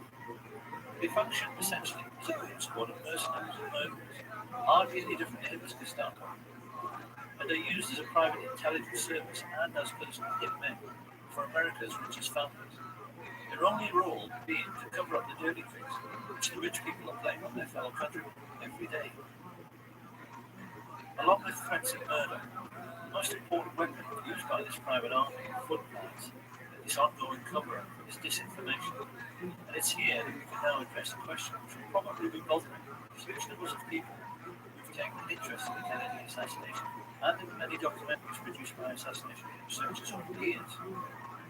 What happened to Pajman? The answer is very simple. He never existed. He was simply a phantom, created by the CIA's disinformation machine to lay down a trail which led nowhere. So now another question arises. If this is so, why have so many people spent a quarter of a century trying to discover his identity? By examining this question, it is now possible to reveal extraordinary lengths America's rulers have gone to in order to hide the truth about the Kennedy assassination. America's oligarchs grossly underestimate the courage and skill of those who try to uncover the truth about the Kennedy killing, not more so than the brilliant and tenacious Ralph Lane. By the mid-1960s, his film rushed to judgment and left the country in no doubt that they had been multiple gunmen acting together in some sort of conspiracy. Once he had proved this beyond any doubt, the only question remaining was, how big was the conspiracy? So it came as no surprise when polls started showing that 9 out of 10 Americans believed it had to be the CIA. This internal memorandum reveals just how nervous the agency was about this development. It spells out in no uncertain terms the concern spreading in the corridors of power, and the urgent need to rectify this situation through the use of assets and media. This great image problem led America's Nazis into initiating Operation Rothschild, an ongoing policy of using the colossal wealth they were now amassing from drugs and weapons sales via as many TV and film companies, newspapers, and local and national radio stations as they could lay their hands on. To the point where, by the 1970s, they were proudly boasting that everyone of any significance in the media is CIA. Do you have any people being paid by the CIA who are contributing to a major circulation of American journalism? We do have people who submit pieces to American journals. Do you have any people paid by the CIA who are working for television networks? This, I think, gets into the kind of getting into the details, Chairman, that I'd like to get into in executive session. Virtually every well-known journalist, newspaper editor, and television presenter became a secret CIA agent, as did many entertainers and film stars. The question now was how best to use trusted public figures like Walter Cronkite. And this was how the first investigative documentaries about the Kennedy assassination came to be made. It will come as a terrific shock to those who have sought truth and solace in these many films, feature articles, and TV specials, to learn that every last one of them, including Oliver Stone's JFK, was actually produced by the CIA. A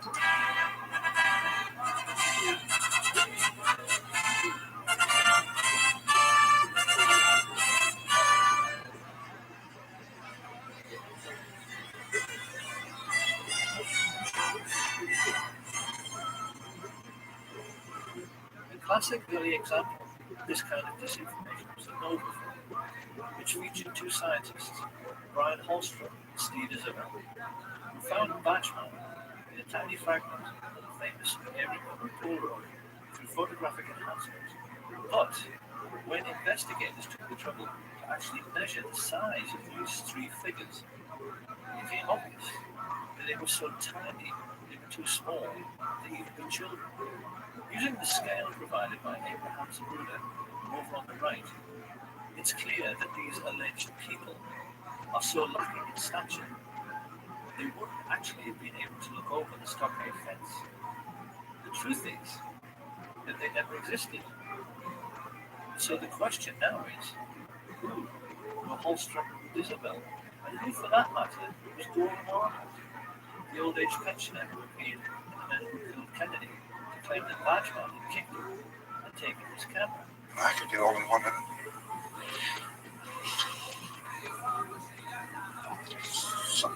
Sacramento. The answer is that they were all professional actors, as this is how the devil operates. Devils mix lies with truth in order to make the lies sound more plausible. It seems that the idea for using actors in this way would very likely have come from Lee Howard Hunt himself. After Hunt's deathbed confession, in which he admitted the involvement of the CIA, his son, St. John Hunt, posted many revealing statements about what kind of character his father was. It's quite well known that E. Howard Hunt wrote spy novels and screenplays. When he was discussing this, he said John Hunt maintained his father tried to live his life as if every day was another exciting scene from a movie, to the total exclusion of his own family. The way St. John Hunt put it was, "You would never cut carrots or go shopping with us or anything like that. James Bond doesn't have a family." Historians are well aware that the CIA studies everything, which is impressive, and it now seems very plain that they were greatly influenced by the brilliance of the Levinson and Lake Colombo series, particularly one episode, Murder, Smoke and Shadows, in which the killer, who is this young director, tries to confuse and mislead Colombo through his powers of creating illusion, only to have the tables turn, and this is done back to him. Because the whole point of that episode is that the audience never know who he is and who isn't supposed to be an actor. The Men Who Killed Kennedy series was laid out in the same way. Whilst a few of the interviewees, like the Willis family, were genuine, most of the people claiming to be witnesses were simply actors whose only job was to keep people's minds on the glassy knoll, so they would never think about the storm drains, where the shots actually originated. Oliver Stone's film is made to serve exactly the same purpose. It's also very clear that the CIA spent a lot of time studying the emotional breakdown in interviews with people like the ambulance driver, Orville Reich. Intelligence agents are fully aware that when an audience sees someone sobbing on the screen, they tend to become emotional themselves. This is how sensitive people react. When this happens, you're no longer thinking. When you're no longer thinking critically, when you suspend skepticism for the sake of emotionalism, you can be fooled. I wanted to tell you why I grieve. But why I don't despair.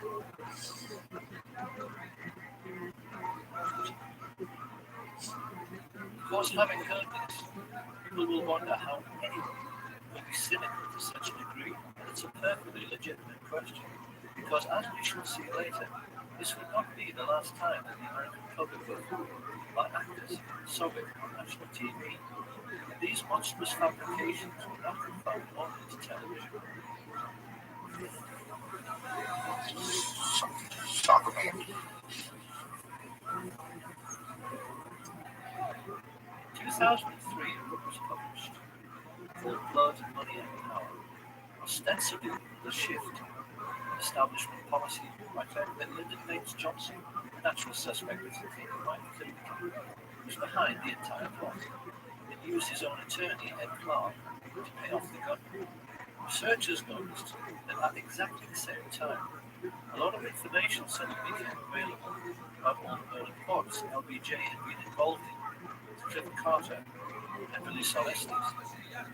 They were then treated the sensational deathbed confession of ego alone. And in the book itself, serious researchers found this extraordinary paragraph. Wallace centered on Kennedy's head and fired.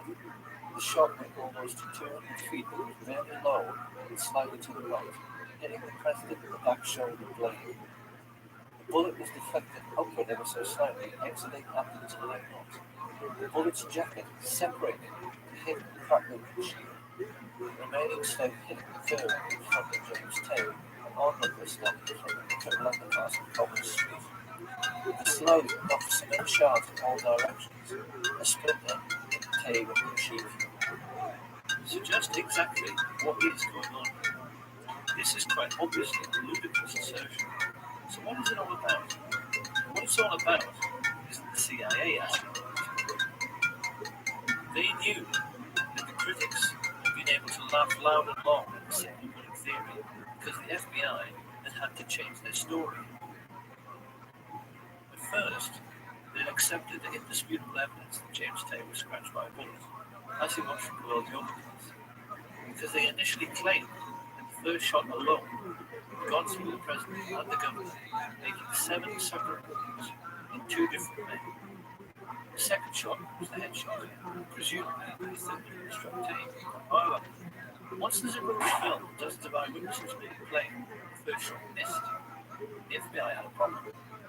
How could they account for the throat shot, headshot, and take shot with just 2 repeat bullets? This utterly ridiculous paragraph was a lame attempt after 40 years to come up with an answer. The lengths the CIA went to get people to believe it were contrived, to say the least. It's first of all the simplest matter to refute this version of events by asking how the CIA could possibly know this is how it happened. The bullet splitting apart in midair. Are they saying they had Dealey Plaza rigged with fast motion cameras, which allowed them to replay the flight of every bullet in slow motion? If so, I'd love to see those pictures. Even more to this, Bob and Fallon's interview became the linchpin in the final episode of Medical Kennedy, which was then banned from public broadcasting after a lawsuit was allegedly against the history channel by former Presidents Carter, Ford, their friends Jack Valenti, Bill Morris, and Lady Bill Johnson. Of course, this was just more disinformation. What the protesters hoped to achieve was by getting the series banned and making it available on the internet. The seekers after truth were presuming the thinking it must be true, precisely because it had been banned from mainstream media. It's a double bluff. It is quite possible, after all of this ludicrous skullduggery, that even the CIA themselves couldn't remember what purpose it was all supposed to serve. But the general idea was that the public was supposed to swallow the notion that Lyndon Baines Johnson was the primary culprit in this entire affair, because he's dead and can't speak for himself. It is absolute nonsense to suggest any such thing. Lyndon Baines Johnson was, like any Richard Nixon, a mere puppet of the oil men and the merchant bankers and military industrialists. Something he finally admitted to. I can't honestly say that I've ever been completely believed in the fact that there might have been international connections. You still feel that there might have been? Well, I have not completely discovered. The notion that he was the criminal mastermind behind the Kennedy assassination is simply another disinformation falsehood being done by the CIA. He was most definitely involved in the plot and offered up his personal hitman, like Wallace, to be part of it. But the men who actually masterminded the plot were Alan Dulles and David Atlee Phillips, with George Bush being the most important figure in the actual execution of the plan, and even they, in the end, proved themselves to be just as crude and obvious as anyone else. The way they took care of anyone who might incriminate them. On the 22nd of February 1967, Eladio Del Valle and David Ferry were both murdered within minutes of each other, when it seemed they might give information to the Jim Garrison investigation. Charles Floyd Harrelson and Milwaukee Phil Aldericio suffered convenient early deaths in jail, and having been ordered to testify before the House Select Committee on Assassinations, both Charles Nicoletti and George Morgenstern were shot dead at the same time on the 29th of March 1977. Having been scheduled to testify before the same committee, Johnny Roselli met a similar fate. His body was found floating in an oil drum in Dumfounding Bay, Miami, just after Malcolm Wallace was murdered in exactly the same way as Lee Bowers. On a stretch of the American highway, his car was smashed off the road, and CIA agents smashed his head into the steering wheel until he died, to make it appear like a single car accident. Not long afterwards, Sam Giancana was shot in the back of the head while cooking sausages, and his spy inside the Chicago police force, Richard Kane, was blasted to death with a sawn-off shotgun. Moses Sandwich shot, 19th of December, 1973. Absolute proof that George H.W. Bush was the most important figure behind these grisly murders and the Kennedy assassination surfaced quite recently in a declassified FBI memo, which revealed he was working for the CIA in 1963 and not from 77 onwards, as he'd always claimed. He had been a lifelong friend of George the ROTHSCHILD, who had actually begged him for help when he realized the CIA were trying to kill him. It was therefore rather ironic that when the police checked the ROTHSCHILD's wallet, they found an address card which gave them a direct lead straight to the guilty party had they been chosen before we were up. It said George Poppy Bush, the CIA code name, Zapata Petroleum, Midland, Texas. It became a farewell note from the man who coordinated the crime of the century, the man whose father, Prescott Bush, created the CIA in the first place, along with his friends, 30 years before, purely in order to take care of their own business interests. They arrogantly believed they were more intelligent than anyone. But in the end, the means the George Bush-led CIA chose to silence all the major underworld figures who might incriminate them proved to be every bit as crude and obvious as Ruby's killing of Oswald on television. The whole point of George Bush and his Central Intelligence Agency was that they were supposed to be intelligent, yet in the end, they couldn't even fool their little ladies. And who's going to inhibit them? The gangsters that are running this country is going to inhibit somebody.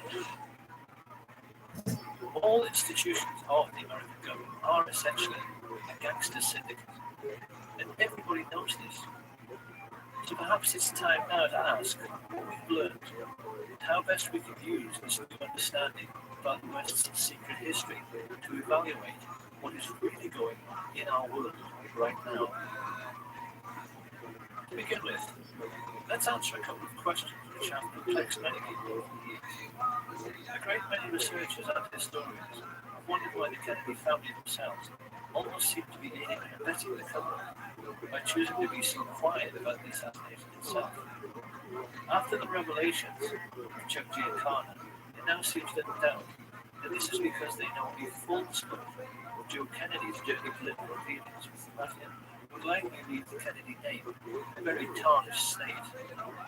Up until now, history has tended to give the Kennedy patriarch a distinguished and squeaky clean image which went along with his appointment as the American ambassador to Britain.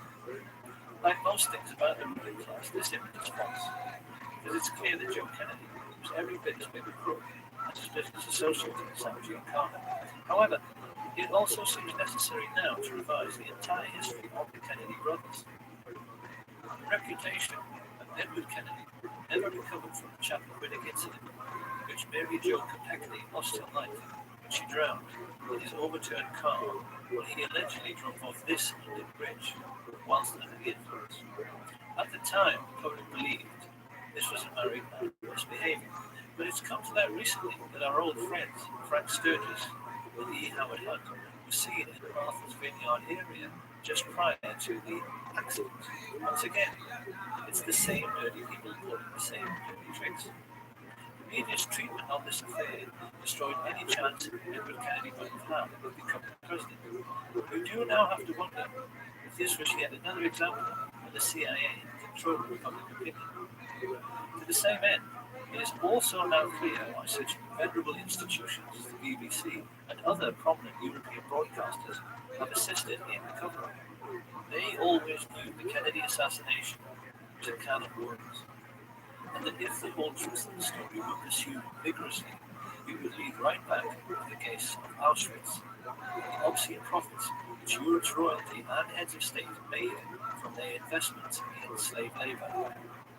This is a brutal truth which the West must now confront, and an equally brutal problem the United States must now face is the question of what has happened to the US military in the intervening years since it merged its own commander-in-chief.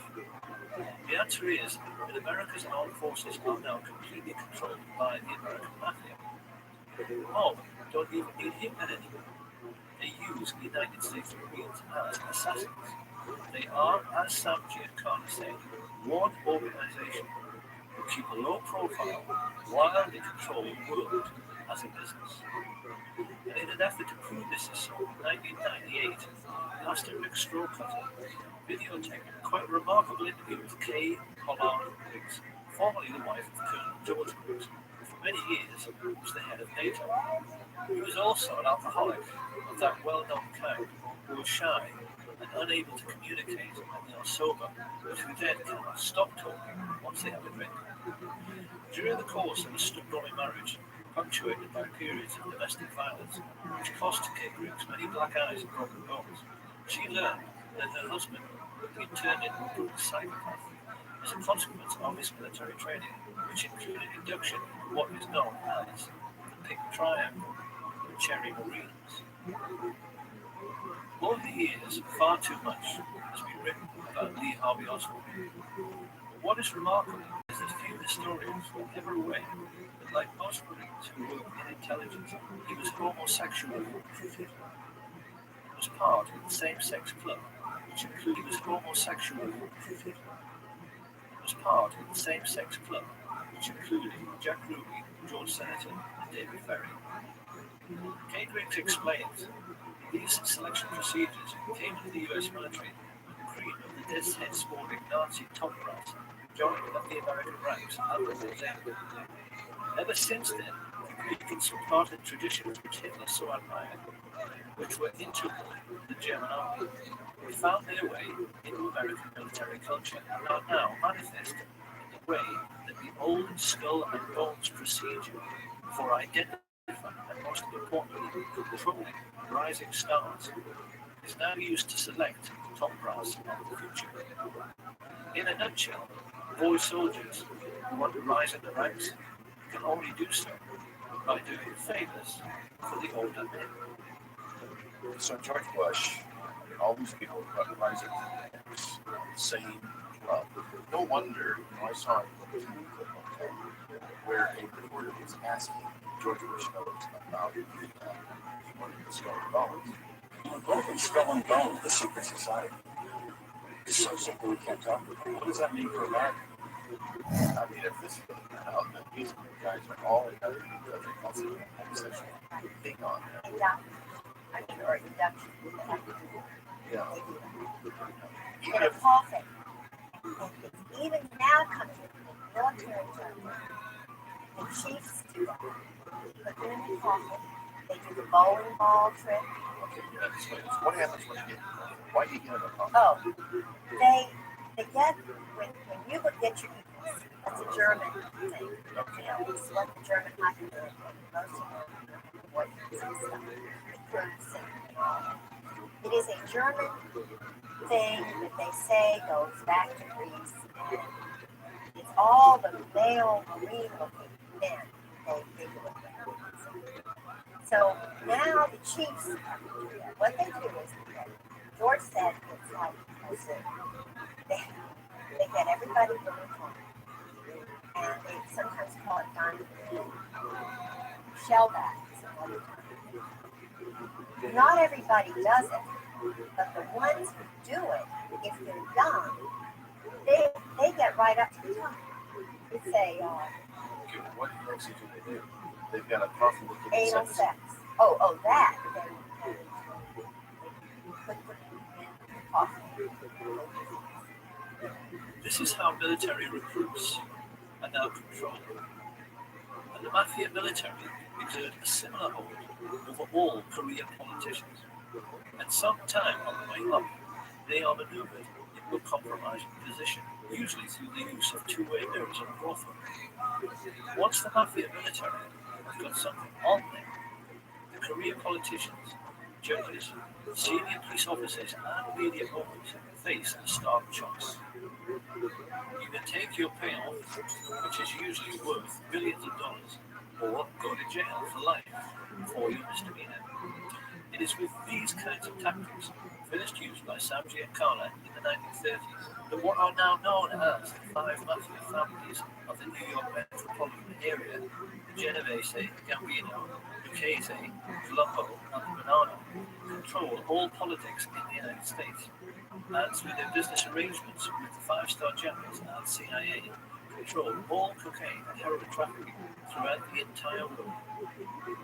After the dust had settled on the Kennedy assassination, Samji Carter explained to his younger brother that the mob and the CIA had taken care of JFK together because they were essentially two sides of the same coin.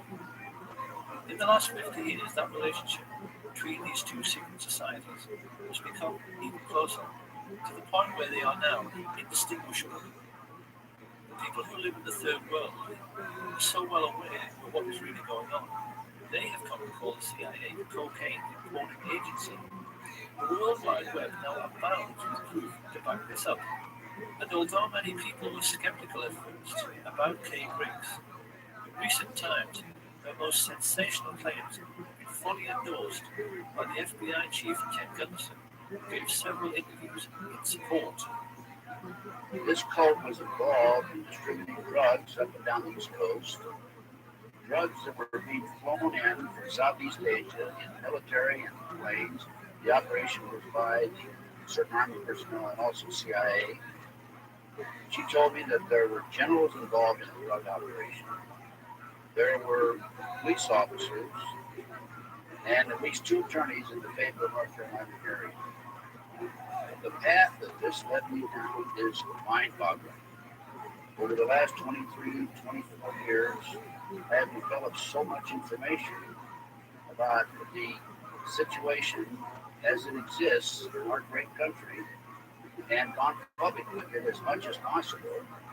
And yet I'm thinking, What is basically happening is that the United States military use Air Force bases in Europe to connect with the third world, particularly Pakistan and Afghanistan, where the poppy fields are cultivated.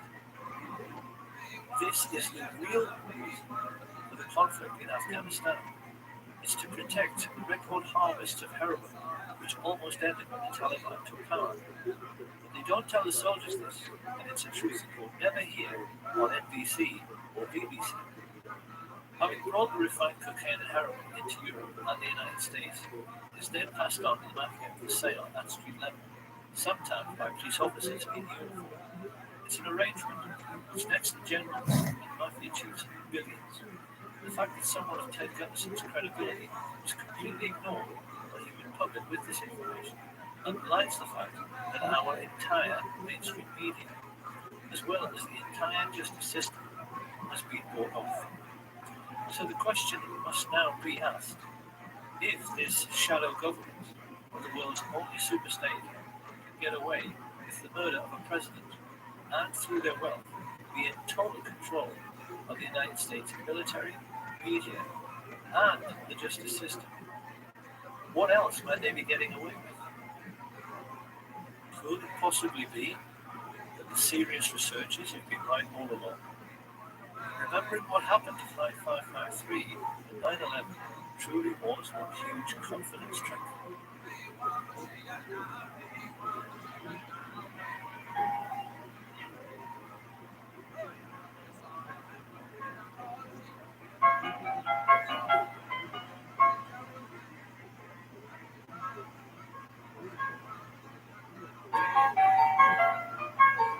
Once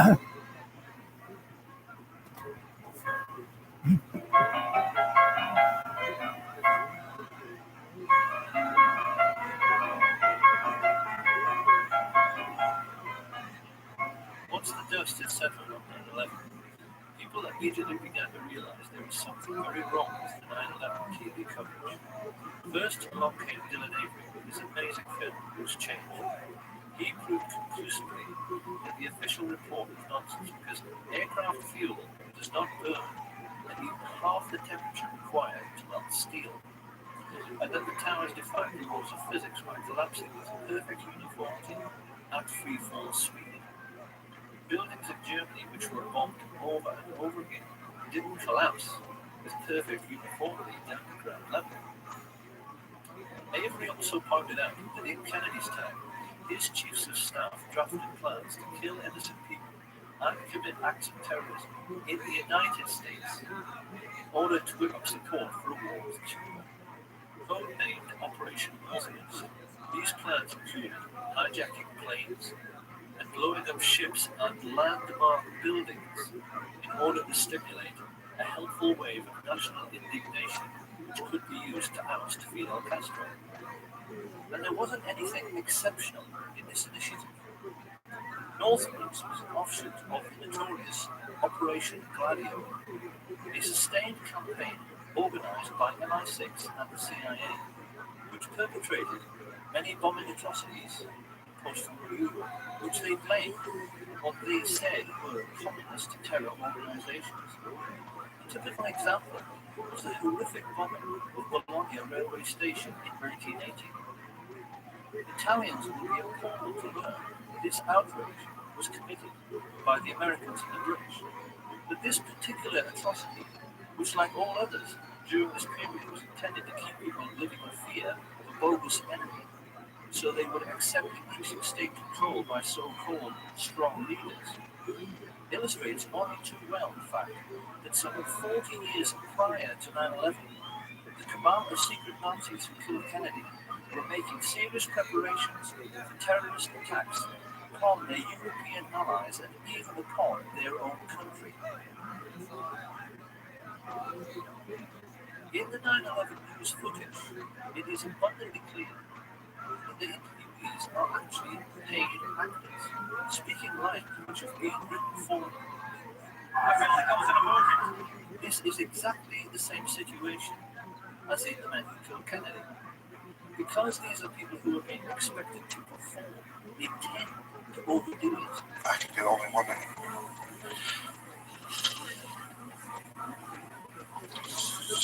shocked me. He killed the president. And to be honest with you, if I'd have known this,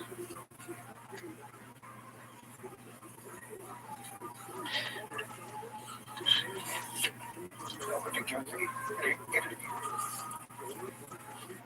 It is perfectly clear that the 9/11 street people are trying much too hard to convince their audience. Approximately several minutes after the first plane had hit, I saw this plane come out of nowhere and just scream right into the side of the Twin Tower, exploding through the other side. And then I witnessed both towers collapse, one first and then the second, mostly due to structural failure because the fire was just too intense. 9/11 was in reality just another CIA special effects movie production. And it really has become the Kennedy assassination's long-lost twin, because witnesses who know the truth of what really happened are all being murdered. This didn't stop some people from immediately pointing out that the London Tube bombings were a hoax. The alleged terrorists couldn't have ridden into London on a train which was cancelled. And seasoned researchers are now becoming quite surprised at how sloppy and obvious these alleged terrorist acts are becoming. Any detective will instantly realize the Woolwich terror incident was a joke. We were shown pictures of a supposedly decapitated man lying prone on the street. If that were true, he should be lying in a puddle of his own blood, and the alleged attacker would be soaked in blood all over his front from arterial spray. All terrorism is fake. It is military deception practiced by the rich upon the poor in an ongoing class war. And the most important, the BBC has actually become the Ministry of Truth from Orwell's 1984. Everyone working for the BBC today is all of the ruling class and a traitor to our way of life, because it is very hard to believe there are all willing accomplices in this class war. We remember that it was some of the BBC's own journalists who revealed that 9/11 hijackers were all alive. It's hard to accept that their news presenter colleagues haven't figured out the totalitarian nature of what people like Jane Stanley, who reported the collapse of World Trade Center 7 20 minutes before it came down, are really up to. And yet still they go on giving us reassuring smiles while telling lies on behalf of the ruling class. Of course, then people ask, oh, yes, but why would you do it? Why is all of this Muslim, multicultural, political correctness thing happening to us right now? It's happening because we no longer have an enemy. Tourists today can visit what used to be the Eastern Bloc, and they can photograph the derelict rusting heap of scrap metal, which used to be the Soviet war machine.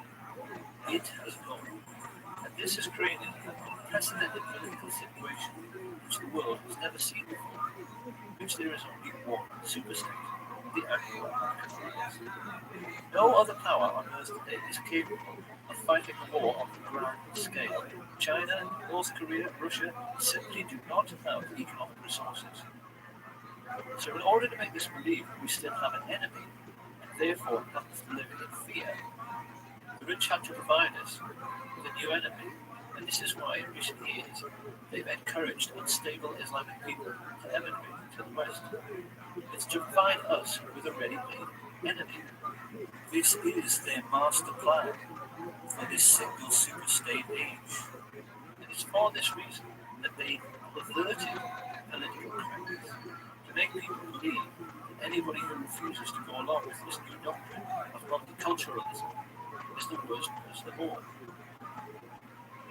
In the West today, we've become quite used to seeing confrontations between the alleged lunatic fringe of Islam and indigenous white men who are trying to defend their culture from foreign influences. What groups like the EDL do not understand, however, is who is really pulling the strings here. Who is behind this? Who arranged this fight? Because any Roman senator will tell you this is simply the old maxim of divide and rule. The Romans invented this system. They always made sure that every conquered region pushed together tribes who were traditionally hostile to one another. The British copied this method after World War I by redrawing the entire map of the Middle East to make sure that the new boundaries always set one Arab tribe against another, particularly the Kurds. What we see in the streets of Britain and America today is the same thing. The whole idea is that while you're fighting against Muslims and they're fighting against you, no one has the time to stop and think about who actually created this situation and who the real enemy really is. The rulers of the Middle Ages arranged a never-ending religious war between Catholic and Protestant for precisely the same reason. Now, why must we always think we have an enemy? Because the ruling group always maintain their position in society by controlling the population through fear. Think about it. If we don't have an enemy, would the public be prepared to pay for the army? Would we be happy to pay for MI5 so that they can read our emails and put a surveillance camera on every street corner? Big Brother has to have an excuse for watching us all the time. What they call national security is always the perfect excuse. The moment you make a world at peace, it's gone. The keystone in the arch of ruling class power is gone if we don't have an enemy. So the rich are always going to provide us with an enemy forever. And the lesson we need to learn from all of this is that everything in our lives is and always has been a rich man's trick. When people think of ancient Rome, They always tend to think about the gladiators in the Roman arena.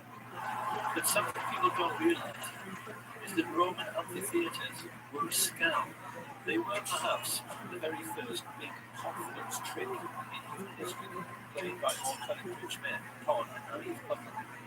What Caesar did was to say to the Roman Vulcan, I will give you gladiatorial games, but only if I can have your votes. And he only offered this bargain because he knew the Vulcan loved the games more than they loved anything.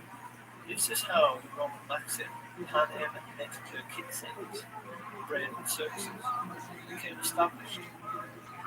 Because Caesar was the first politician to understand that if you give people what they want, they will tolerate being ruled.